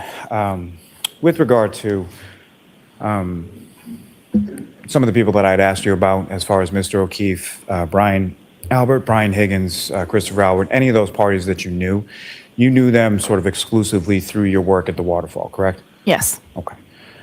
Nothing further, Your Honor. All right, Ms. Giannetti? Thank you, Your Honor.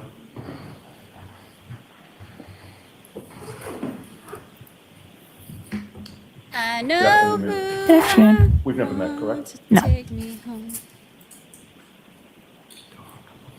You had been a bartender at the Waterfall for how many years? About 7. And that was prior to January of 2022? Or you've now been there for 7 years as of today? As of today. As of today. Prior to being a bartender at the Waterfall, did you have another bartending job somewhere else? Yes. Where was that? I've worked at a couple places.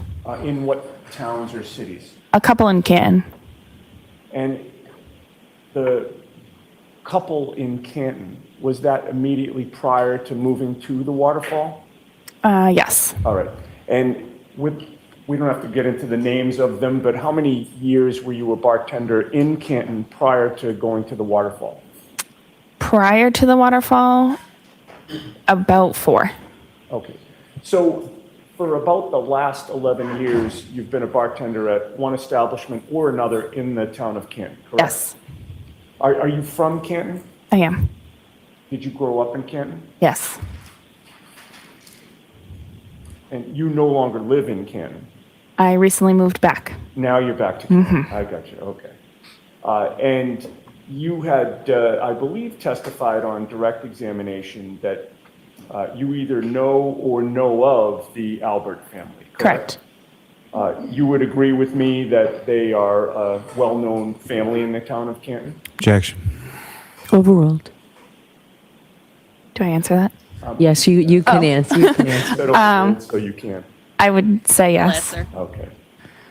And how many members of She's the cute. Albert family do you know either personally or professionally? And by professionally, I mean, obviously, you're a bartender, and personally means that you know them in some other way.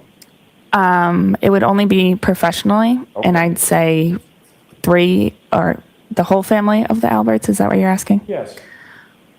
5 of them. Okay. And if I asked you the names of the Albert family that you know, would you be able to tell this jury? Yes. If you would do that, please. There's Brian Alberts, Chris Alberts, I can't remember their wives' names Okay. at the moment. You know their wives by, Yeah. by face? Yeah, and then Brian's daughter, Caitlin. Okay. And specifically with regard to Caitlin Albert, can you tell us, is there a difference in age between the two of you? Is she closer to your age than the others? Are you She's closer to my age. She's younger than me. Okay. Did you see Caitlin Albert at the Waterfall on the night of January 28th into the 29th of 2022? Yes.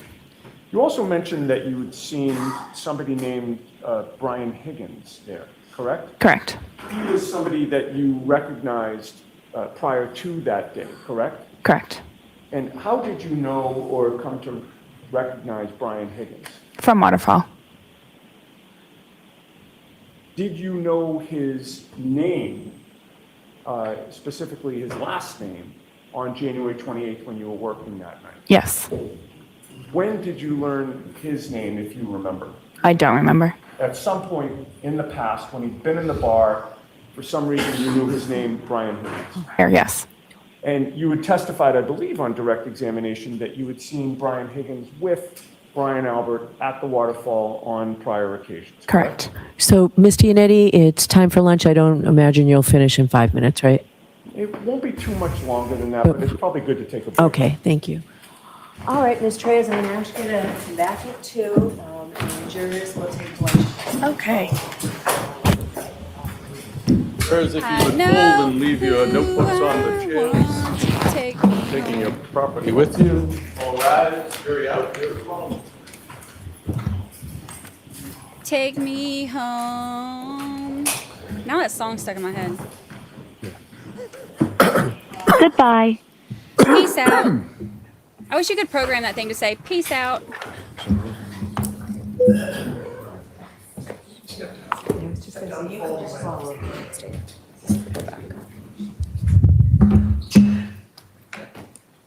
All right, thank you. We're in recess. Okay, I will not make you suffer through the fan. I will keep it on over here, but I will not make you suffer. Look at bedhead. So what, if anything, stands out to y'all so far today? Anything?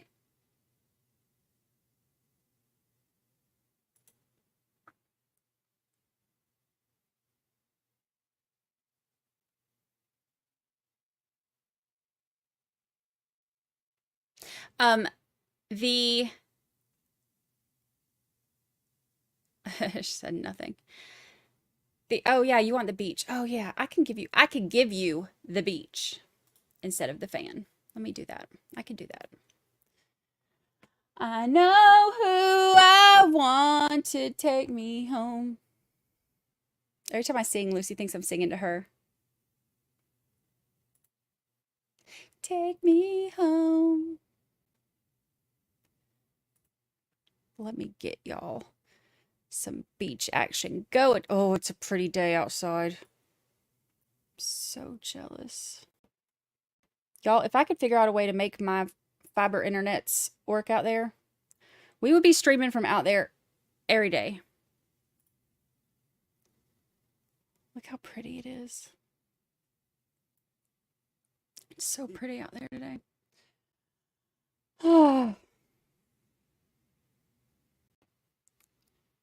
One day I'll figure out how to get the fiber internets out there. So far, there is not a whole lot of, with these all being prosecution witnesses, there's not a whole lot that has helped their case at this point. Of course, I mean, there's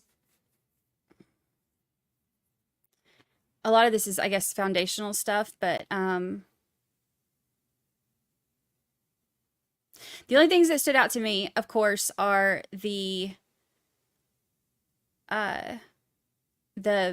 video surveillance. You know, they looked happy, hugging on each other, all of that. The friends, the Camaranos, and the Roberts all seem to really like Karen and think positively about her. Drinking and driving is a sport in Canton, Massachusetts. You know, that's something that I picked up on yesterday too. I was like, how is Lank going to get up there and be like, yeah, I had been out drinking, and then there was this one guy who had been drinking more than me, so they asked me to be responsible and take him home. What? That's not how that works, sir.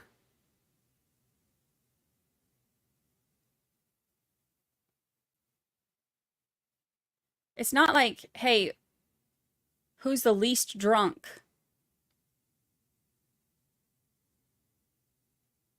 Who can, like, it's like, you know, if you can pat your head and rub your stomach, then you're totally fine. Totally fine. No, that's not how it works. They do it all the time, which that was back before Uber. That case was back before Uber. This is not. But the one where Lank drove the fella because he had been drinking. Lank, who had been drinking, drove the fella home, or was supposed to drive the fella home because he had been drinking. Make it make sense, people. Make it make sense. But yeah, there's really not a whole lot of new information that we've gotten today. A lot of it is stuff that we had already heard in statements, and the only thing that I think I don't have, let me go back and look. In my notes, I did not have that the right garage door was open.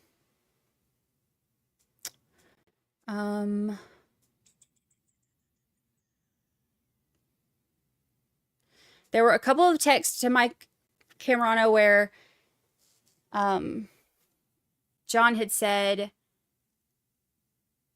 something to him and Mike asked if he's okay and he said, yes, stupid shit. And then they were going to go out. But then obviously I'm assuming that was the fight that they had talked about in the other texts where he got mad because she took Kaylee to get iced coffee before school. But yeah, I mean, everything else, no arguments, fighting. We see them hugging on each other. There's really not a whole lot else that has come out yet. A lot of it's stuff that we already had. Let's see.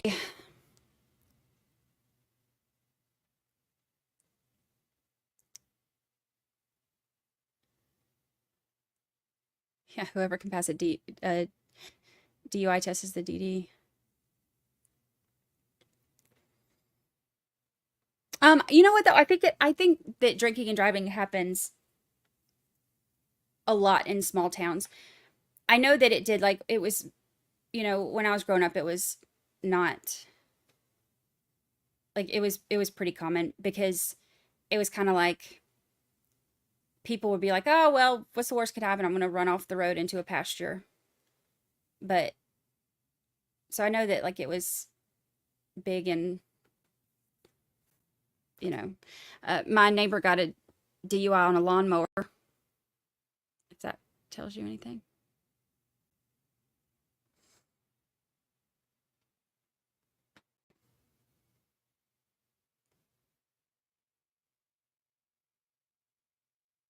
Yeah, DUIs are pretty common.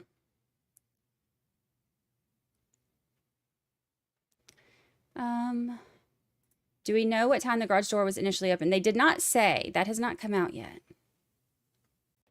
Advocate says, did anyone see my CVS bag that's marked as evidence better than Canton Police? I saw that, and it did look like it was marked as evidence, and it did look better than Canton Police. It's a crying shame. Why do you think they didn't call Carrie after Kurt? I think that what he's doing is trying to work through the entire night into the morning. So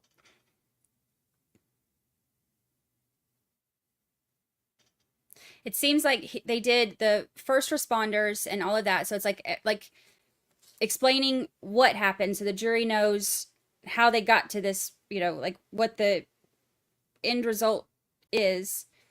And now it sounds like maybe they're starting from the beginning of the night because now they're going to the waterfall stuff. So maybe it's like showing the jury like, okay, this is how he ended up, and now let's walk through how he got there. But also, Lally is not,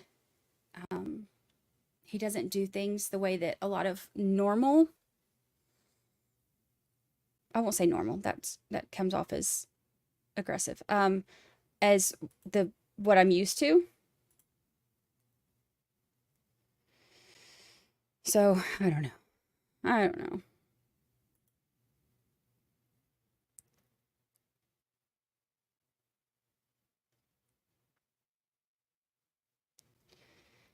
I remember the video where a guy got a DUI on a horse. Really? Bless it. He's not typical in his methods at all. The autopsy results allowed in the trial? If yes, assume that would clearly tell everyone if he was hit by a car or fist. Well, they are going to have the medical examiners come in. There's one for the defense, there's one for the prosecution, and they have very different interpretations of the injuries. And I think that there's agreement in the cause of death being hypothermia and blunt trauma to the head, I think is what, I can't remember exactly how it's worded. So I think that we can agree on. It's just that there's not agreement on how we got to that place. And on the death certificate, they are going to redact the manner of death being undetermined, which I don't understand, but okay. But I think she said in that hearing that there's room for that on cross-examination. So we'll see. We'll see. All right. I am going to leave y'all with the beach for a minute and take Miss Priss here out. Oh, she heard me say the word. Did you see that? She popped up when she heard me say the OUT word.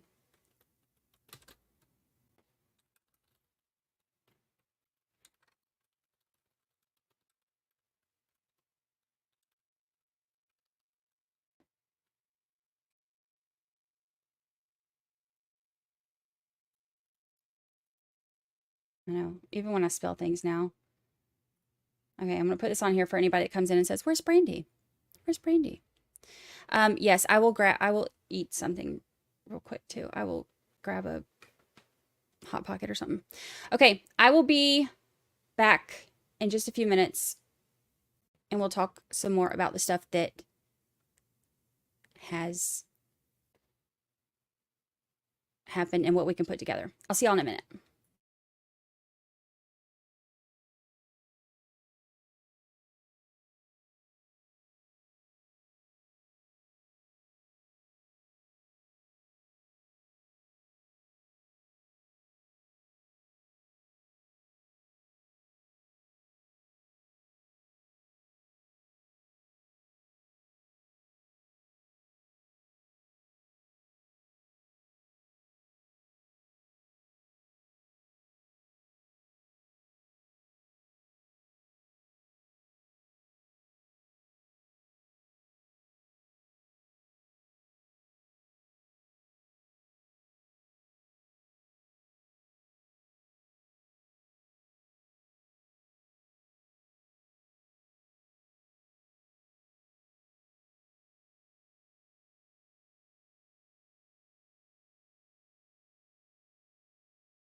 to be quiet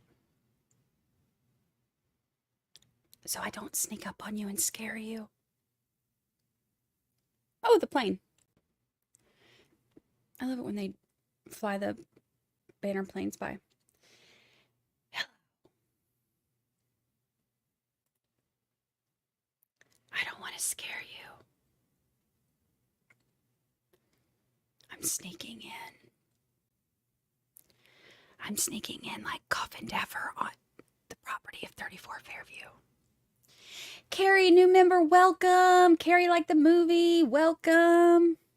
Welcome. It's nice to have you here. Welcome to the family. You live here now. Welcome. Oh, God, my shoulder, that hurt. Welcome. I did scare. How did I scare you? I put my picture up first. I whispered as quietly as you can possibly whisper without sounding like a weirdo.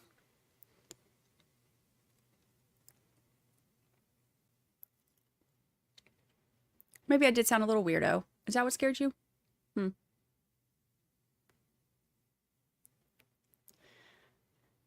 Coffin creeper. I was focused on my work. I even tried to like, it's like I put my thing up first and was quiet for a minute, and it's like I'm gonna let them see me first. And I was like, hello.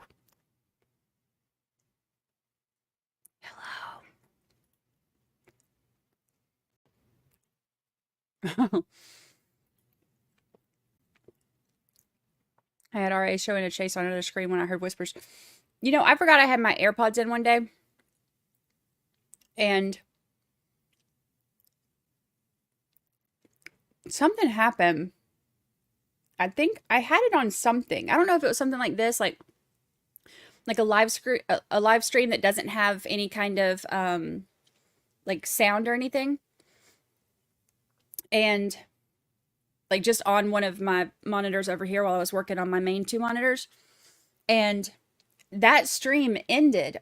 So it kicked me immediately into one of Mel's, Icked Mel's streams. And at the point where it kicked me into it, he was making some joke like about saying like, but he was making like a funny voice or whatever. So he was like, sled. And that was the first thing I heard all of a sudden in my AirPods that I had forgotten I had in. So all of a sudden I'm sitting here working away in, you know, complete silence for 2 or 3 hours. And then all of a sudden I hear that in my ears and I about fell out of my chair. I just about fell out of my chair. I was this close. This close. It was really funny though. I mean, after my heart rate calmed back down. It was funny. I had a sandwich and an oatmeal cream pie. Lunch of champions. I don't eat lunch a whole lot, but I have to fast tomorrow because of my PET scan tomorrow afternoon. So I'm trying to eat now.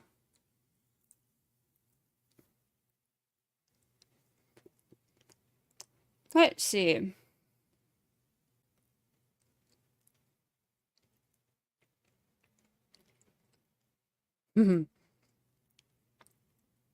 It's really hard.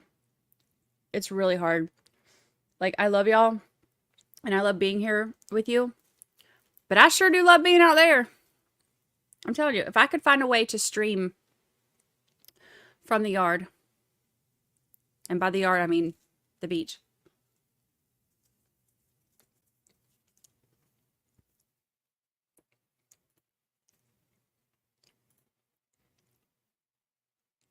Love it. Steph, welcome. You get a quick summary. Well,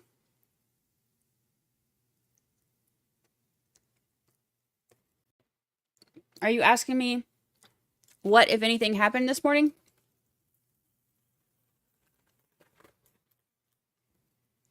I can answer that.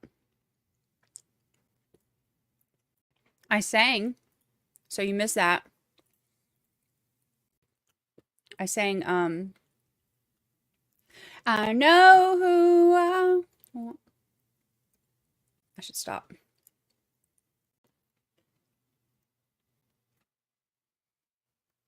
There wasn't a lot of new testimony.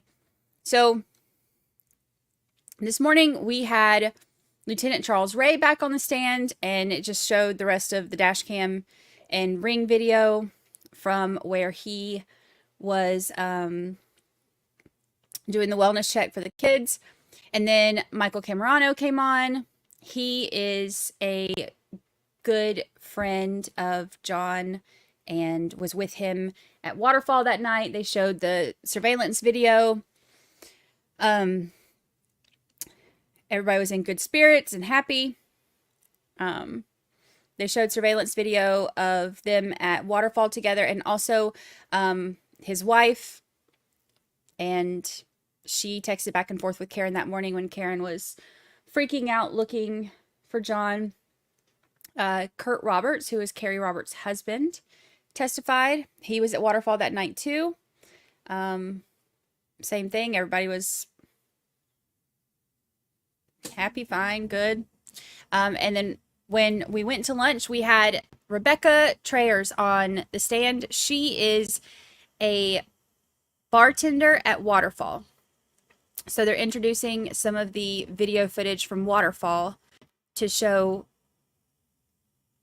them at, or not Waterfall, Waterfall, to show them at Waterfall before they left around midnight.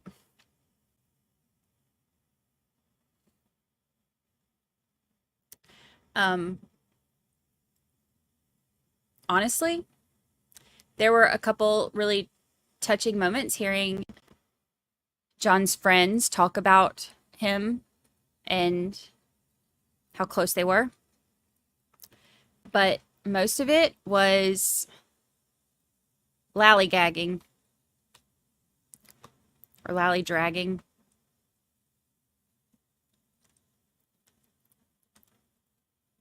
Lally-by. It was,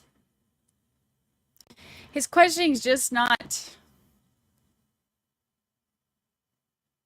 a lot. It's just not easy to follow.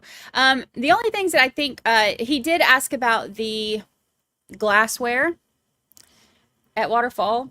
I think he's trying to show that the glass that came from, that was found in the yard with John came from Waterfall.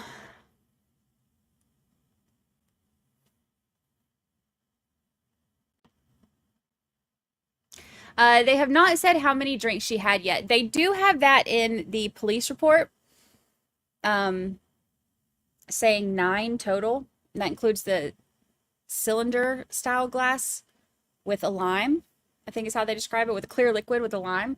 And then there are, they said shot style glasses that, like, she gets shot glasses and pours whatever that is into her drink. So I think he, what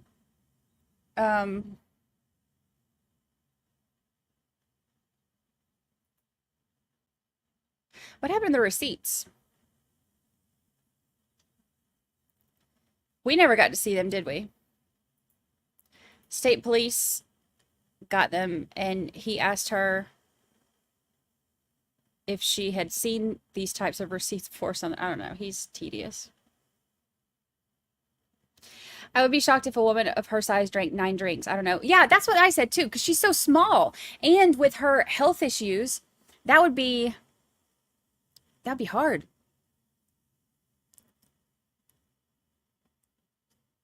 I know, like, since I've had health issues. I can't drink like that. I get sick as a dog.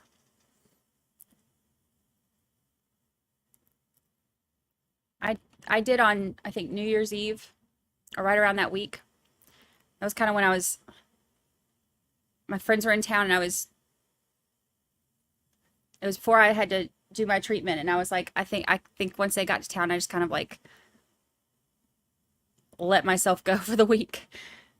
And I drank on New Year's Eve, and I was sick as a dog. But now I can sip, but 9 drinks I couldn't do it. I mean, different medical issues affect you different way, different medicines affect you different way. But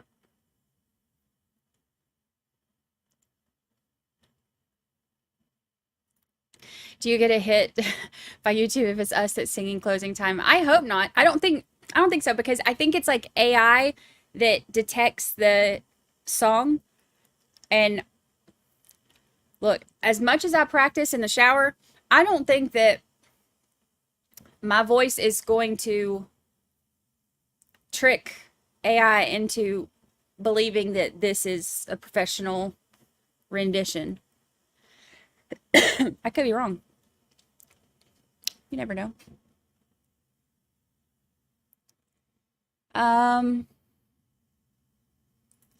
Did you see those pics of the taillight glass on top of a shoe print?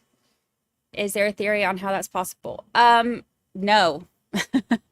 They haven't really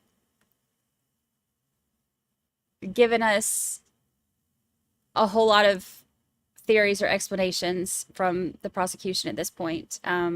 Only that, you know, they went back and found stuff because snow was melting. And multiple Canton police officers went back to do these things, even though they were conflicted out.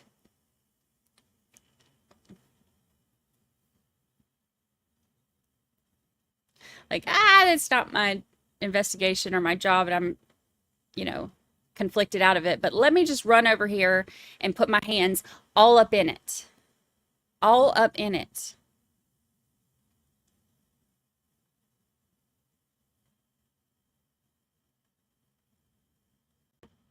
How sick is a dog? I don't know. It's just an expression my daddy always said, so I say it too. Sick as a dog. He always said that or a billy goat. Sick as a billy goat. But I feel like it's just more syllables.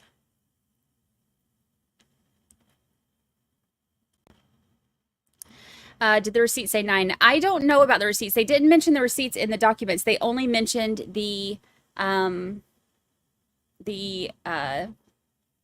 video footage of the time stamps of when she got the drinks.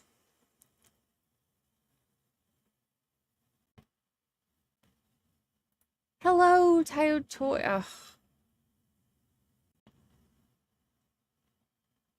Tayo Toys. You missed my singing earlier. It's probably a good thing. Don't rewind.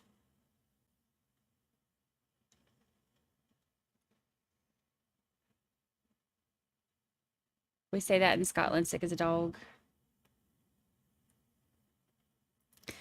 I'm sorry, I'm not buying that John's head at over 6 feet tall met with the taillight of Karen's SUV.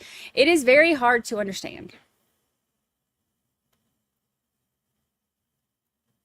Look at James Scott coming in clutch with our history lesson. The term sick as a dog originates from the 1700s, when dogs typically lived outside in poor conditions, causing them to be far mangier, dirtier, and sicker than today's well-groomed showpieces. He called you a well-groomed showpiece. Okay. She appreciates it.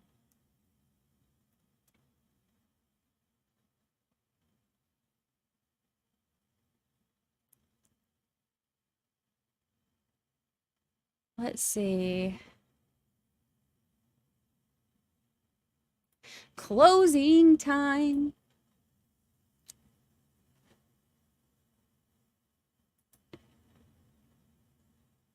We were seeing it because of the The bar closing.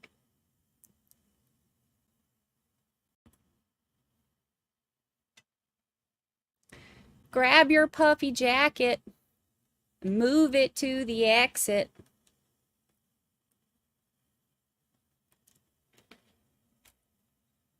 Nailed it.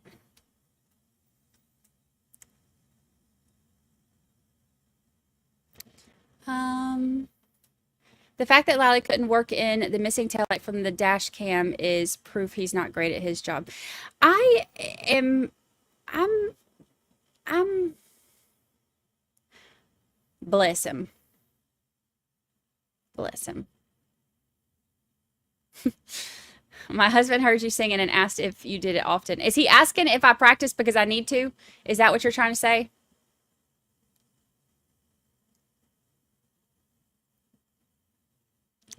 I get it. When did John get the puffy jacket? He didn't. It was a false memory.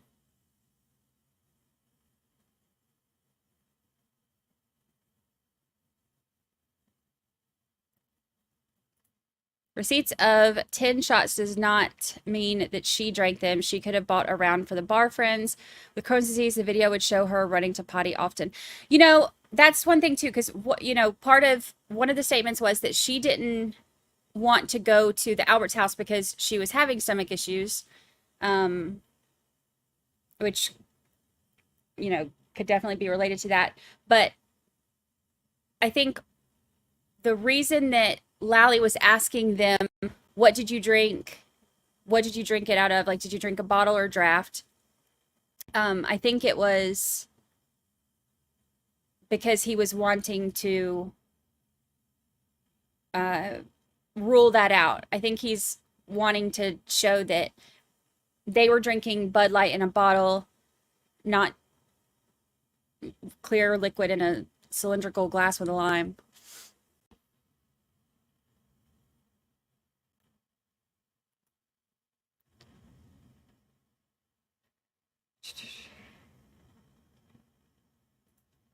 Tish Fish says, husband has MS, 2 to 3 drinks, no good, stumbling more.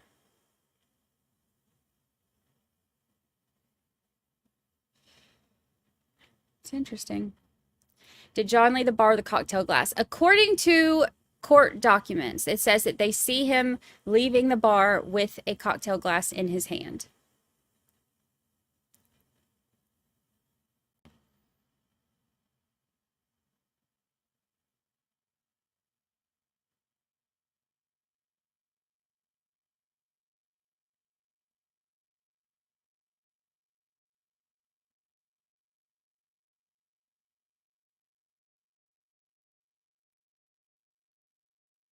I didn't see a video with him leaving with a glass, but it says that there is one.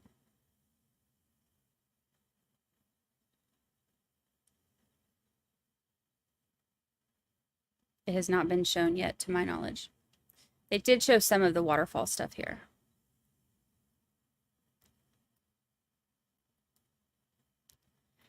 Kenny Peterson says, I'm still trying to figure out who was shoveling snow wearing an apron, right?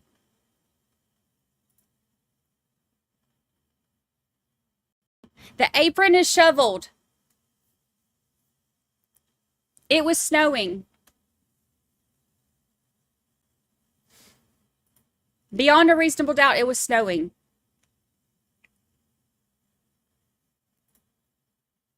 Lord of mercy. Lord of mercy. I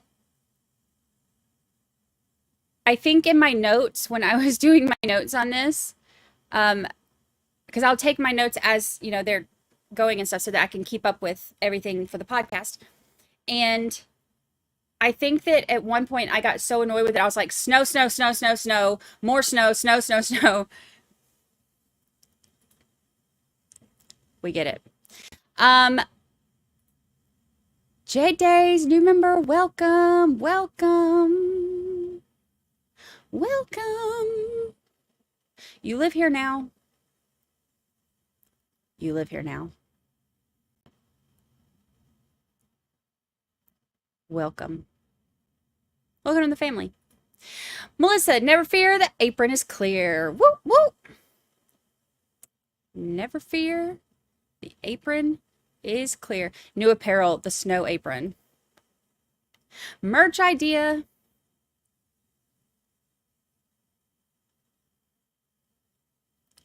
All of the merch, everything that we, like, the prices on the merch are, like, we keep it super cheap. But all of the money that comes from that goes into, like, one little pool of, like, a little account, PayPal account thing or whatever. And that's what I use to send out prizes and stuff. So that way, anything y'all spend goes right back to you.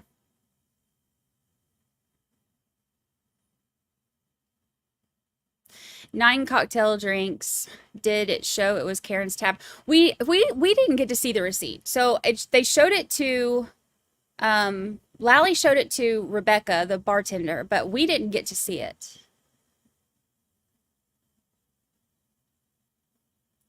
If Karen had 9 drinks, no way she could back up at 20 miles per hour in the snow without losing control. I don't know how she could have that many drinks being as small as she is and with her health.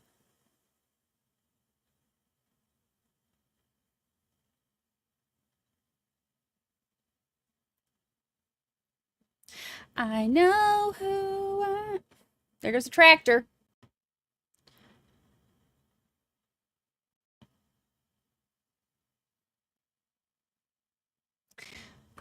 Let me see what's going on in my crib.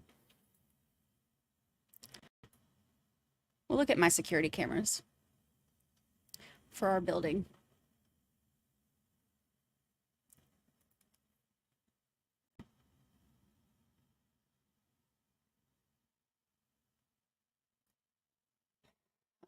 Here, I'll show you.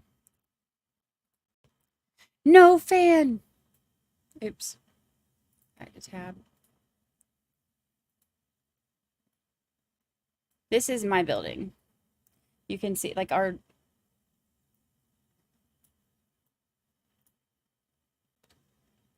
This camera sits up a little bit higher so you can see it's... See that pretty water. I love it. I love it so much.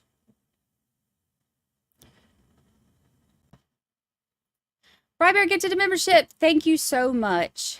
Thank you, thank you. Thank you, thank you. I appreciate the support. Thank you, thank you. That means more than you know. I appreciate y'all. Thank you, Rybear. Let's see. Should we miss anything? Just Brandy singing.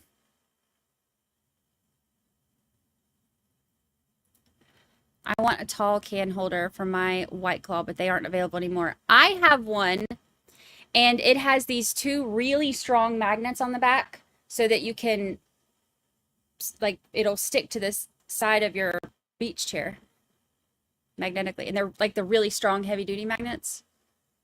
Love that thing. I got it at a gas station somewhere down here.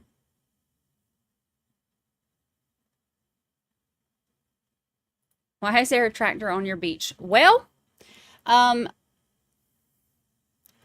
do that sometimes. They have one that goes by there. Hey, Bev.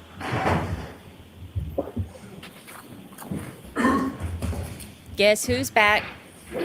Bev is back. Back again. All right, could we have Miss Trayers, please? Tell a friend.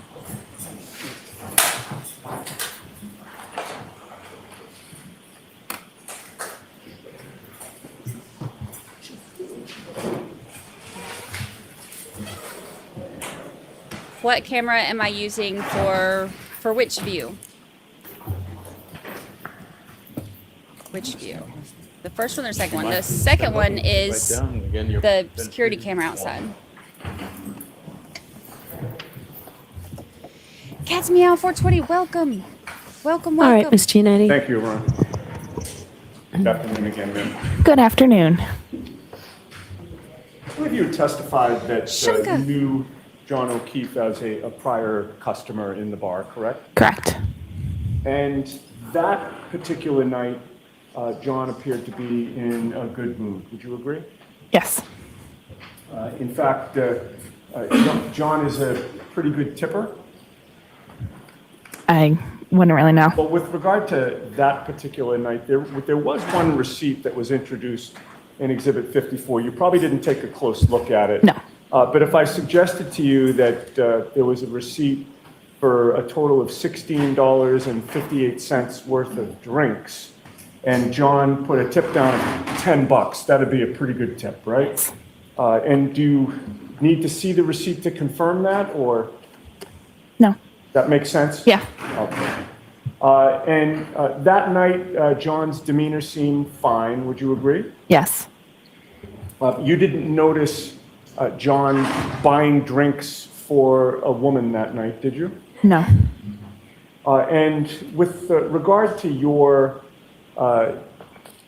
sort of scanning the people that were there within that group, one of your duties as a bartender is to make sure that nobody's overserved, right? Correct. And so, while you don't watch every movement all the time, you do look for signs that somebody might be overserved, correct? Correct. And with regard to the group that came in, the receipts for which you were shown today, nobody really seemed highly intoxicated to you, correct? No. If I may just have a moment? Yes. Thank you, James Scott. Thank you so much. I have no further questions. Thank you, ma'am. No redirect, Your Honor. All right, Ms. Treyas, thank you very much. Thank you. May I approach council table to deliver this exhibit back? Yes, I was actually just looking for it, so yes, Oh, please, that's thank right you. here. Sorry. That's okay. All right, thanks. Thank you, James Scott, for the super chat. All right, your next witness, Mr. Lally? Yes, Your Honor, the Commonwealth will call Mr. Nicholas Kokkiotis to the stand. Okay. All right, here we go. So he's one of the ones who was at Waterfall that night. He got there. Him and his wife went after their kids' game.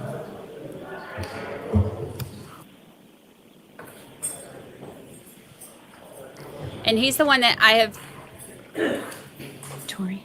never said his name properly, I think.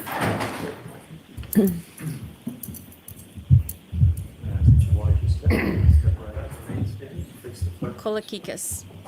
Please tell us whether the evidence is due to the court and jury in the case now hearing the truth, the whole truth, and nothing but the truth, so help you God. Thank you.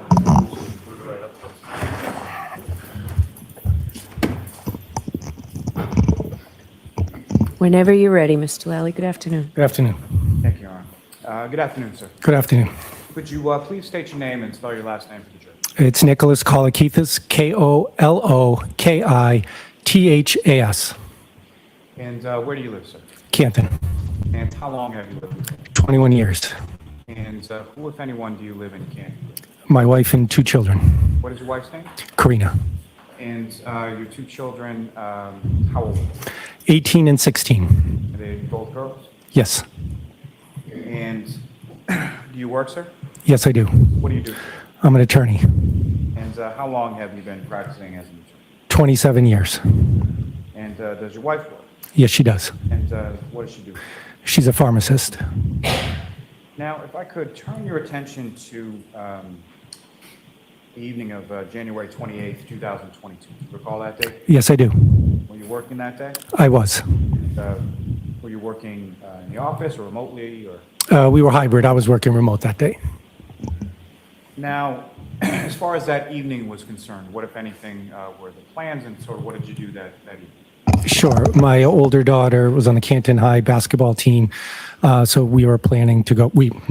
I was planning to go to the basketball game, and I did go to the basketball game. Yes. And where was the basketball game, if you recall? Canton High School. And your daughter at that point, which team did she play? She was coming off an injury, and she was playing for both the JV and the varsity team. So she was sort of swinging between JV and varsity? Correct. And so what time were each of the games that evening? God, I think the JV was around 5 or so, and the varsity 6:30, 6:45. And do you recall who they were playing? Foxborough High. And when you I remember that. arrived to the game, as far as where is it that you typically sit when you go to a basketball game in Canada? There was a group of 5 parents or so, including us, we generally sat together most of the games. And who, if anyone else, was among those parents that you sat with? Specifically, Yes. names, the McCabe's, the Fitzgeralds, Galleries, and Tom Beatty. And these are people you know as sort of parents of other children that are on the team? Yes. And as far as that particular, is that who you sat with on this occasion, if you recall? I believe so. And your wife, did she come to one or both games?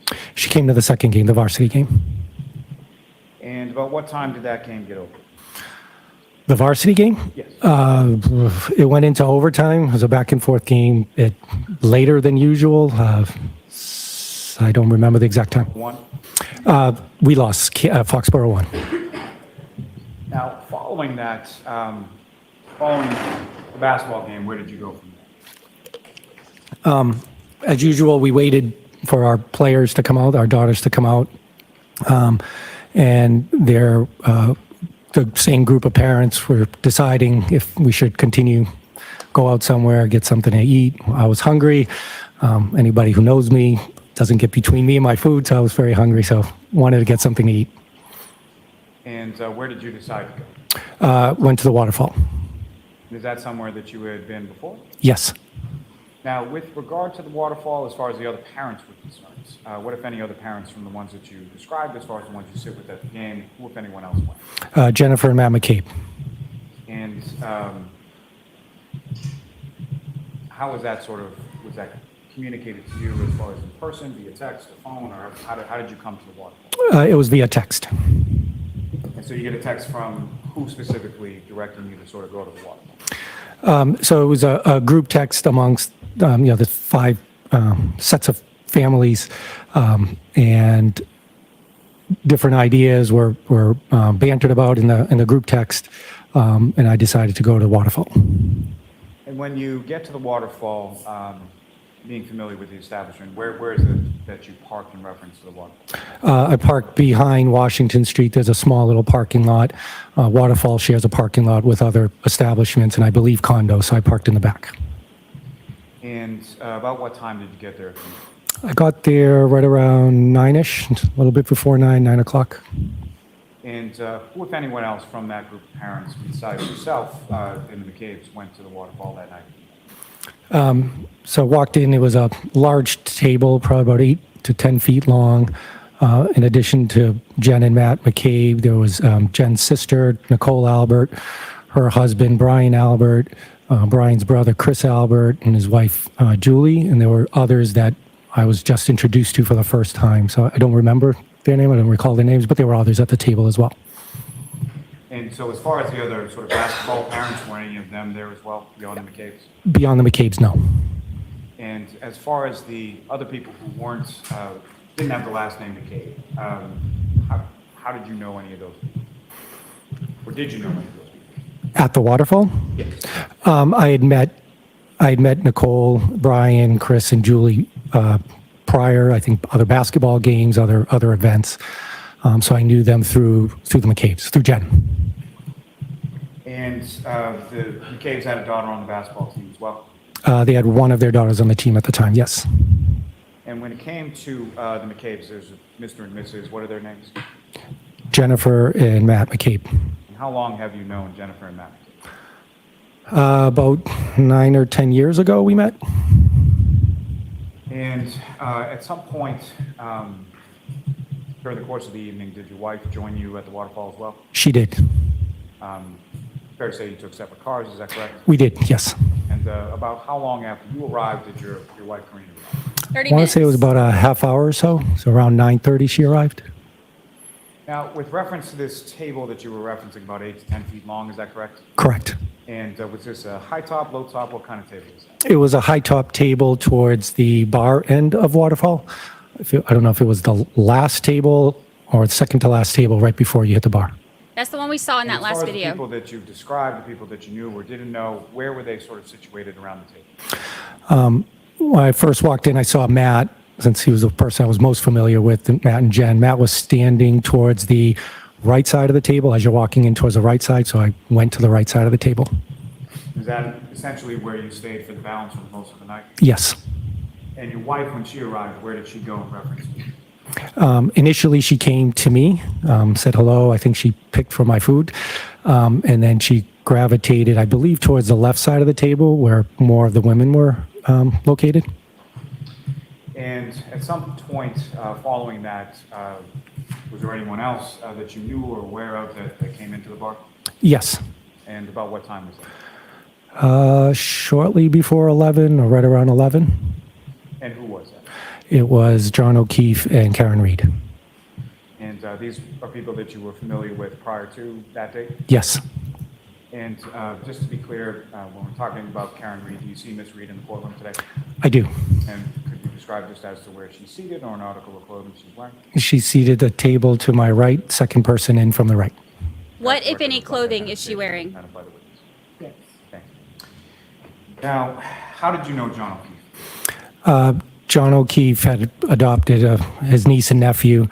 His niece is the same age as my younger daughter. And they were playing basketball together. They've been friends for years. So I got to know John through my daughter. Now, as far as Ms. Reed, when was it that you met her? When was it that you became sort of aware? Sure. I believe it was towards the end of the summer of 2020. I dropped my daughter off at John's place on Meadows. Karen was there. It was the first time I met her. So it was 2020. And with reference to yourself and your wife as a couple and Mr. O'Keefe and Ms. Reed, how often would you sort of see them? As couples, not too often. I would see John on a weekly basis during the basketball season, sometimes multiple times a week during the basketball season. But as couples, maybe a couple of times we had seen them.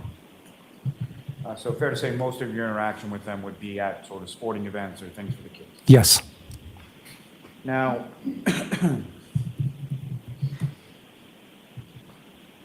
as far as on that evening, obviously you went out, you had something to eat. Did you have anything to drink as well? I did. And do you recall sort of what you were drinking that night? Captain and Coke. And as far as John O'Keefe, do you recall sort of what he was drinking that night? Yes. And what, if anything, do you recall? Beer. Is that sort of typical for Mr. O'Keefe? From the occasions we happen to be out on events like that, yes. Now, as far as Ms. Reed, what, if anything, did you observe her to be drinking at the waterfall? She was holding a cup, a glass with a clear liquid. And what was your understanding of what was in the cup with the clear liquid? I don't know what was in there, but I don't know if it was water or alcoholic drink, but I don't know for sure.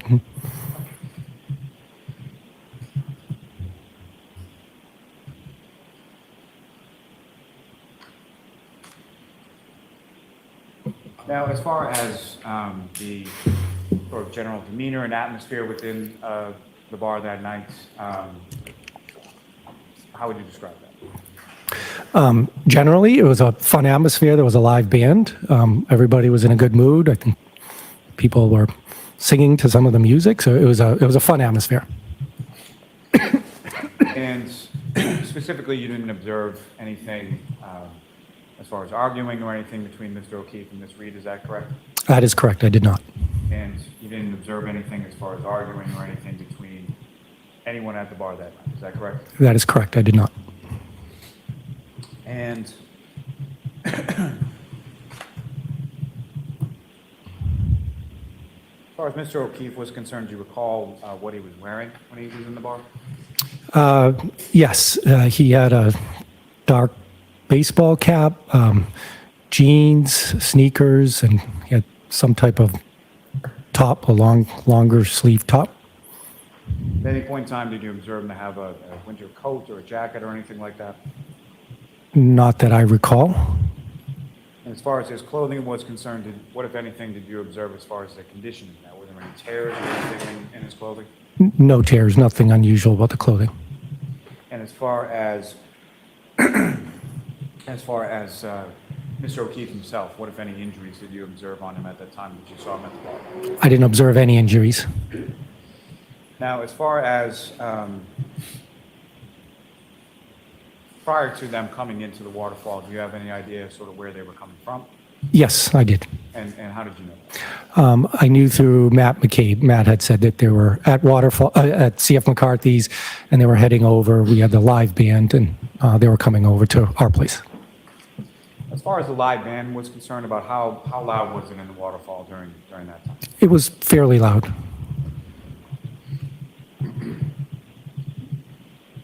Now, towards the end of the night, what, if any, discussion did you observe or were you a part of as far as sort of anywhere people were going afterward? Again, we were at this larger, 8, almost 10-foot table, and most of the discussion was happening towards the other side of the table, but there were a couple of places that people were discussing about going, potentially going.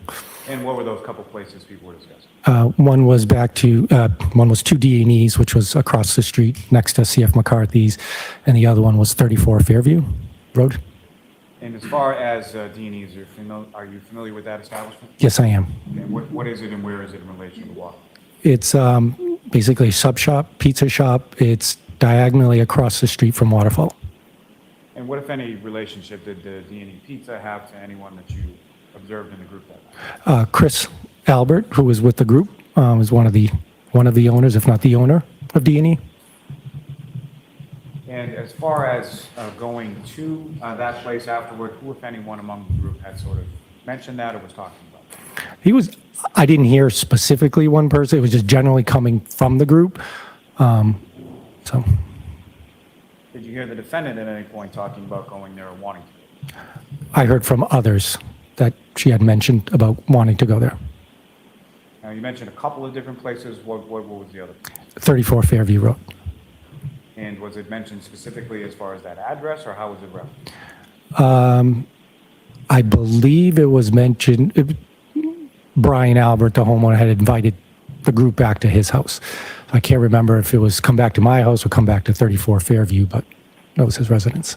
And so was that sort of an open invitation to the group at the table? Yes. And yourself and your wife, did either of you go to Fairview Road that night? We did not. And at some point, you left, you recall about what time that you left the waterfall? It was shortly after 12 o'clock, maybe 12:10 or so. And when did you leave in reference to sort of the rest of the group? Sure. Matt and I stayed back a little bit. We helped clean up the table with the bottles and glasses. We spoke to the band briefly, told them how well they played. So we were a little bit later, maybe a couple of minutes later than the rest of the group. And when you exited, did you know where your wife was? I did. I knew where she was. Where was she? She was parked out front on Washington Street. And so you were parked in the lot and she was parked on Washington Street? Is that Yes. correct? Yes. And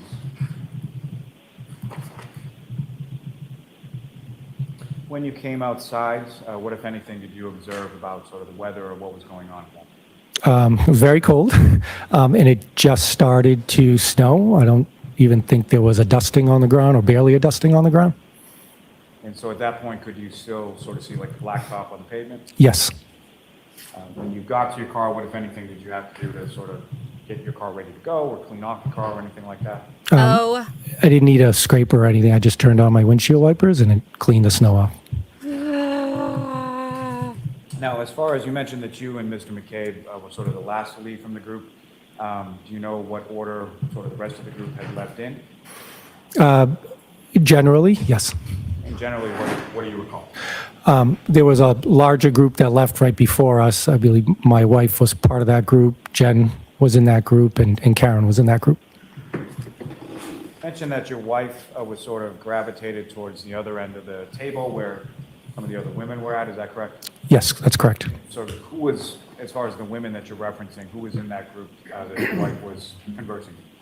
I know it was Karen was part of that group, and Jennifer was part of that group as well. And that'd be Jennifer McCabe, is that correct? That's correct, yes. What, if anything, did you put in the tip jar? Publish just a brief portion of Exhibit 53 of the surveillance video. Steelman, if I could have Exhibit 53 up on the screen, and specifically if I could have from Channel 3, the second video down. And if you could put that at approximately 10:59 p.m. How many times, if any, did you request Freebird?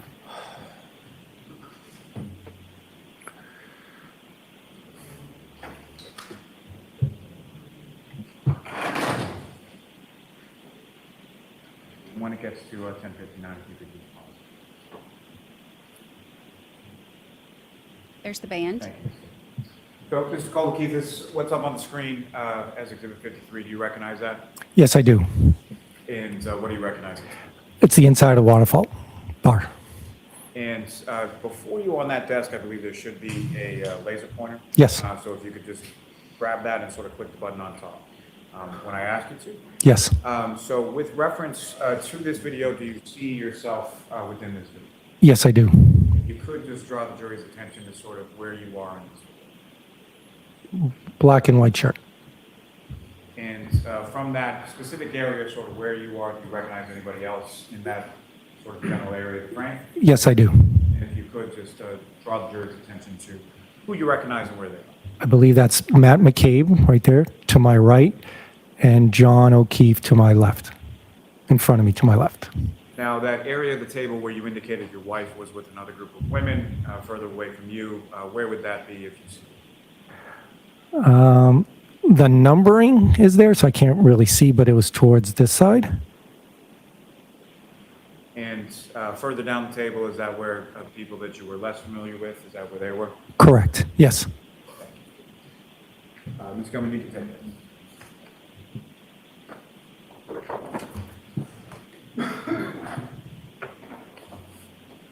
His wife is the one who testified or put in her statement that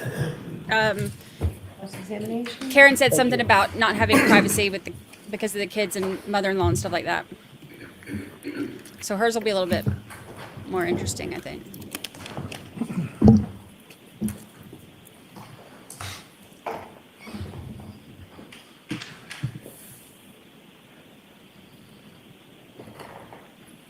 Guess who's back?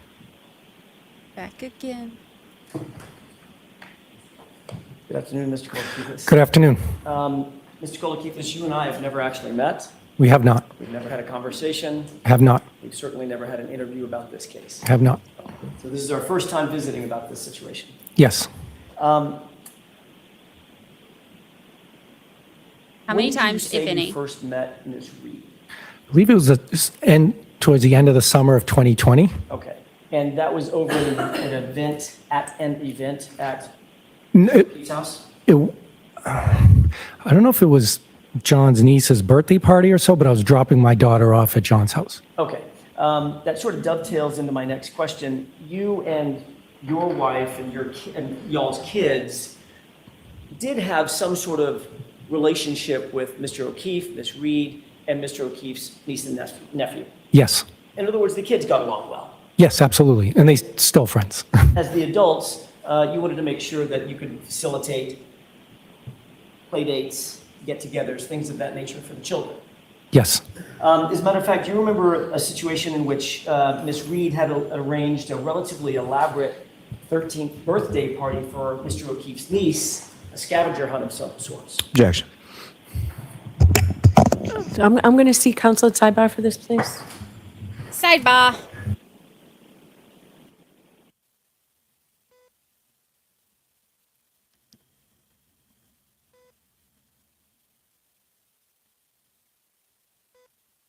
What, if any, request did you make to the band?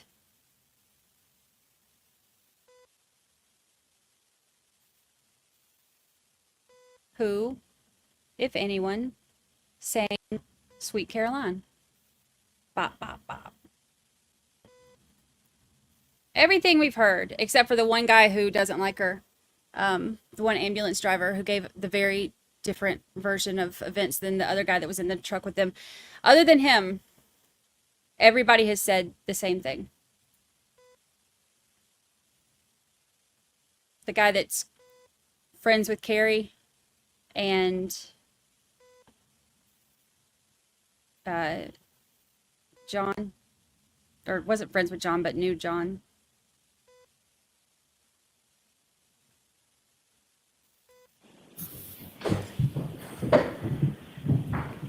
He asked about a scavenger hunt. Yeah, you're right. Yes. With regard to the last question I asked, you recall an event in which Ms. Reed had organized a relatively elaborate 13th birthday party for Mr. O'Keefe's niece, correct? Yes. And one of your children was actually invited to that. Yes. Did you actually go and accompany your child at the 13th birthday party? I did not. Did your wife? I don't know. She generally keeps a social calendar for the kids, but I don't know if she did. So it could have been a situation, Mr. Kokkiotis, in which you just dropped the child off and Yes, correct. enjoyed the birthday party. Correct. Okay, fair enough. But you had no problems or no qualms with Miss Reed, Mr. O'Keefe being caretakers over your children? Absolutely not. You said that you didn't socialize as couples all that often, but there were times in which you did socialize with them. Yes. About how many times would you say? A handful of times, maybe, Okay, 5 or 6? if that, Over the course of how long? since 2020 to 2022, 2 years, less than 2 years. Focusing your attention more toward the end of that time period that you just mentioned, toward 2022, when you socialized with Miss Reed and Mr. O'Keefe, did you ever see any sort of tension between the two of them? Not at all. Did they seem like a normal and loving couple? Absolutely. They seemed like they were affectionate and normally affectionate with one another? Absolutely. Did you ever have any question about the nature of their relationship, any toxicity in the relationship or any overt indicators that they weren't getting along? Not to my knowledge, not at all.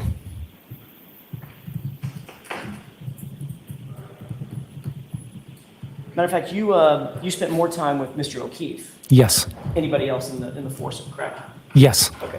Well, other than my wife, I mean, foursome. That's a good catch. You're going to pay for that later.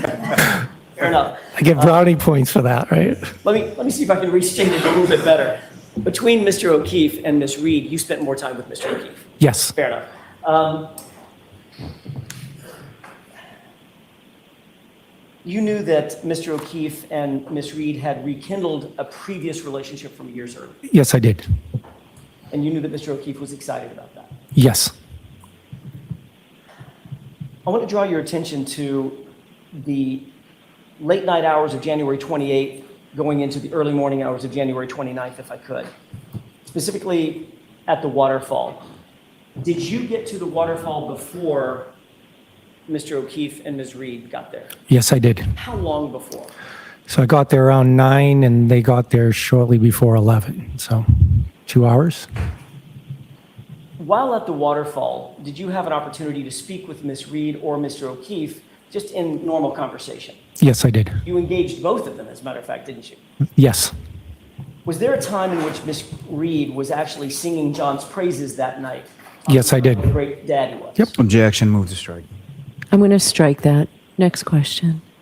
At any point, did you have an opportunity to hear Mr. O'Keefe talk about Ms. Reed and the nature of their relationship or any events surrounding their relationship? Objection. I'm going to allow that.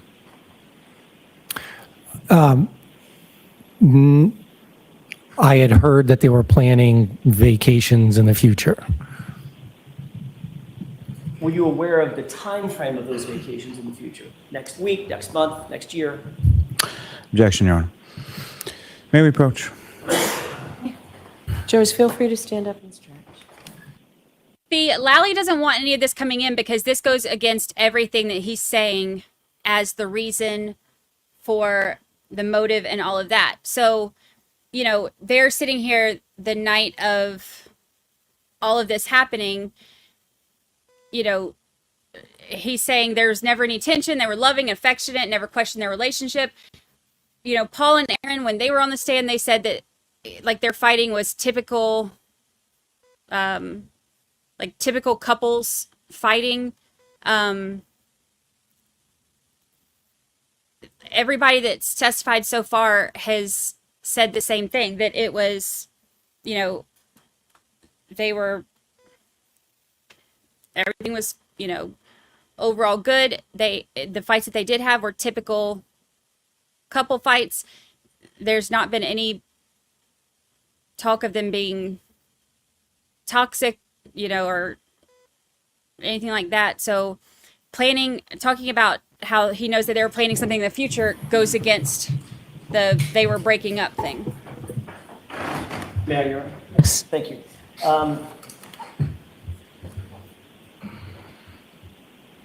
There was nothing eventful at the bar, while you were at the bar with Mr. O'Keefe and Ms. Reed, that comes to mind in terms of any kind of tension or fight that night? Tension or fight? Absolutely not. No argument that was audible to you? Absolutely not. You didn't see any body language between the two of them that would suggest an argument or a fight or tension? In fact, I noticed the opposite. Describe that. They were affectionate toward each other, loving toward each other, and to the point where my wife even made a comment, why are you not like that with me? You had something to live up to. Yes, that's why I needed the brownie points earlier. I want to shift gears for a second and pinpoint another time at the bar. Was there a time at the bar where you noticed any individuals with their fists up and engaged in some sort of conduct that looks a little like this? No, I didn't observe that. You don't recall that? No, Sparring with one another? not that I saw. Wrestling? Not that I saw. Okay.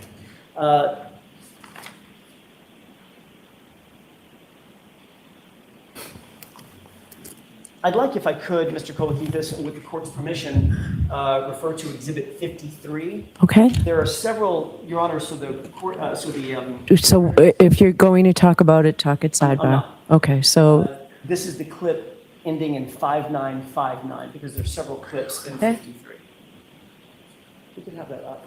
With the court's permission, I'd like to display this to the jury at runtime 8:30, 8 minutes and 30 seconds. all right, so what exhibit is this? This is 53, and it's clip ending in 5959. May I play this for the jury? Yes. Thank you. I'm going to play about 10 seconds, Mr. Kokkiotis, and then stop it and ask you a couple of questions. Sure.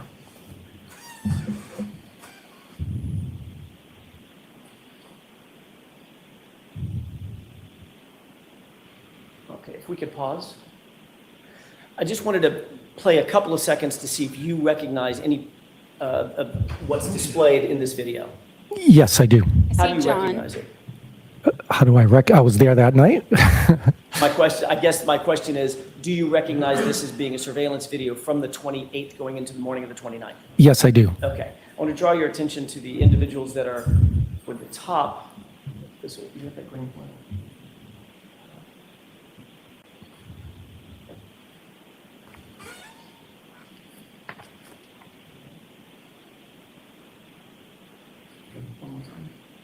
There we go. Okay. If I could draw your attention to the individuals at the top, can you name the folks that we're seeing and describe what they're wearing for the jurors so we have an understanding of who we're looking at? Okay. That's me in the white and black. That's Matt to my right. A little hard of seeing, but I think that's John right there. And I thought I saw Karen earlier right in this area while you were displaying the video. And what about the two gentlemen with their backs to us? I know I met them that evening, but I can't tell from behind like this. Understood. With the court's permission, could we just go ahead and play this through? I'd like to run it through to about the runtime of 11:08, but I'll ask that the video be paused momentarily. 11:08, so just one more second? Runtime, sorry. Runtime 11:08, so probably about 4 minutes. Okay. 3 minutes, 4 minutes. May I? Yes. Thank you.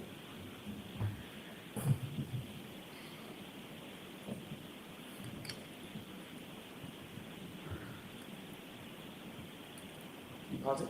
I see Karen laughing. having seen this run forward just a little bit, do you see an individual here with long hair?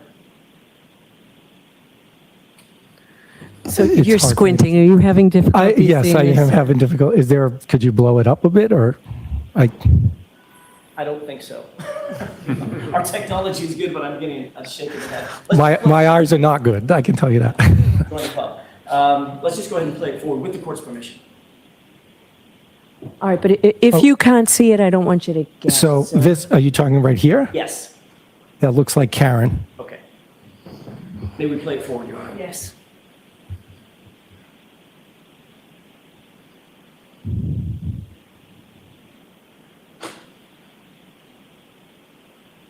Pause it.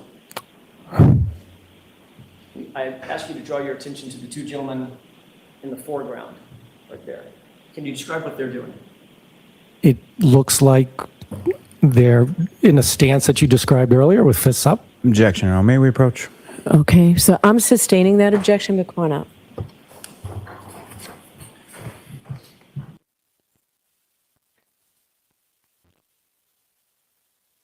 Well,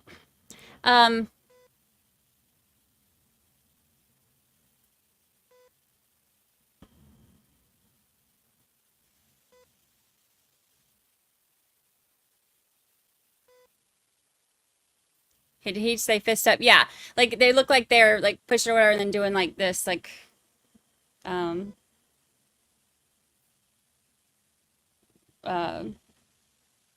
messing around like they're gonna fight or something.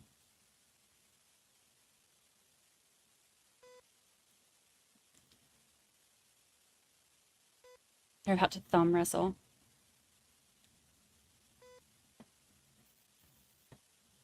How is she sustaining without a reason for the objection? Because she doesn't want them to give reasons, which I think is a nightmare in this trial. But that's the way she wanted it. She's not allowing them to give their reason. She just has to know why they're objecting and decide if she's gonna let it go or not. And nobody gets to know anything about it. Roughhousing like kids. Drunk dance.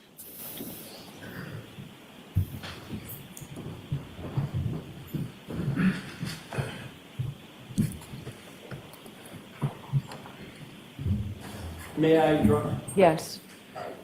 Another question, and if you're having trouble seeing, just let me know. Do you see the person in the far right? Yes, I do. Who's that? Me. And what do you appear to be looking at, if anything? I appear to be looking in that direction. Okay, can we go ahead and play this forward?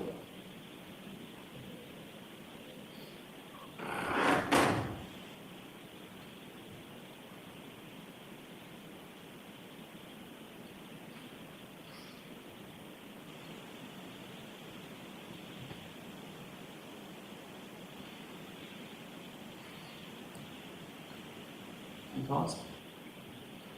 Just go keep this. Do you recall engaging with the two men in any sort of conversation? The two men with their backs facing to us. I mean, I can see it. I honestly do not recall it, but Okay. yeah. Do you recall ever being introduced to those two gentlemen? Yes. Who are they? Brian Albert, Brian Higgins. And which one is which? Left and right. Left is Albert, right is Higgins. Can we go ahead and play this?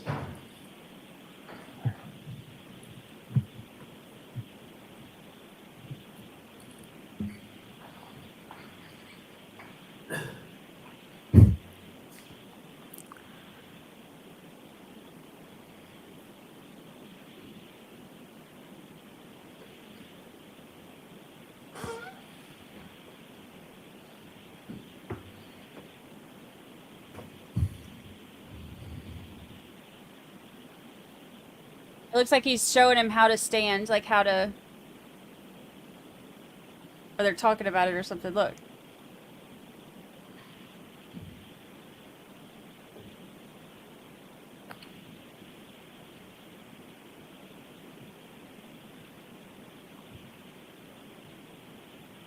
Or not necessarily showing him how, but it looks like he's like talking about it.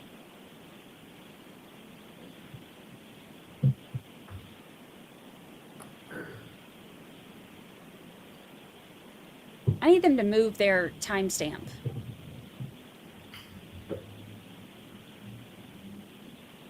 How's it? Mr. Kokkiotis, can I draw your attention to the upper right? Do you recognize any person facing the camera in the upper right corner? Yes, I do. Who is that? John O'Keefe.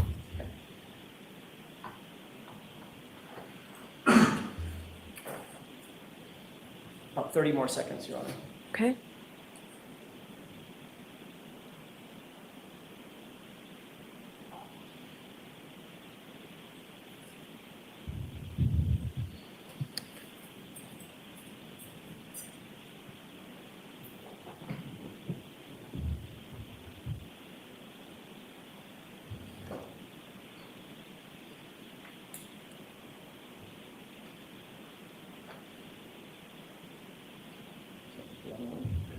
Your Honor, we've paused at 11:08. If I could ask a couple of other questions, and I think we can leave the lights down because I'm going to ask another, with the court's permission, another clip be played. Mr. Kokkiotis, you indicated that you don't recall the events that you're seeing. Is that still the case, or has your recollection been refreshed about what you were witnessing? I honestly don't remember what appears to be play fighting. I don't remember that. If we could move to runtime 1636 with the court's permission. Okay.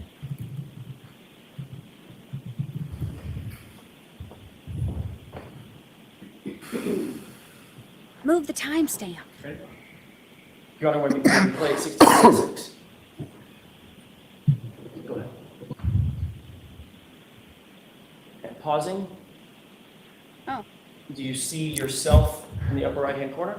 Yes, I do. And do you see the two people, the two individuals, Brian Albert and Brian Higgins, in the foreground? Yes, I do. Okay. Don't play it.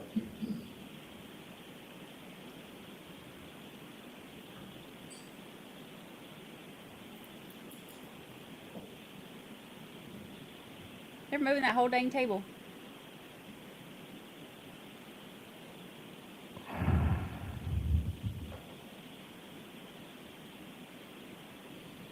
Pause it. Do you see at this point, I know it's difficult, do you see John O'Keefe anywhere in the frame at this juncture? I do not see him. Okay. Play it.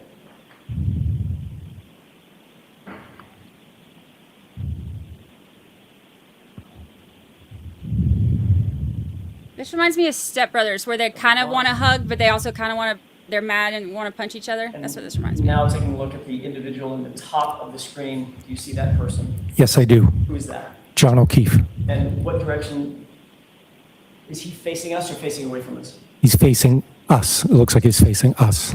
So he would be facing the two individuals with their back to us? Yes. Okay.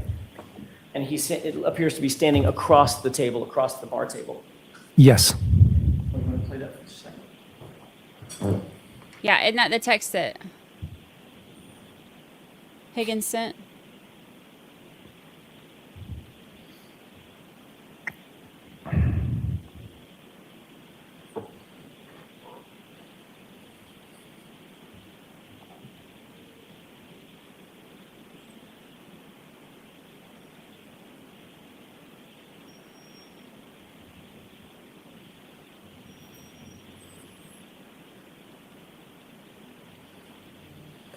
And let's pause.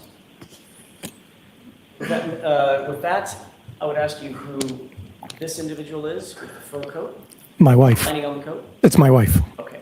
And are you still in the same spot, upper right-hand corner? Yes, I am. And where's Mr. O'Keefe? Across. He's now facing away from us. We can take this down.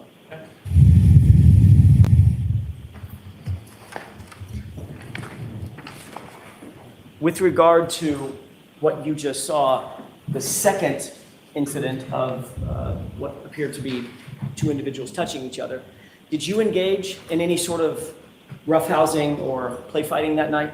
I did not. Did you engage in any grappling or wrestling that night? I did not. Did you see John O'Keefe engage in any wrestling or grappling or play fighting? I do not recall him doing that. Or do you recall him doing any sparring? I do not recall him doing that. Do you recall him ever putting his fists up toward any other person in that bar that night? I do not recall him doing that. That's all I have for this witness, Sean. All right. Oh, if I could have Any, just a moment, I'm sorry. Look, that guy's had it. 1636. I'm fine. Thank you, Your Honor. all right, Mr. Lally, any follow-up? Mr. Kokkiotis.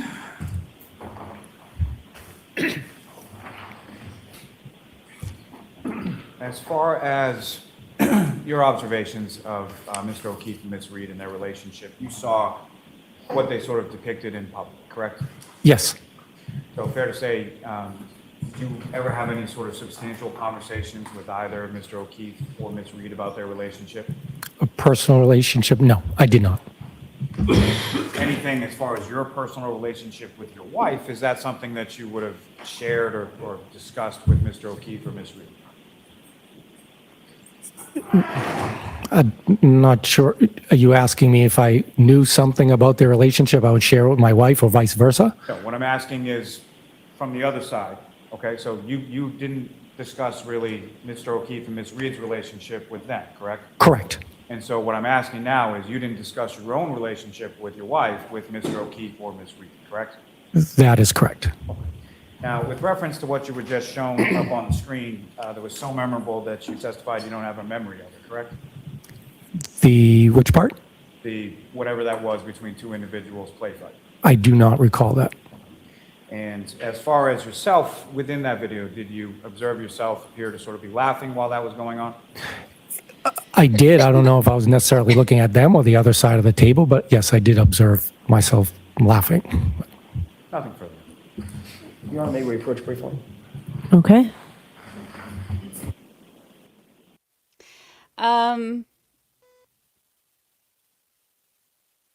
Thoughts?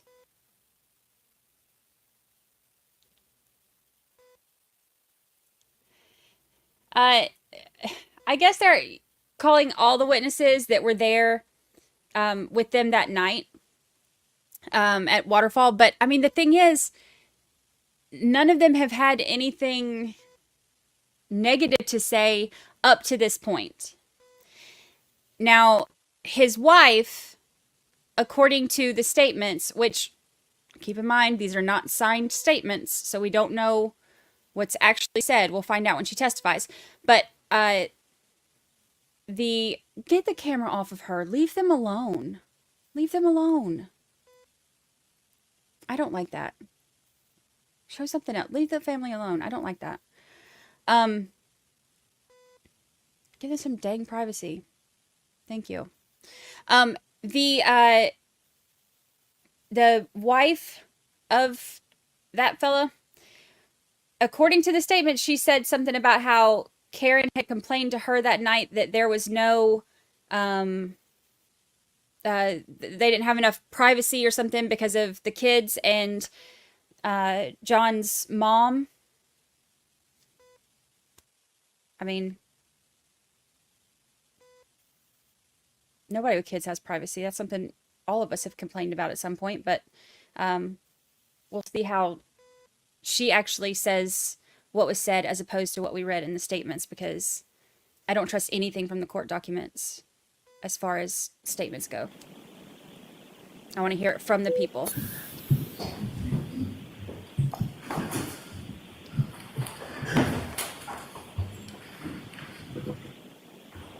Mr. Kokkiotis, just one more question. You testified previously at another hearing that Karen Reed, quote, was actually singing John's praises about how good of a person he was, a father figure, for taking in the kids several years ago and, you know, being there for them and praising them and sacrificing his life to raise them, end quote. Do you remember saying that? Yes, I do. Is that true? 100%. Thank you. That's all I have. All right, Mr. Kokkiotis, you are all set, sir. Thank you. Your next witness, Mr. Lally? Yes, Your Honor, the Commonwealth to call Miss Karina Kokkiotis to the stand. All right, this is his wife. Okay, this one I'm really interested in. I want to hear her say what was said that night and how she interpreted it. Because so far, the way that we've read everything that has come from the documents has been said totally different by somebody else. So I'm really interested to hear this one.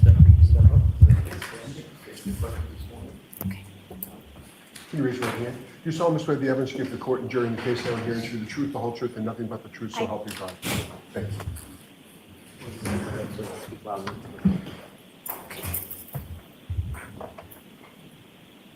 Okay, whenever you're ready, Mr. Lally. Thank you. Good afternoon, ma'am. Good afternoon. Could you please state your name and spell your last name for the jury?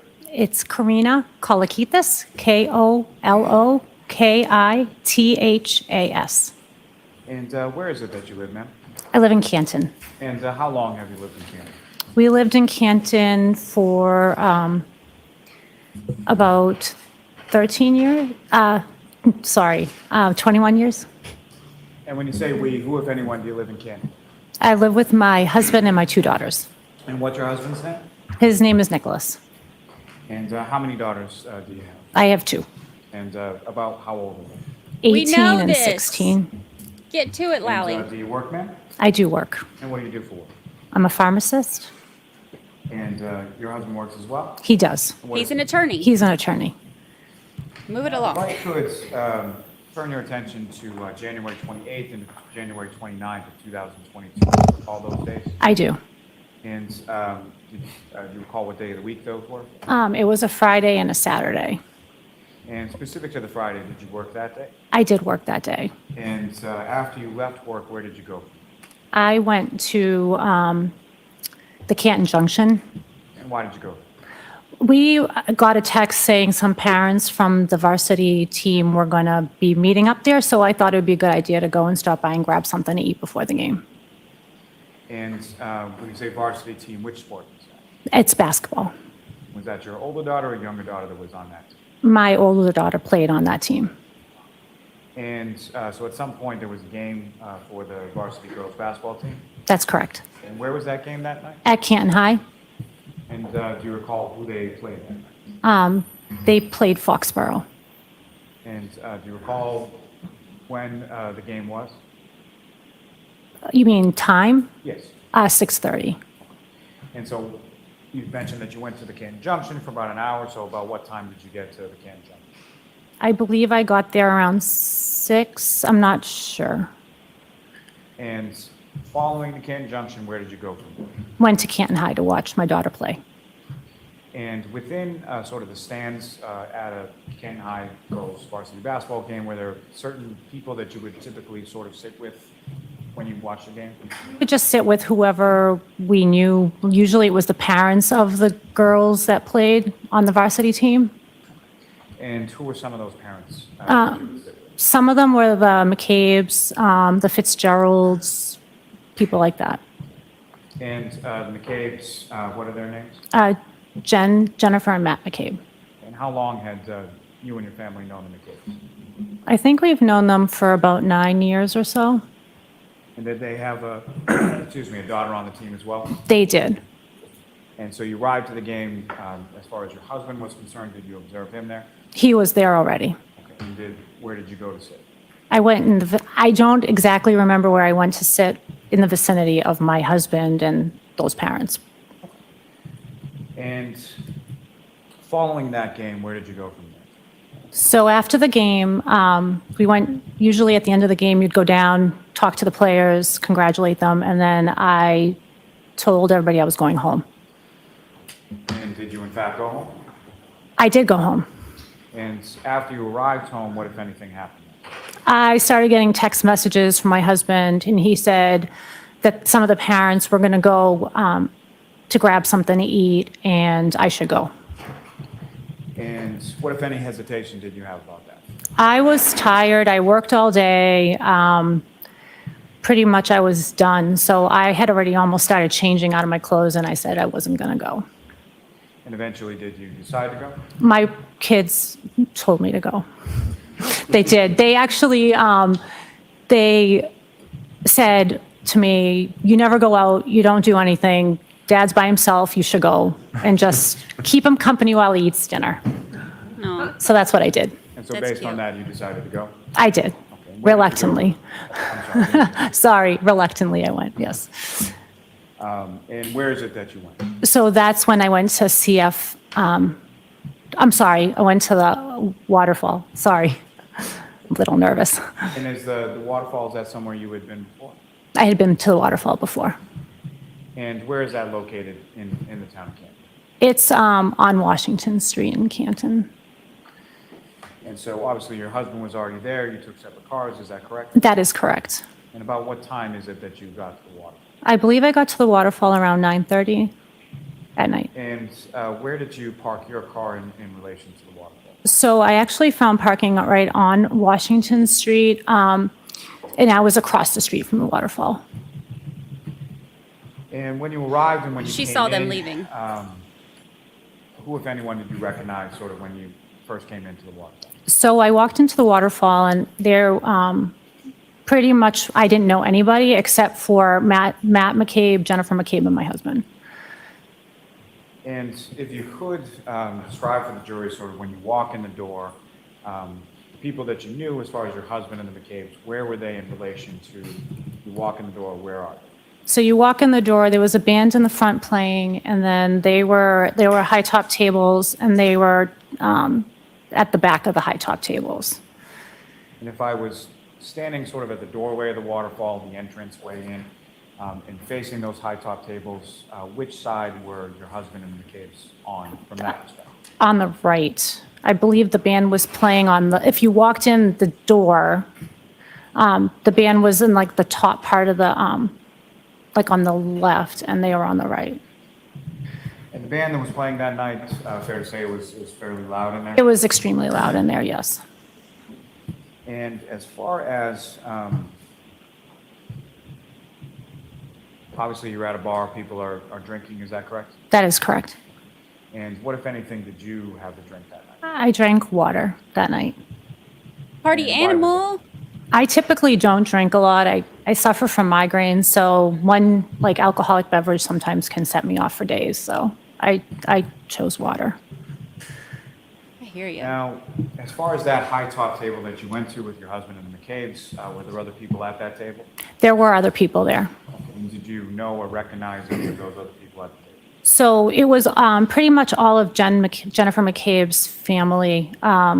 I did not know them, maybe had seen them around town and stuff like that, but I didn't know anybody other than my husband and Matt and Jen. So fair to say that you sort of gravitated or stayed towards that end of the table? That is correct. I talked to them for a bit, and then I think Jen started introducing me to some people, and I met some of her family. Now, as far as sort of the overall sort of demeanor within the bar that night and within the group that you were at the high top table with, how would you describe it? Everybody was happy, having a good time.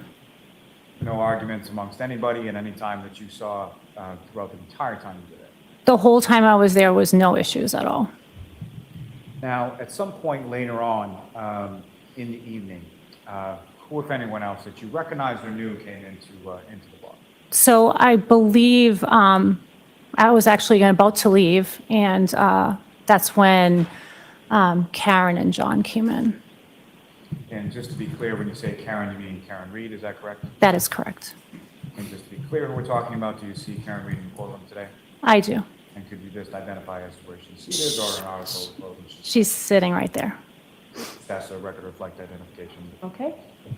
Now, Mr. O'Keefe, John O'Keefe, how did you know him? So John, his niece and my younger daughter were friends. Were friends, are friends? They are friends. And about how long had you known John O'Keefe? John, we've probably known for 8 years or so. And if you recall, when was it about that you had met the defendant, Ms. Reed? I met Miss Reed at I'm not sure exactly I think the first time I met her was at Jen McCabe's house.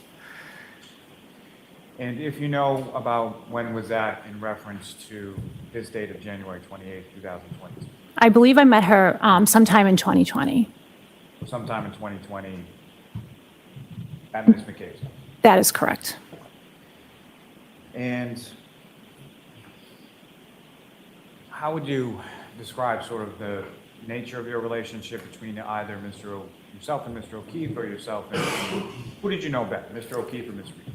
I knew Mr. O'Keefe better. We saw him all the time. My daughter would have play dates with his niece. My husband coached basketball that his niece played on his team. So he was a great guy. We saw him all the time. Yeah.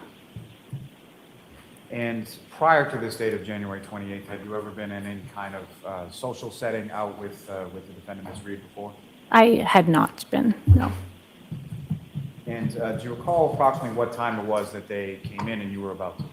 I believe it was around 11 o'clock. And at some point, did they, and by they I mean Mr. O'Keefe and Ms. Reed, did they make their way over to where you were seated at the high top? They did. So they walked in, and John did his rounds, said hi to everybody, came, gave me a hug. And they headed towards us. Yes.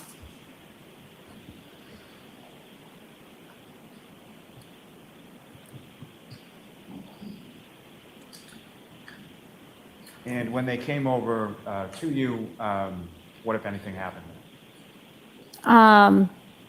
John was really happy. He started talking about Kaylee and how she had just gotten into Bishop Fan. And he was just very excited. You could tell he was super excited about that. Proud dad moment.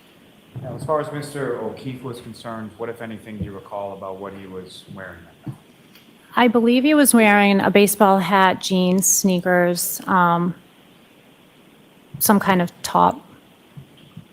And what, if anything, do you recall about sort of a jacket or anything like that with him at any time that you saw him that night? I don't remember a jacket. I remember like some kind of light shirt or something, like a light hoodie-ish kind of, I don't remember a jacket.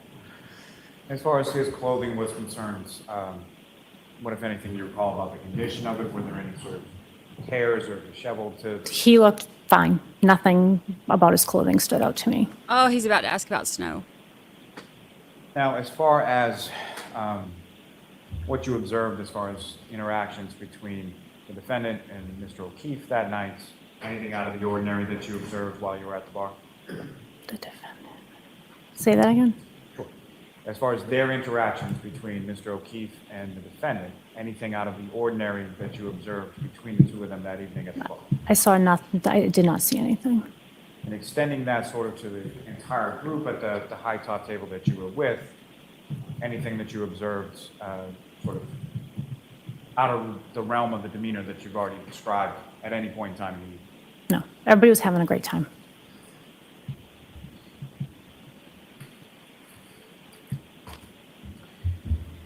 Now, with regard to sort of where you were positioned at the high top table in regard to Mr. O'Keefe, was he closer to your end, or where was he located? If you I'm not sure. I don't know where he ended up going. I know that Karen stayed with me.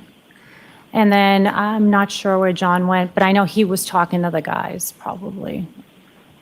So Mr. O'Keefe was moving around a bit, talking to different people, Yes, and Ms. Reed was down towards where you were, is that correct? that is correct. And who, if anyone else, was sort of down your end of the table? Who were you talking to when Ms. Reed came up? It was Jen McCabe, So the three of us. when Ms. Reed comes and joins, is essentially Ms. Reed, the defendant, yourself, and Ms. McCabe. That is correct. And when Ms. Reed first comes up, what, if any, conversation did she have with either yourself or Ms. McCabe? She started talking to Jen first, and then they had a conversation, and then we started talking. And that first sort of initial conversation between The defendant and Ms. McCabe, did you hear any of that conversation? I did not. It was loud. I don't know what they were talking about. Now, as far as, obviously you're at a bar and people are drinking, what if anything did you observe Mr. O'Keefe to be drinking that night? I believe he was drinking beer. And as far as Ms. Reed was concerned, what if anything did you observe her to be drinking that night? She was drinking something out of a clear glass, perhaps. So clear glass with a clear liquid in it? Correct.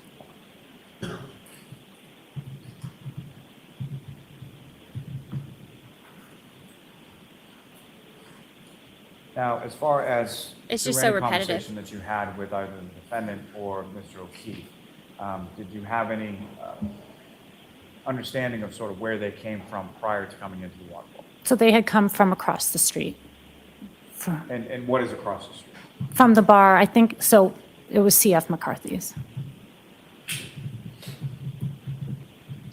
And so as far as the conversation that you, at some point in time during the course of the evening, you had a conversation with Ms. Reed, is that correct? We talked for quite a while. And during that time that you Here were we go. talking for quite a while. This is what I'm always waiting on.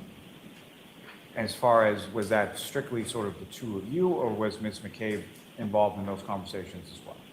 Miss McCabe was involved with those conversations. So just to... It was the three of The us. three of you are talking about. Okay.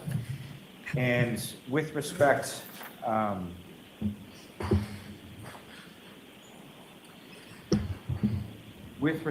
to the defendant's relationship with Mr. O'Keefe, what, if anything, did she say about that? So she started by saying how much she admired him, how much he did for the children, just how she looked up to him for that.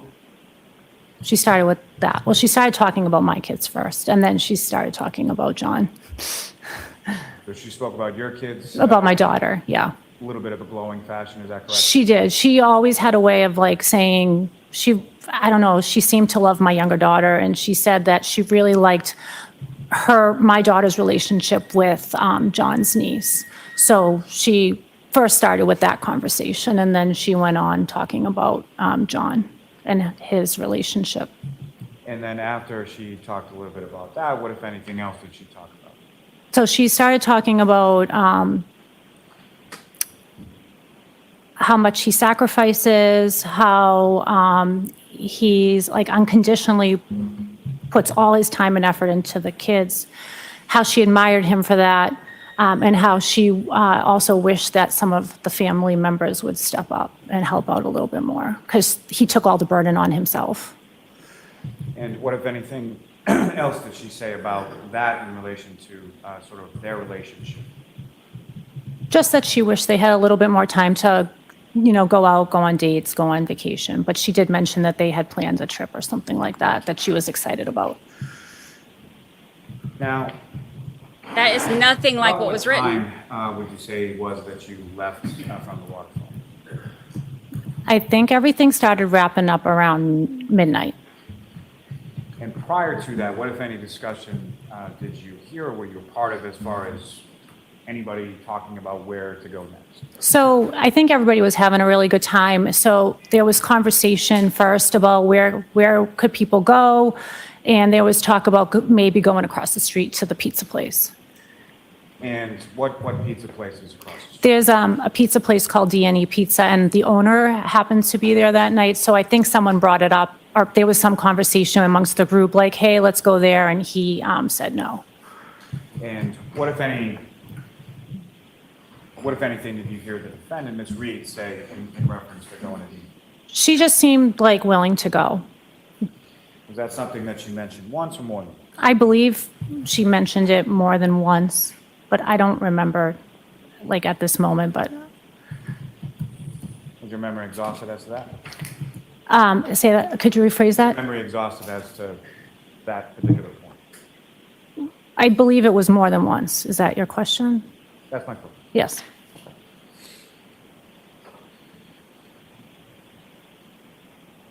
Now, other than that, what, if any, other discussion was there as far as where people were wanting to go or intending to go after the walk?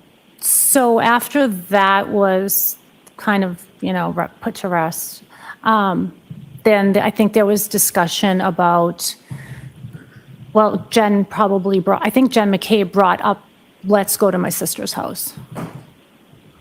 And is that somewhere that you or your husband, to your knowledge, had ever been to before? We had never been to her house before, no. And was that something that was sort of a private invitation, or was that sort of open to the group at the table? I think it was said out loud, like, hey, anybody wants to go, we can go to my sister's on Fairview. I wasn't specifically invited myself. I just think it was put out there. And did either yourself or your husband take anyone up on an invitation? Did you go to Fairview after the waterfall? We did not go. I actually said to him, there's no way we're going anywhere. We're going home. And just to be clear, by him, you mean your husband? My husband, yeah. And around the time of midnight or so when you were leaving, who, if anyone, did you sort of walk out with initially? So I believe, let me think. It was always Jen, myself, and Karen. So we brought up, and Karen went over to John, something like that. He put his arm around her. I don't know if they had a conversation, they talked. It seemed like they were quite lovey-dovey at that point. And then that's when Jennifer McCabe went up to Karen and said, you're coming with me. And she grabbed her, she put her arm around her and she said in front of me, she's like, you're coming with me, you're coming with me. And just to be clear, sort of how she said that, was that in sort of a forceful way or no, joking around, hey, you come with me. We're gonna, and Karen said, where are we going? And Jen said, it doesn't matter. It'll be a surprise. It was something like that. And did the three of you sort of walk towards the door to the parking lot together? Yes. And where was your husband at this point? He was behind. He was with Matt McCabe. They were helping the band clean up and get their stuff together. And it was the three of us in the front, meaning the women. And at the initial time when you're walking out, you and Ms. McCabe and the defendant, where is Mr. O'Keefe? I'm not a little bit behind us. I'm not sure. I'm not directly with your group, but... Not with us, no. Now, at some point you get outside of the waterfall, is that correct? That's correct. And at some point when you're outside of the waterfall, do you see Mr. O'Keefe at that point?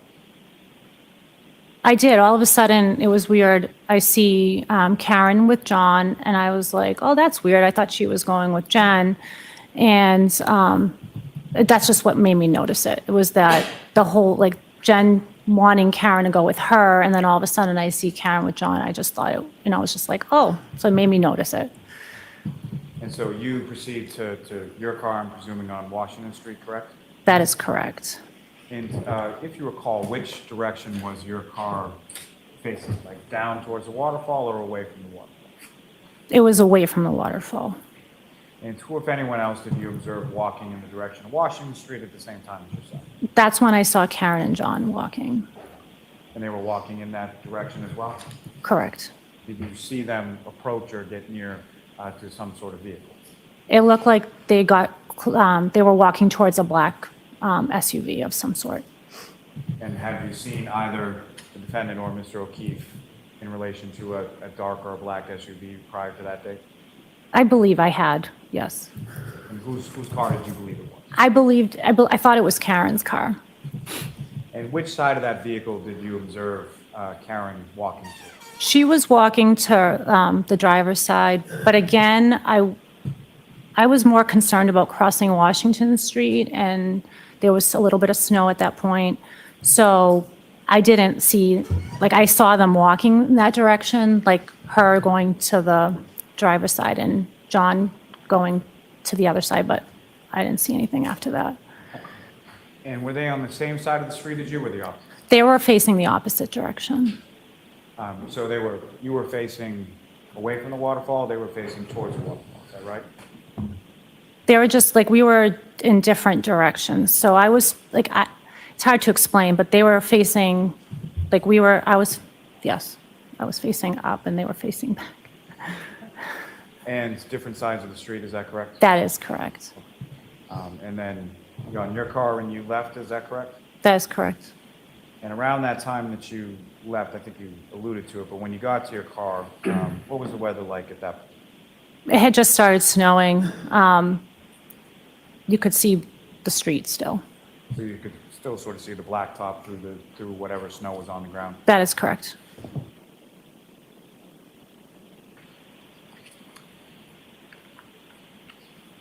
With the court's permission, I'd just like to publish just what's been marked as Exhibit 53, just a couple of portions of that on the screen for this witness. Okay.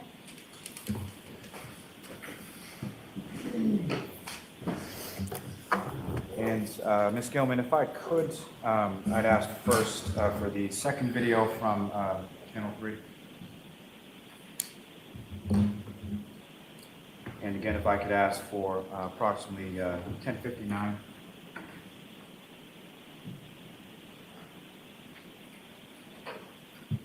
And if you could just get deposit there. So Ms. Kokkiotis, do you recognize what's up on the screen? Yes. Okay, and what do you recognize it to be? That's the waterfall. And is this a video that you've seen on a prior occasion? Yes. Now, before you, ma'am, there should be a laser pointer. If there's any need for either myself or another attorney, all I would ask you to do is just sort of press that button on it and direct it at the screen. Okay. Okay. Yep. So from this video, first of all, as far as the people in the video, do you recognize anybody in the video?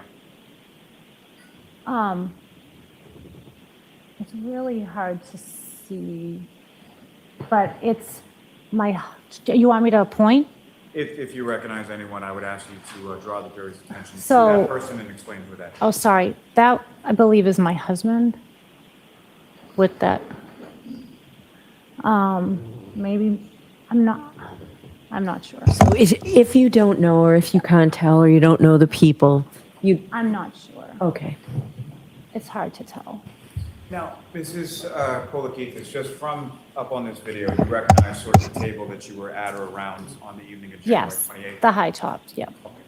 And if you could just direct the jury's attention to, generally speaking, which side of the table that you spent your time talking to Ms. McCabe and the defense? So, like, if we're pointing to here, I'd be on that side, like the left side of the table, if you want to call it the left side.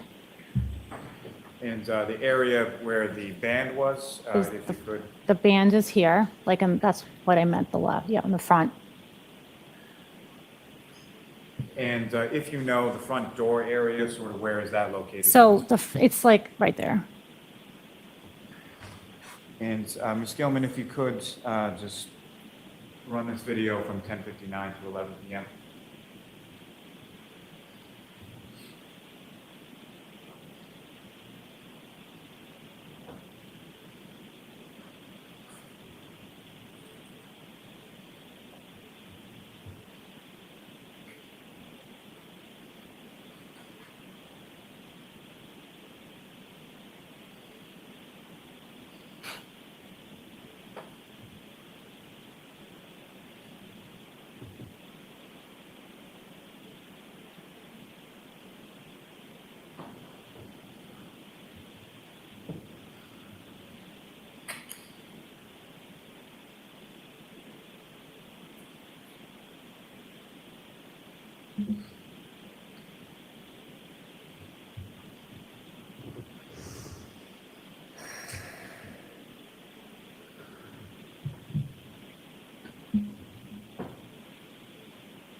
Okay.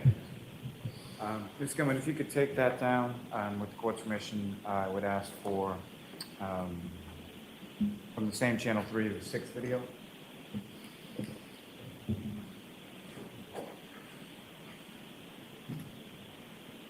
And Ms. Gilman, if I could direct you to 12:09 and 50 seconds.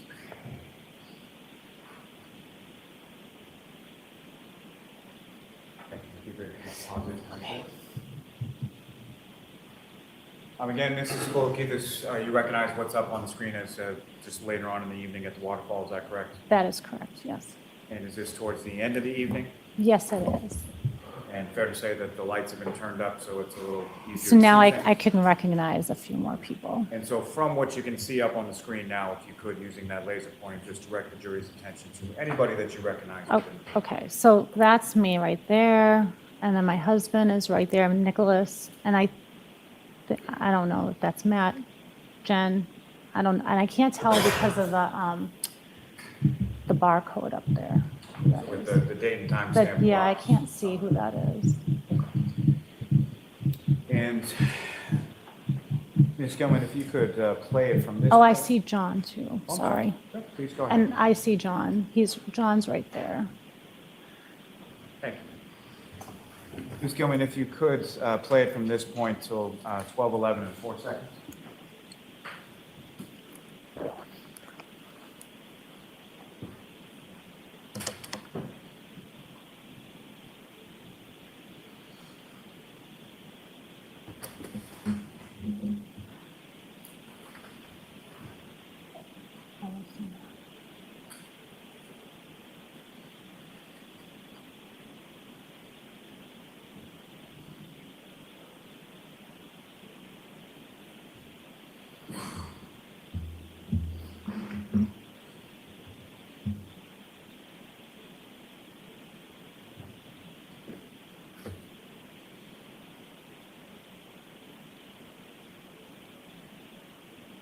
Ms. Gilman, if you could pause it right there. Now, as far as, this for the record, we're at 12, 10, and 38. You see sort of three individuals going towards the front entrance? Yes. So you just have to say. Yes. And with respect, if with that laser pointer, if you could just identify for the jury who, if anyone, you recognize from that group. Okay, so that's Jennifer McCabe, that's me, and that's Karen. So you're walking sort of towards the exit at the same time, correct? Yes. Ms. Gilman, if you could.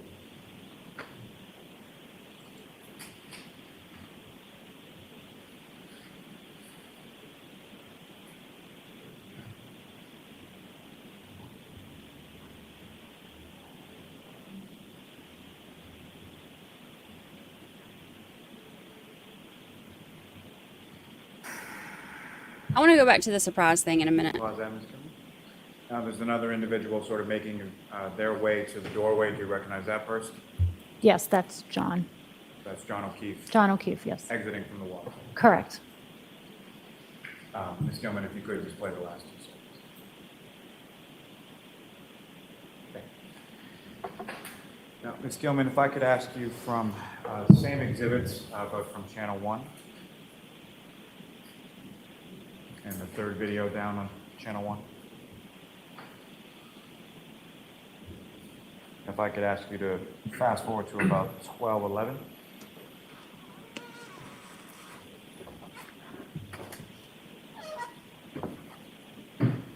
There's snow.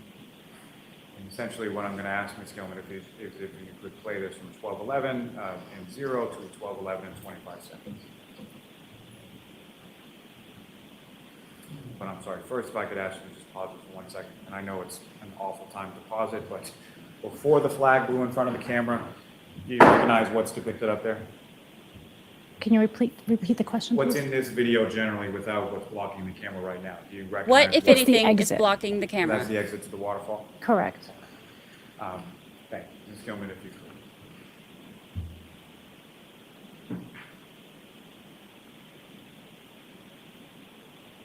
If you could pause right there.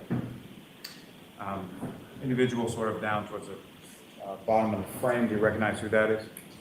It's Karen and John. So that would be the point in time where you say they sort of link up at the front door and then walk towards Washington Street? That's correct. And if you could, just with reference to the screen that we're looking up here in Exhibit 53, where is Washington Street? You had parked and where you observed Mr. O'Keefe and Ms. Reed walking to. So, okay. Trying to think of the buildings. That's the back parking lot where you see the cars, and you have to take a left. So directly in front of where Mr. O'Keefe and Ms. Reed are standing is the back parking lot, and then to the left is Washington Street? Yeah, I think you have to walk that way. Okay. And then you'll hit Washington Street. Ms. Gilman, if you could just play through 25 seconds.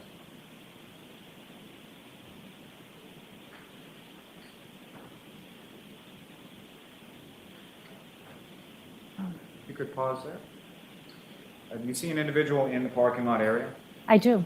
And do you recognize who that person is? I believe it's Jennifer, By that you mean, I'm sorry, Ms. McCabe? Miss McCabe.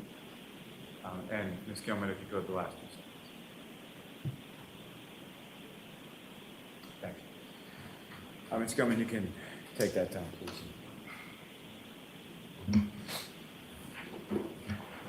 Hold on, I'm about to look at something. May I have one moment, John? Yes. No.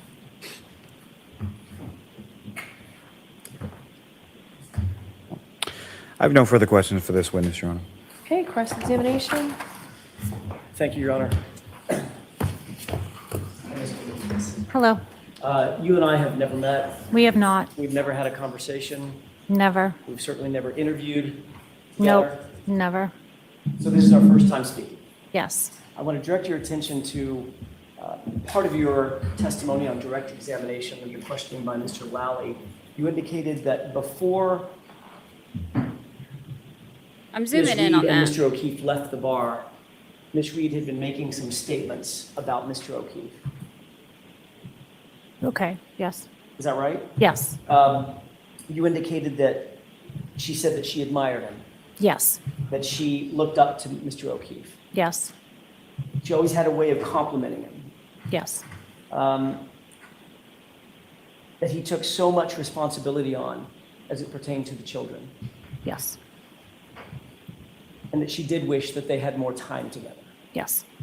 They had planned a trip together, Yes. and she was excited about that.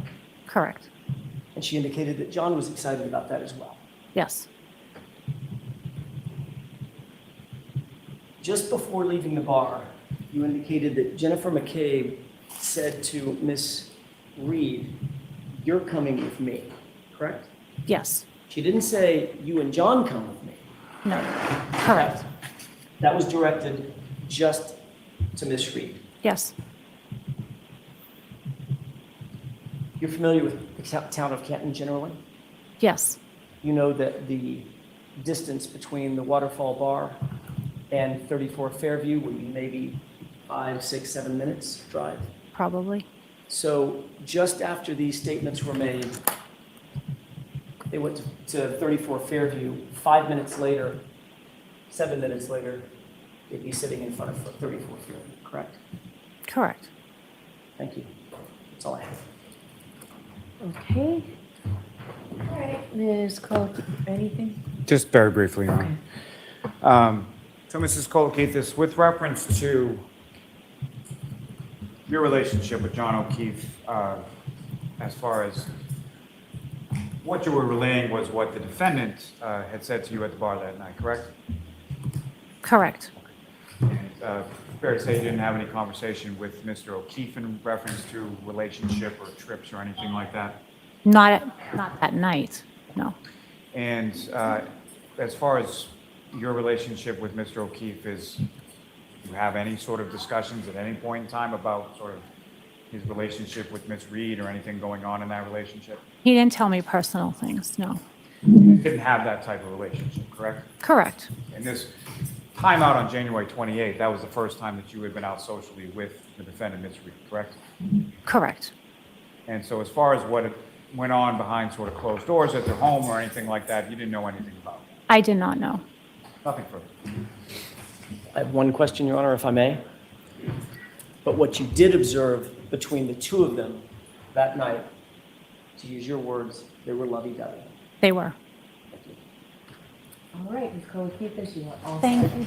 Thank you, Your Honor.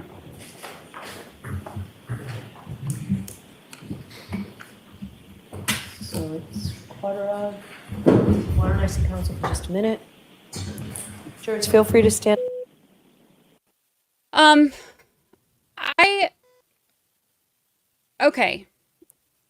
Okay.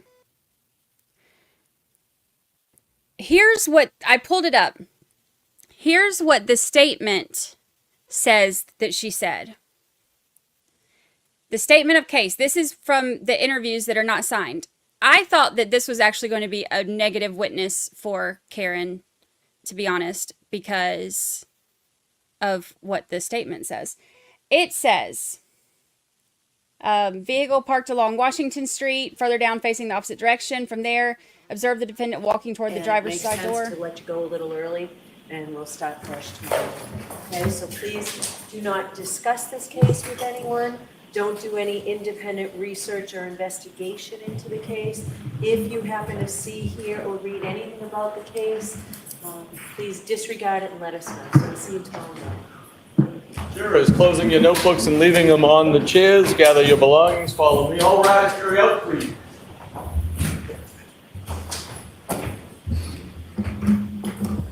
Goodbye. Peace out. I'm good with an early dismissal because I need to finish the podcast episode. So.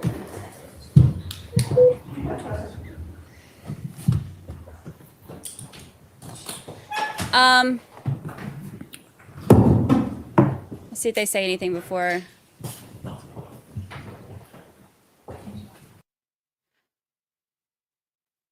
I forget.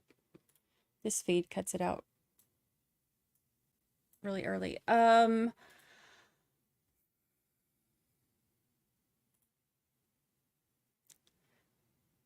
have questions. I thought that that was going to be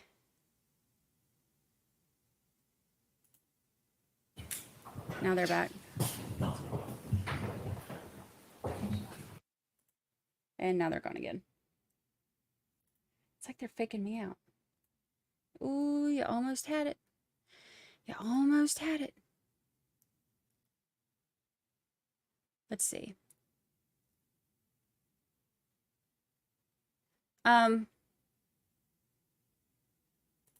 Okay. This is what it says that she said.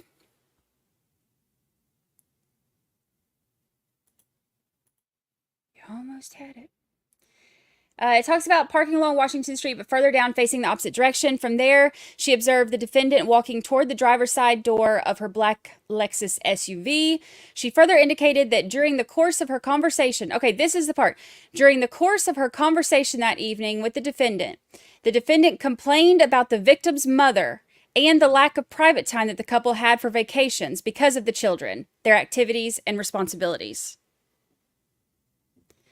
That's what they said that this witness was like. That was their version of this witness.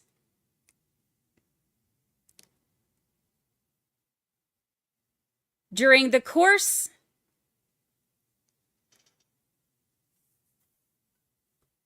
hold please.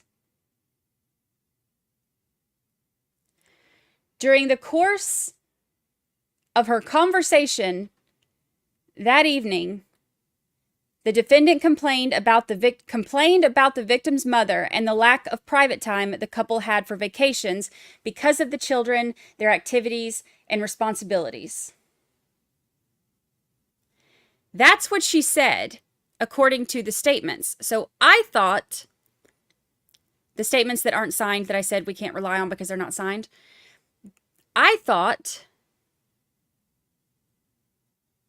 that's what we were going to be hearing. But this, let me see. I just clipped it.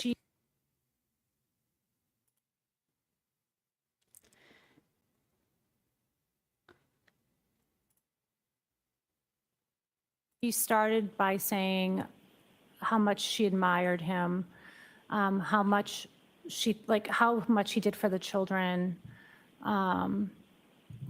just how she looked up to him for that. She started with that. Well, she started talking about my It was kids not a first, signed and then statement. she None of the started statements talking were. about John. So she spoke about your kids? About my daughter, yeah. A little bit of a glowing fashion, is that correct? She did. She always had a way of saying I don't know, she seemed to love my younger daughter, and she said that she really liked my daughter's relationship with John's niece. So she first started with that conversation, and then she went on talking about John. and his relationship. And then after she talked a little bit about that, what, if anything else, did she talk about? So she started talking about how much he sacrifices, how he's like unconditionally puts all his time and effort into the kids, how she admired him for that, and how she also wished that some of the family members would step up and help out a little bit more, because he took all the burden on himself. And what, if anything, else did she say about that in relation to sort of their relationship? Just that she wished they had a little bit more time to, you know, go out, go on dates, go on vacation. But she did mention that they had planned a trip or something like that, that she was excited about. So that's what she's testifying to.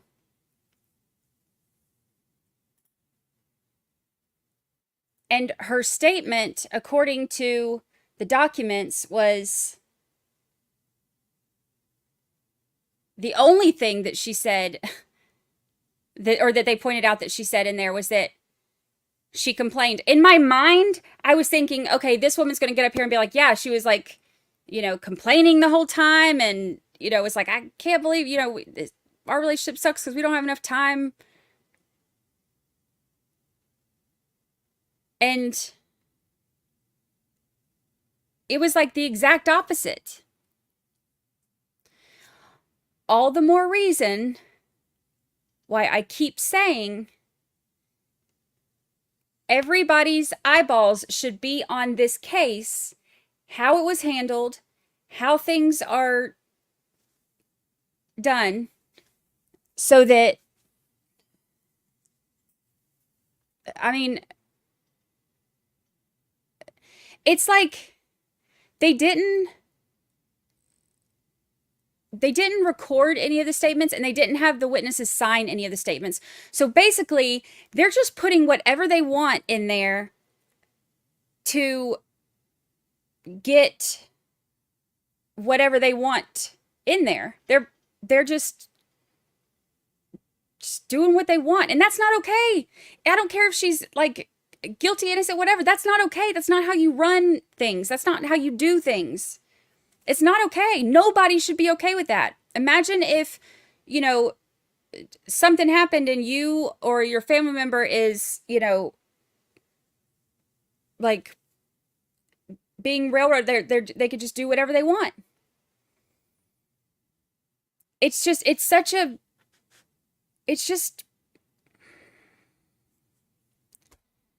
this is why they should have had signed statements. This is why they should have had or recorded statements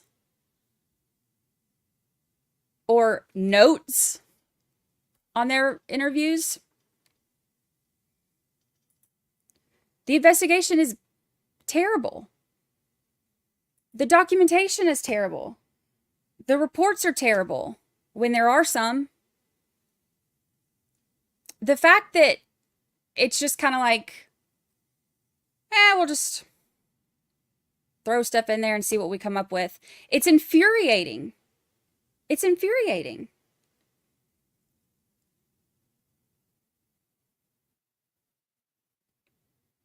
Like, I fully anticipated her coming on. I don't know anything about her other than just that one clip of the statement that I've seen. And I fully anticipated her coming in, and I was like, oh, they're going to end the day with her because she's going to come in here and say, you know, oh yeah, y'all didn't hear any of this because she was over in the corner telling me this. And that's not what happened at all. She's, you know, she even told her husband, like, why aren't you more like that, you know, with me? The thing is that if all of the pieces of evidence,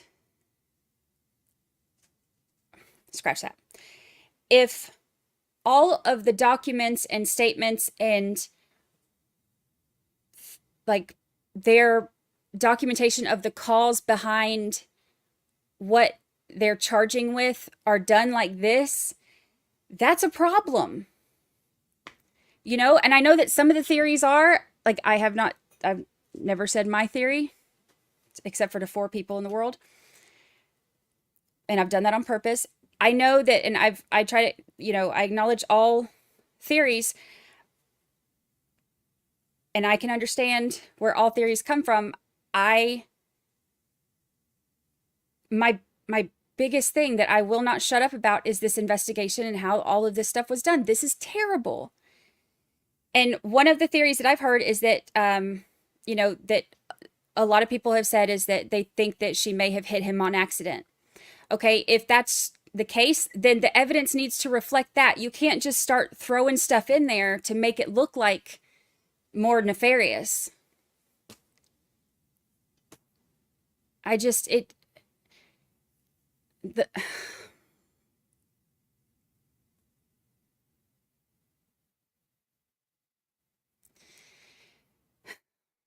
I'm so frustrated.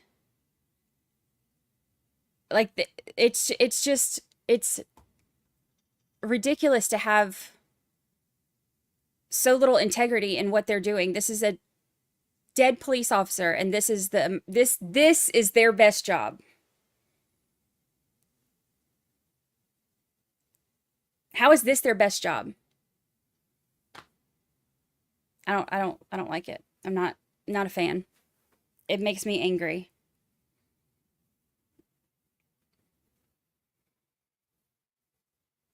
And, for the people who think that she's guilty or that she hit him, that, whatever, for the people on that side,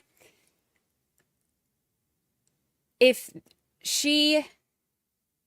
all of this ends up being, contributing to how, like, if she's acquitted, because of this, then that would make you mad. If you are on the side that she's innocent and didn't have anything to do with this, and you're seeing this, then that should make you mad. Everybody should be mad about this part. This is the part that everybody should be mad about, no matter if you've chosen a side or not. This is the part that everybody should be mad about.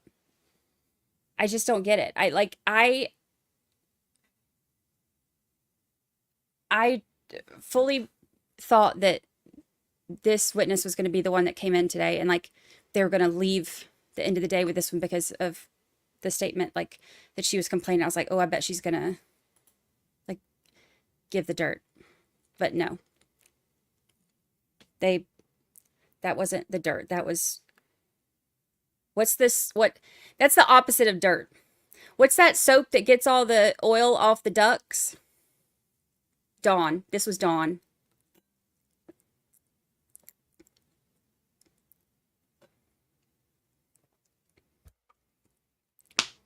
I don't get it.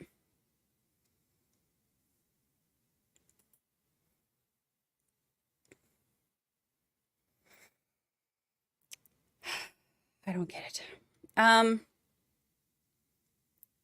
Marie Moss, our official statistician, always keeping count, doing our stats for us. I love it.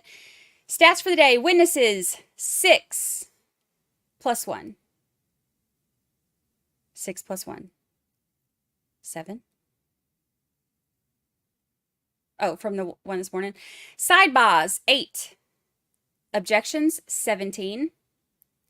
Who, if any, what, if any, when, if any, how, if any, etc. 128 today. 128 today.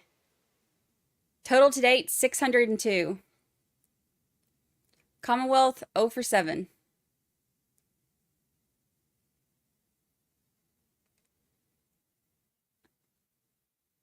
I mean,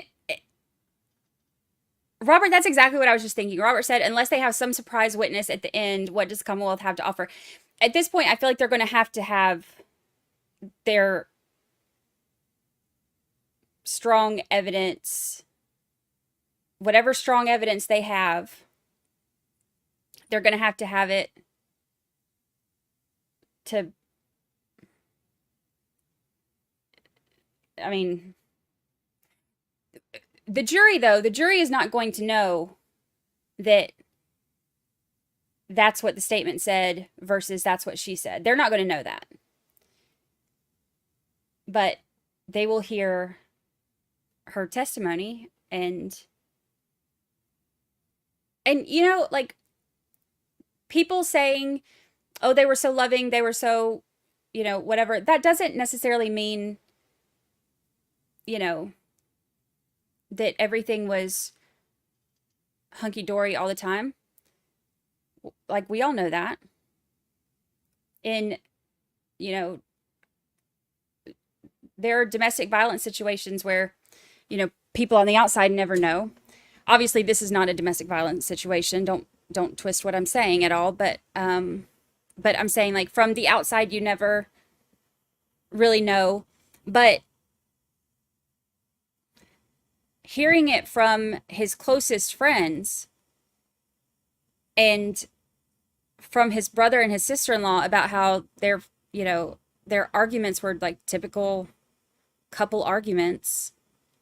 If his, you know, family and his closest friends are saying that, I feel like that has a lot more weight than hearing it from the, you know, the last two witnesses who know them but aren't super close to them. You know what I mean? So, I don't know. It's interesting. It's interesting for sure.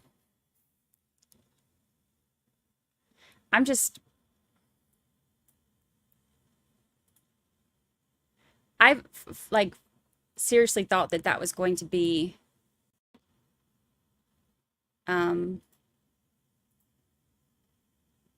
like I thought that was going to be a really bad witness for the defense. But it wasn't. They're going to have, I mean, I'm sure that they have to have some kind of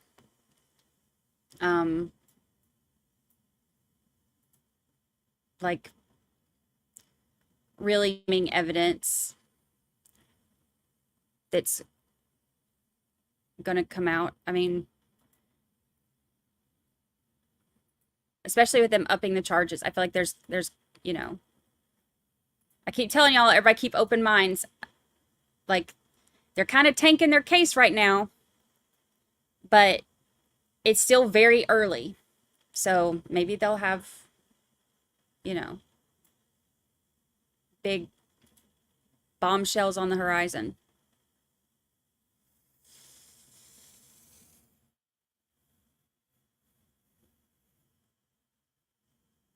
Let's do a poll before we finish for the day. And then I got to get back to work on finishing the podcast. Create a poll.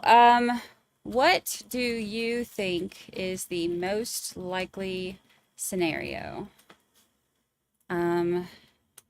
She hit him on purpose.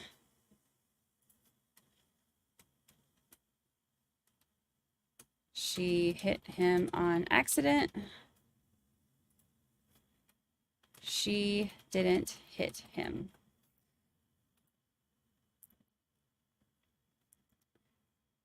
Okay, I'm going to do a poll. I'm curious to see where chat is at on this.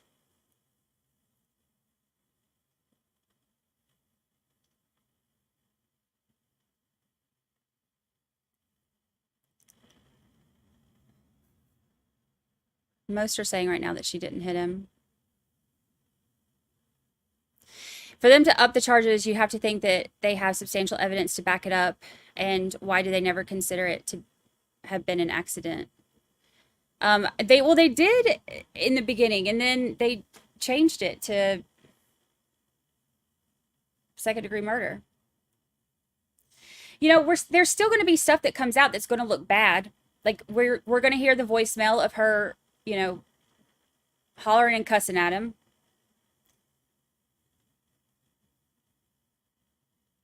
We're going to hear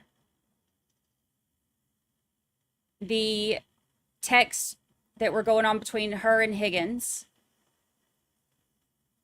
So there's going to be stuff like right now, today is one of those things where everybody's, you know, saying great things about them. There are going to be bad things that come out. I think as far as, you know, we talk about how every day has like a different, you know, different witnesses and different days will have kind of like a win for the prosecution or win for the defense. I think today was definitely a win for the defense with all of the testimony about how, you know, they liked her and she was, you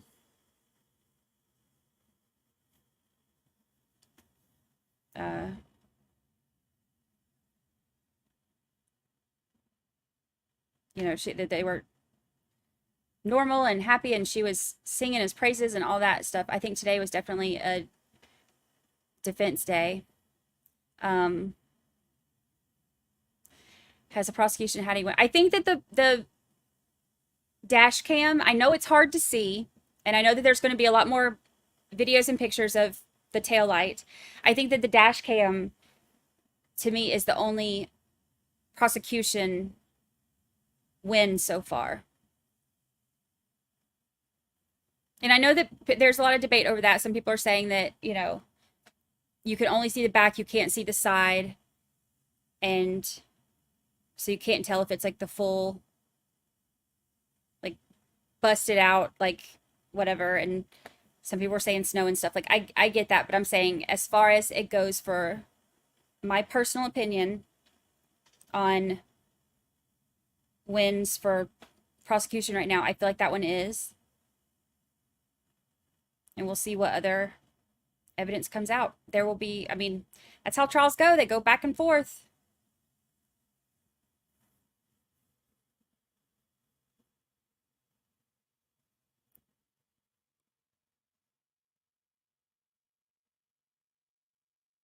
This may, and I stress may have been an accident, but I do not think that she could have hit him and felt or heard nothing at all. They have certainly not proven a thing in those lines to me. Yeah.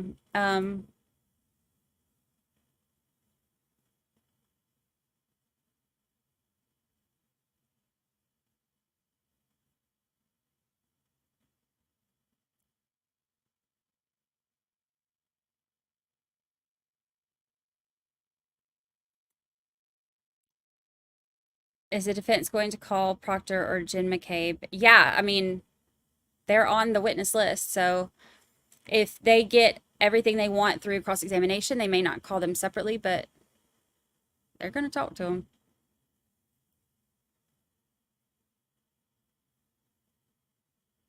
The injuries to me are still, yeah. I mean, here's the thing for me, and this has been my questions all along. This is what keeps me from thinking, you know, this is my reasonable doubt at this point. The Google search, in order to put that behind me, I would have to, and I want to be clear, this has nothing to do with, this is just me looking at the trial and debating evidence and stuff like that. This is not me putting one theory over another or buying into one full theory but not one other. This has nothing to do with that. This is just if I'm a juror looking at this stuff, you know, obviously right now we know a lot more than the jury, but if I'm just looking at the things that give me reasonable doubt, the Google search is one of them. So I would need them to, I know both sides are going to have experts explaining why it was this time and why it was that time. The experts I talked to said, based on like the coding and stuff and how that works, that it was not possible to have that time discrepancy. And that's not looking at her raw data on there and analyzing it. That's just telling me how coding works. So they are going to, it's going to be a little bit different with them. They are going to have actual, you know, her actual phone data and tell us what, you know, both sides are going to tell us why it was this time or why it was that time. So for that, I would need to have the Commonwealth's experts convince me. And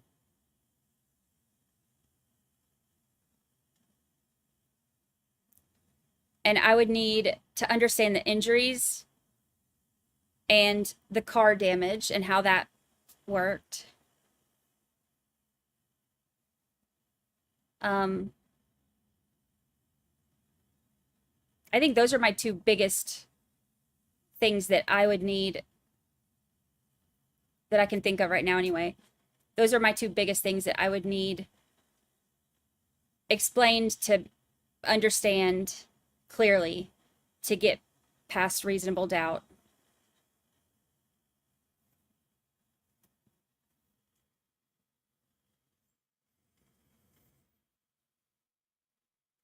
Sinbad 333, you and Peter should collab. You both are great at showing unbiased opinions. We love it. I appreciate that.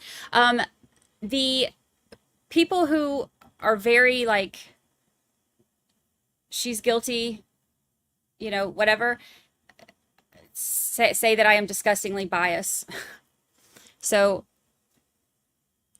I'm not allowed to point out, I can only point out the Commonwealth side, or the Commonwealth side. I'm not allowed to point out defense's perspective.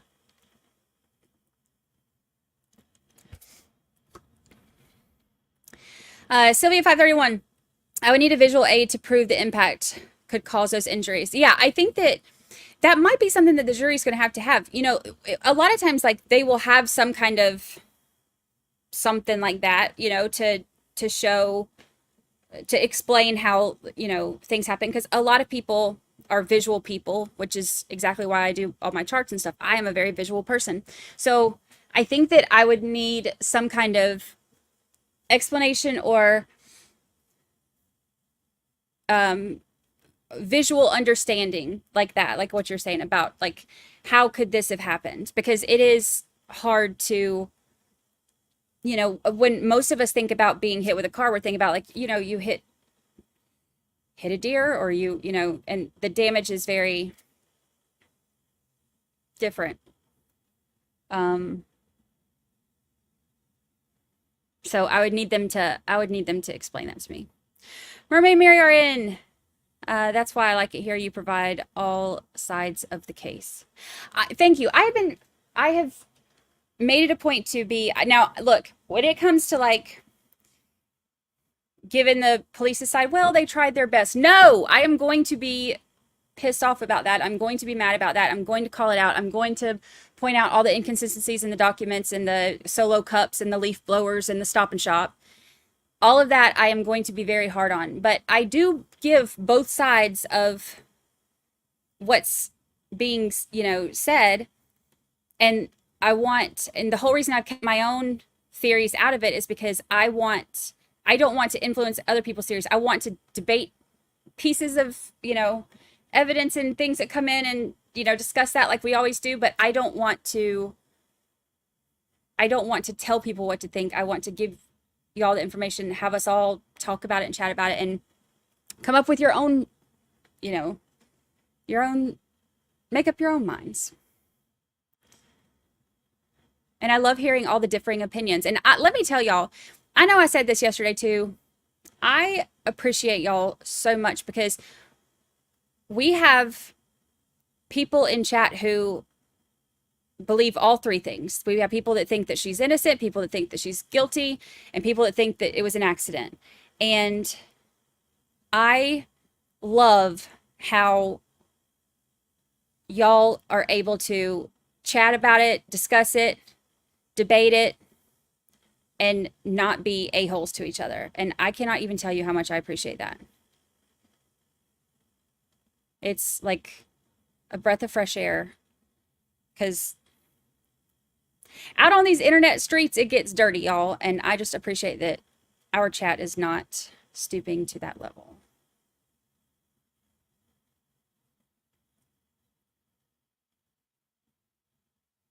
My email is brandy@brandychurchwell.com.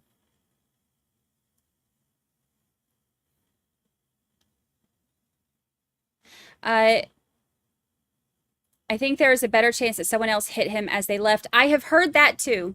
I have heard that theory as well. I have heard the theory that he actually did get hit by a plow. You know, and that's the thing too. You don't have to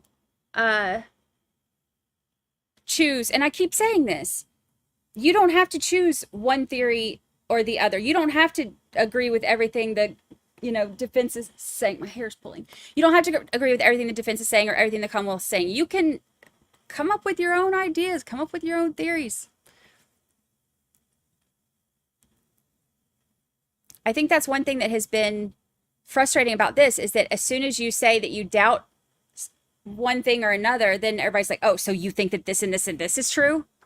It's like that meme where it's like, if you say that you like oranges, then the internet's like, how dare you say that apples are, crappy, and, you're discriminating against watermelons or whatever. That's how this case has felt to me.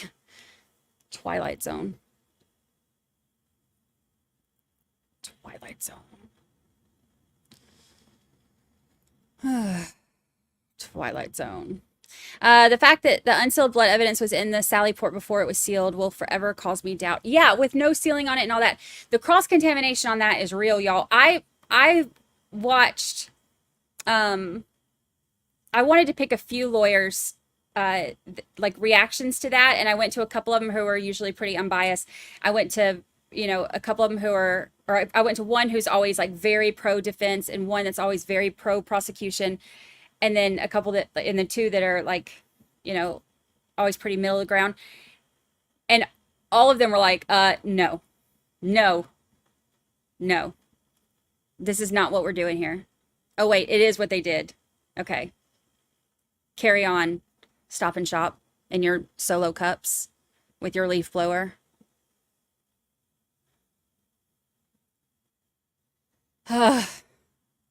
These people.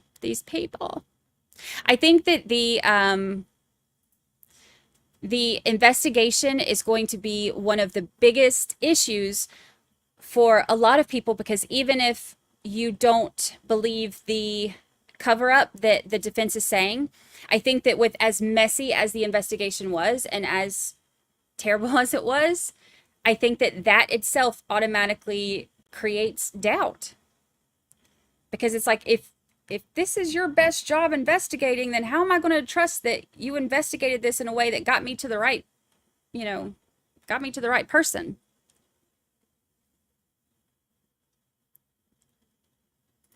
Let's see, Bill King, the two guys, one was showing the other how plant to throw a punch and sweeping to damage the leg. Oh, interesting. I can't see anything in what they were doing in that bar. Ew. Chat is brilliant. I missed the part that he didn't like people on his... Yeah, they called him Nevercracker or whatever. What's the guy's name? Never Whacker? What? Who's the guy? I didn't know the guy.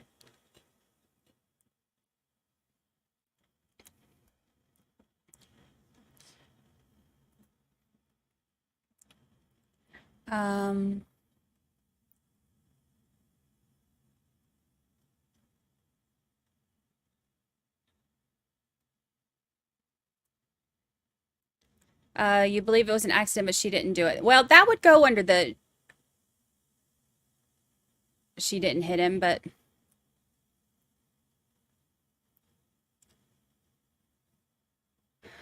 I think that, for me, it's like you see the taillight situation, and they're saying, she hit him. So Occam's razor, this is like the simplest. Oh, there's damage to the taillight.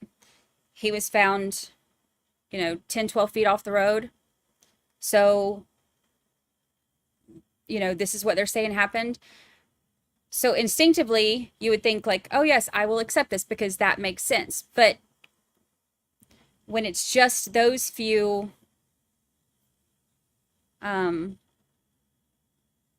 pieces of information that we're looking at, it does seem like it makes the most sense. I think that where the doubt is going to come in with a lot of the jurors is not only the investigation, but all the other things that are coming up that are questionable, because they don't have to believe that she's innocent.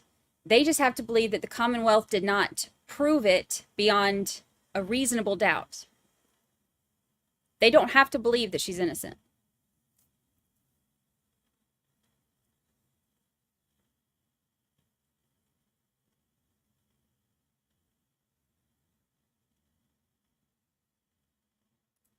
I still don't understand why no one can place him in the house. The GPS points that they plotted on whatever that app is, I can't remember the name of it, it's in the documents, but they plotted him, Gorino and Proctor put him on the phone to do that report on the 188-page report that came out in like September or something. That is, I'm going to be really interested to see the testimony that goes along with that, because I have questions about that, because the data points that they have, the variation are all linear instead of like, it's like he goes up or back and up and back, and like this for the data points, but it never shows like any kind of variation off to the side, which doesn't compute with me. So I'm going to need them to explain that. I'm very anxious to hear all of that. I love the data.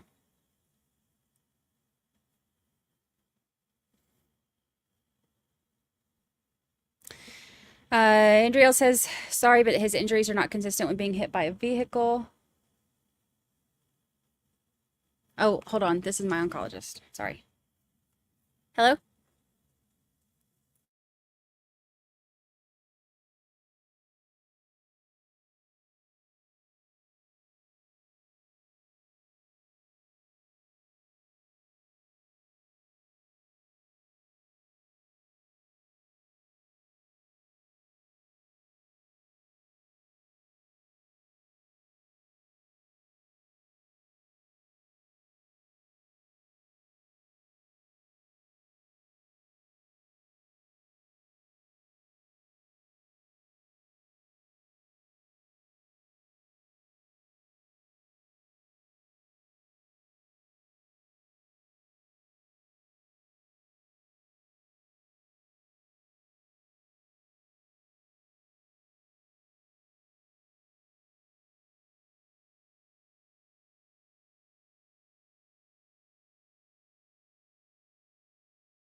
Sorry, oncologist.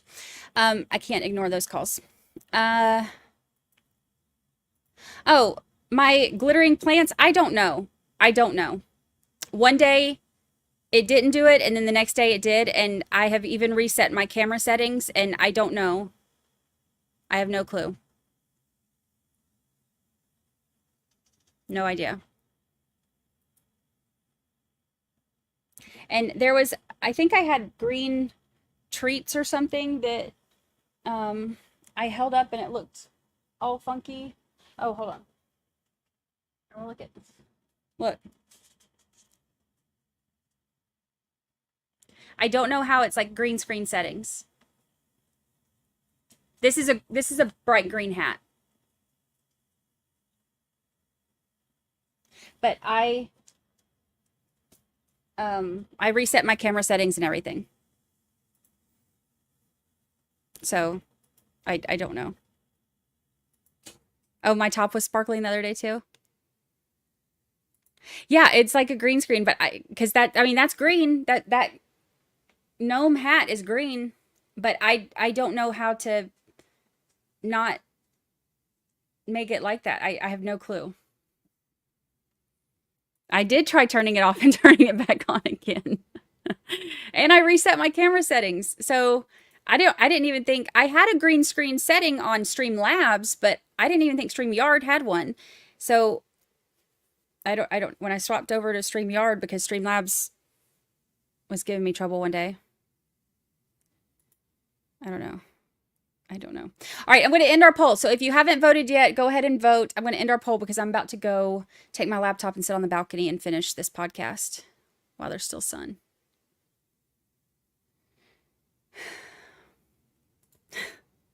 Nice to know that CPD are environmentally conscious, though. At least they carry recyclable paper shopping bags in their cars, right?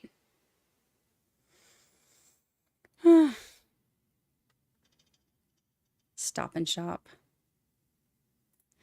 Angels are watching over me. I believe that. My daddy and my granddaddy.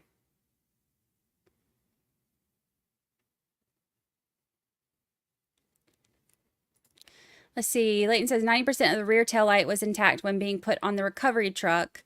Photos taken in compound later on show, or later on, only 10% of lens remains in photos and was planted at the scene. That is one of the main theories I've been hearing too, is that the tail light was intact on ring footage when they took it from Dighton. So, all right, I'm ending the poll. Let's see. So right now we have 84% say that she did not hit him. This is the most likely scenario that everybody voted on. 84% said she didn't hit him. 13% say that she hit him on accident. And 2% say that she hit him on purpose. So that's the votes.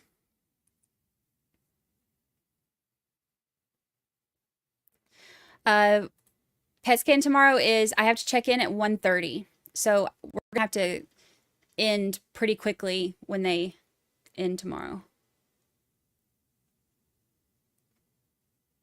Yeah, short day tomorrow, 9 to 1. Oh, let me, I think I set it up. Let me see.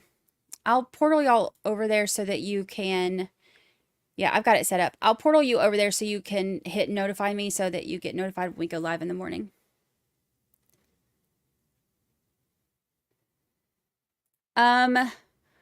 Radius. Okay, so I see people on X talking about a belt missing from his body and sharing a still from today's video showing him wearing a belt in the bar. If that's true, that's huge. I have heard about the belt. I have not seen anything about the belt or the socks in the discovery list. So that has been one of the questions.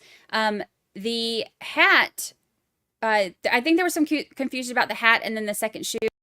Those were found. The hat was, I think, I can't remember exactly. I think it was in, like, there was a picture of it that was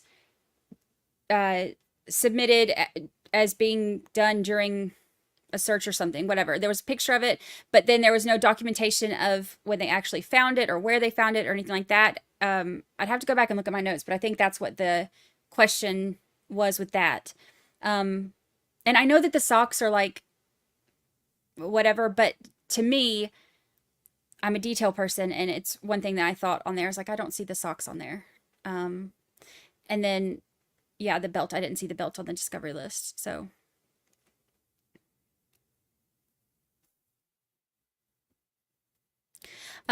we know that the other shoe was found in the vicinity, but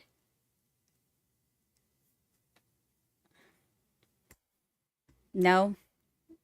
You know, think about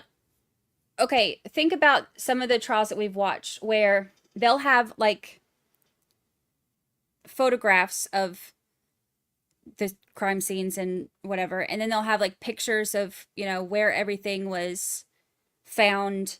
And you know how you'll see like the we've seen the graphs, or not graphs, what's it called, like the grids, where it'll show you, you know, kind of X marks the spot, like a dang pirate map or whatever, like where it'll show you where things are found. You know, or some of them are just like, you know, overhead pictures of, you know, aerial views of property or whatever, and it'll kind of show you where things are found, stuff like that. I'm hoping that they have something like that to show where things were found. But even with that, we don't know exactly where John was found, because they moved him, you know, obviously to try to get him help. So we don't know exactly where he was found. They tried to map it out based on the dash cam video and stuff like that. But I'm really curious to know, like, kind of in relation to where they found him, how close or far everything was. Because because that's another one of the things they're still going to have to make me understand to get past the reasonable doubt thing, would be the, you know, I'm going to need them to explain to me how they melted the snow enough to find clear cocktail glass, but not enough to find big red taillight pieces in a shoe and a hat. What about the surprise comment? The surprise comment! Oh, gracious alive, Carrie liked the movie. I forgot all about it. Actually, before we go real quick, I want to go back to that, because Since this date of oops.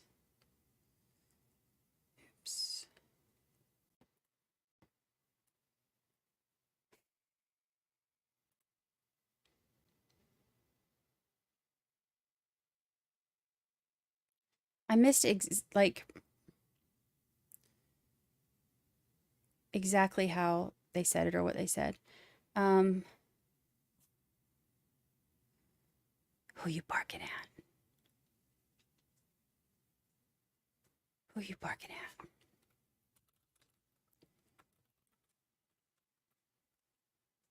I closed out the stream. Now taking a look at the individual. Not with us, no. Does anybody remember how At some far back point that you was? get outside of the waterfall, is that correct? That's correct. And at some point when you're outside of the waterfall, do you see Mr. O'Keefe at that point? I did. All of a sudden, it was weird. I see Karen with John, and I was like, oh, that's weird. I thought she was going with Jen. And that's just what made me notice it. It was that the whole, like, Jen wanting Karen to go with her, and then all of a sudden I see Karen with John. I just thought it, and I was just like, oh, so it made me notice it. And so you proceed to your car, I'm presuming on Washington Street, correct? That is correct. And if you recall, which direction was your car facing, like down towards the waterfall or away from the waterfall? It was away from the waterfall. And who, if anyone else, did you observe walking in the direction of Washington Street at the same time as yourself? That's when I saw Karen and John walking. And they were walking in that direction as well? Correct. Did you see them approach or get near to some I don't sort know. of vehicle? It looked like they were walking towards a black SUV of some sort. And have you seen either the defendant or Mr. O'Keefe in relation to a dark or a black SUV prior to that date? I believe I had, yes. And whose car did you believe it was? I thought it was Karen's car. And which side of that vehicle did you observe Karen? Was the surprise thing right before where we started? Hold on. Where are we at? 6:36? At McCabe, they were helping the band like clean up and get their stuff together, and it was the three of us in the front, meaning the women. I want to hear the And surprise at the comment again. initial time when I you're missed some of walking it. out, you and Ms. McCabe and the defendant, where is Mr. O'Keefe? I'm not, a little bit behind us, I'm not sure. So not directly with your group, but... Not with us, no. Now, at some point, you get outside of the waterfall, is that correct? That's correct. And at some point, when you're outside of the waterfall, do you see Mr. O'Keefe at that point? It was like right before this, right? He like put his arm around her. I don't know if they had a conversation, they talked. It seemed like they were like quite lovey-dovey at that point. And then that's when Jennifer McCabe went up to Karen and said, "You're coming with me." Like, and she like grabbed her, like she put her arm around her and she said in front of me, she's like, "You're coming with me, you're coming with me." And just to be clear, like sort of how she said that, was that in sort of a forceful way or No, like joking around, like, "Hey, you know, you come with me. We're gonna, you know," and then Karen said, "Where are we going?" And Jen said, it doesn't matter. It'll be a surprise." Like, it was like something like that. And did the three of you sort of walk towards the door to the parking lot together? Yes. And where was your husband at this point? He was behind. He was with Matt McCabe. They were helping the band like clean up and. That's the part that I missed some of. I missed the beginning of that where I wanted to go back and listen. So she said, Jen said to Karen, "You're coming with me." Karen said, "Where are we going?" She said, "It doesn't matter. It will be a surprise." And then when she saw them out there together, she thought it was really weird because she saw Karen and John together and she thought that she was going to go with Jen. It's the first I've heard that. Makes it sound like she wanted her to ride with her, I guess.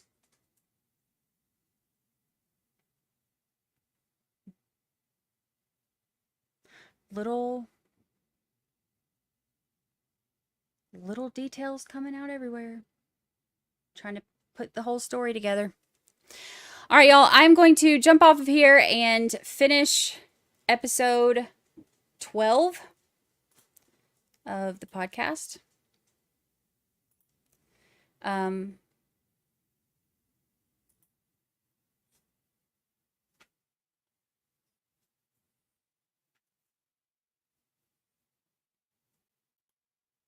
Because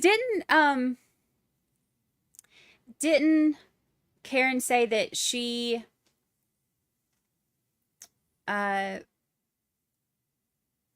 wasn't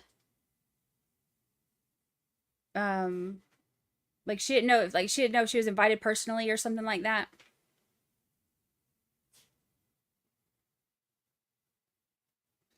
I don't know. We will find out more as it comes, piece by piece. Lally's gonna make sure that it takes a while. Y'all, I appreciate everything. Thank you for watching today. Thank you for being nice to each other. Thank you for keeping open minds. And thank you for all of the what if any jokes, because Lord of mercy, it makes some of that repetitive questioning a little bit more tolerable.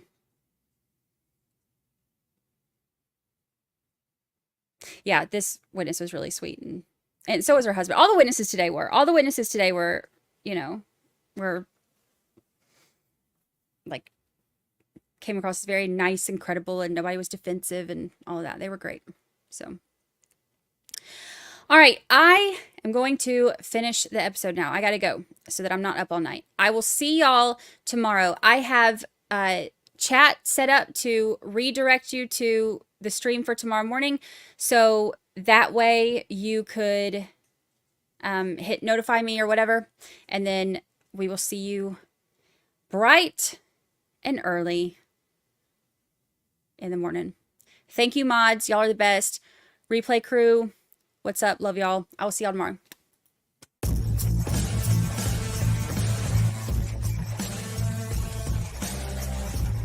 I gotta go. I can't stick around here forever. Everybody was wonderful. Everybody behaved. Everybody's always so nice to me. Just love your channel and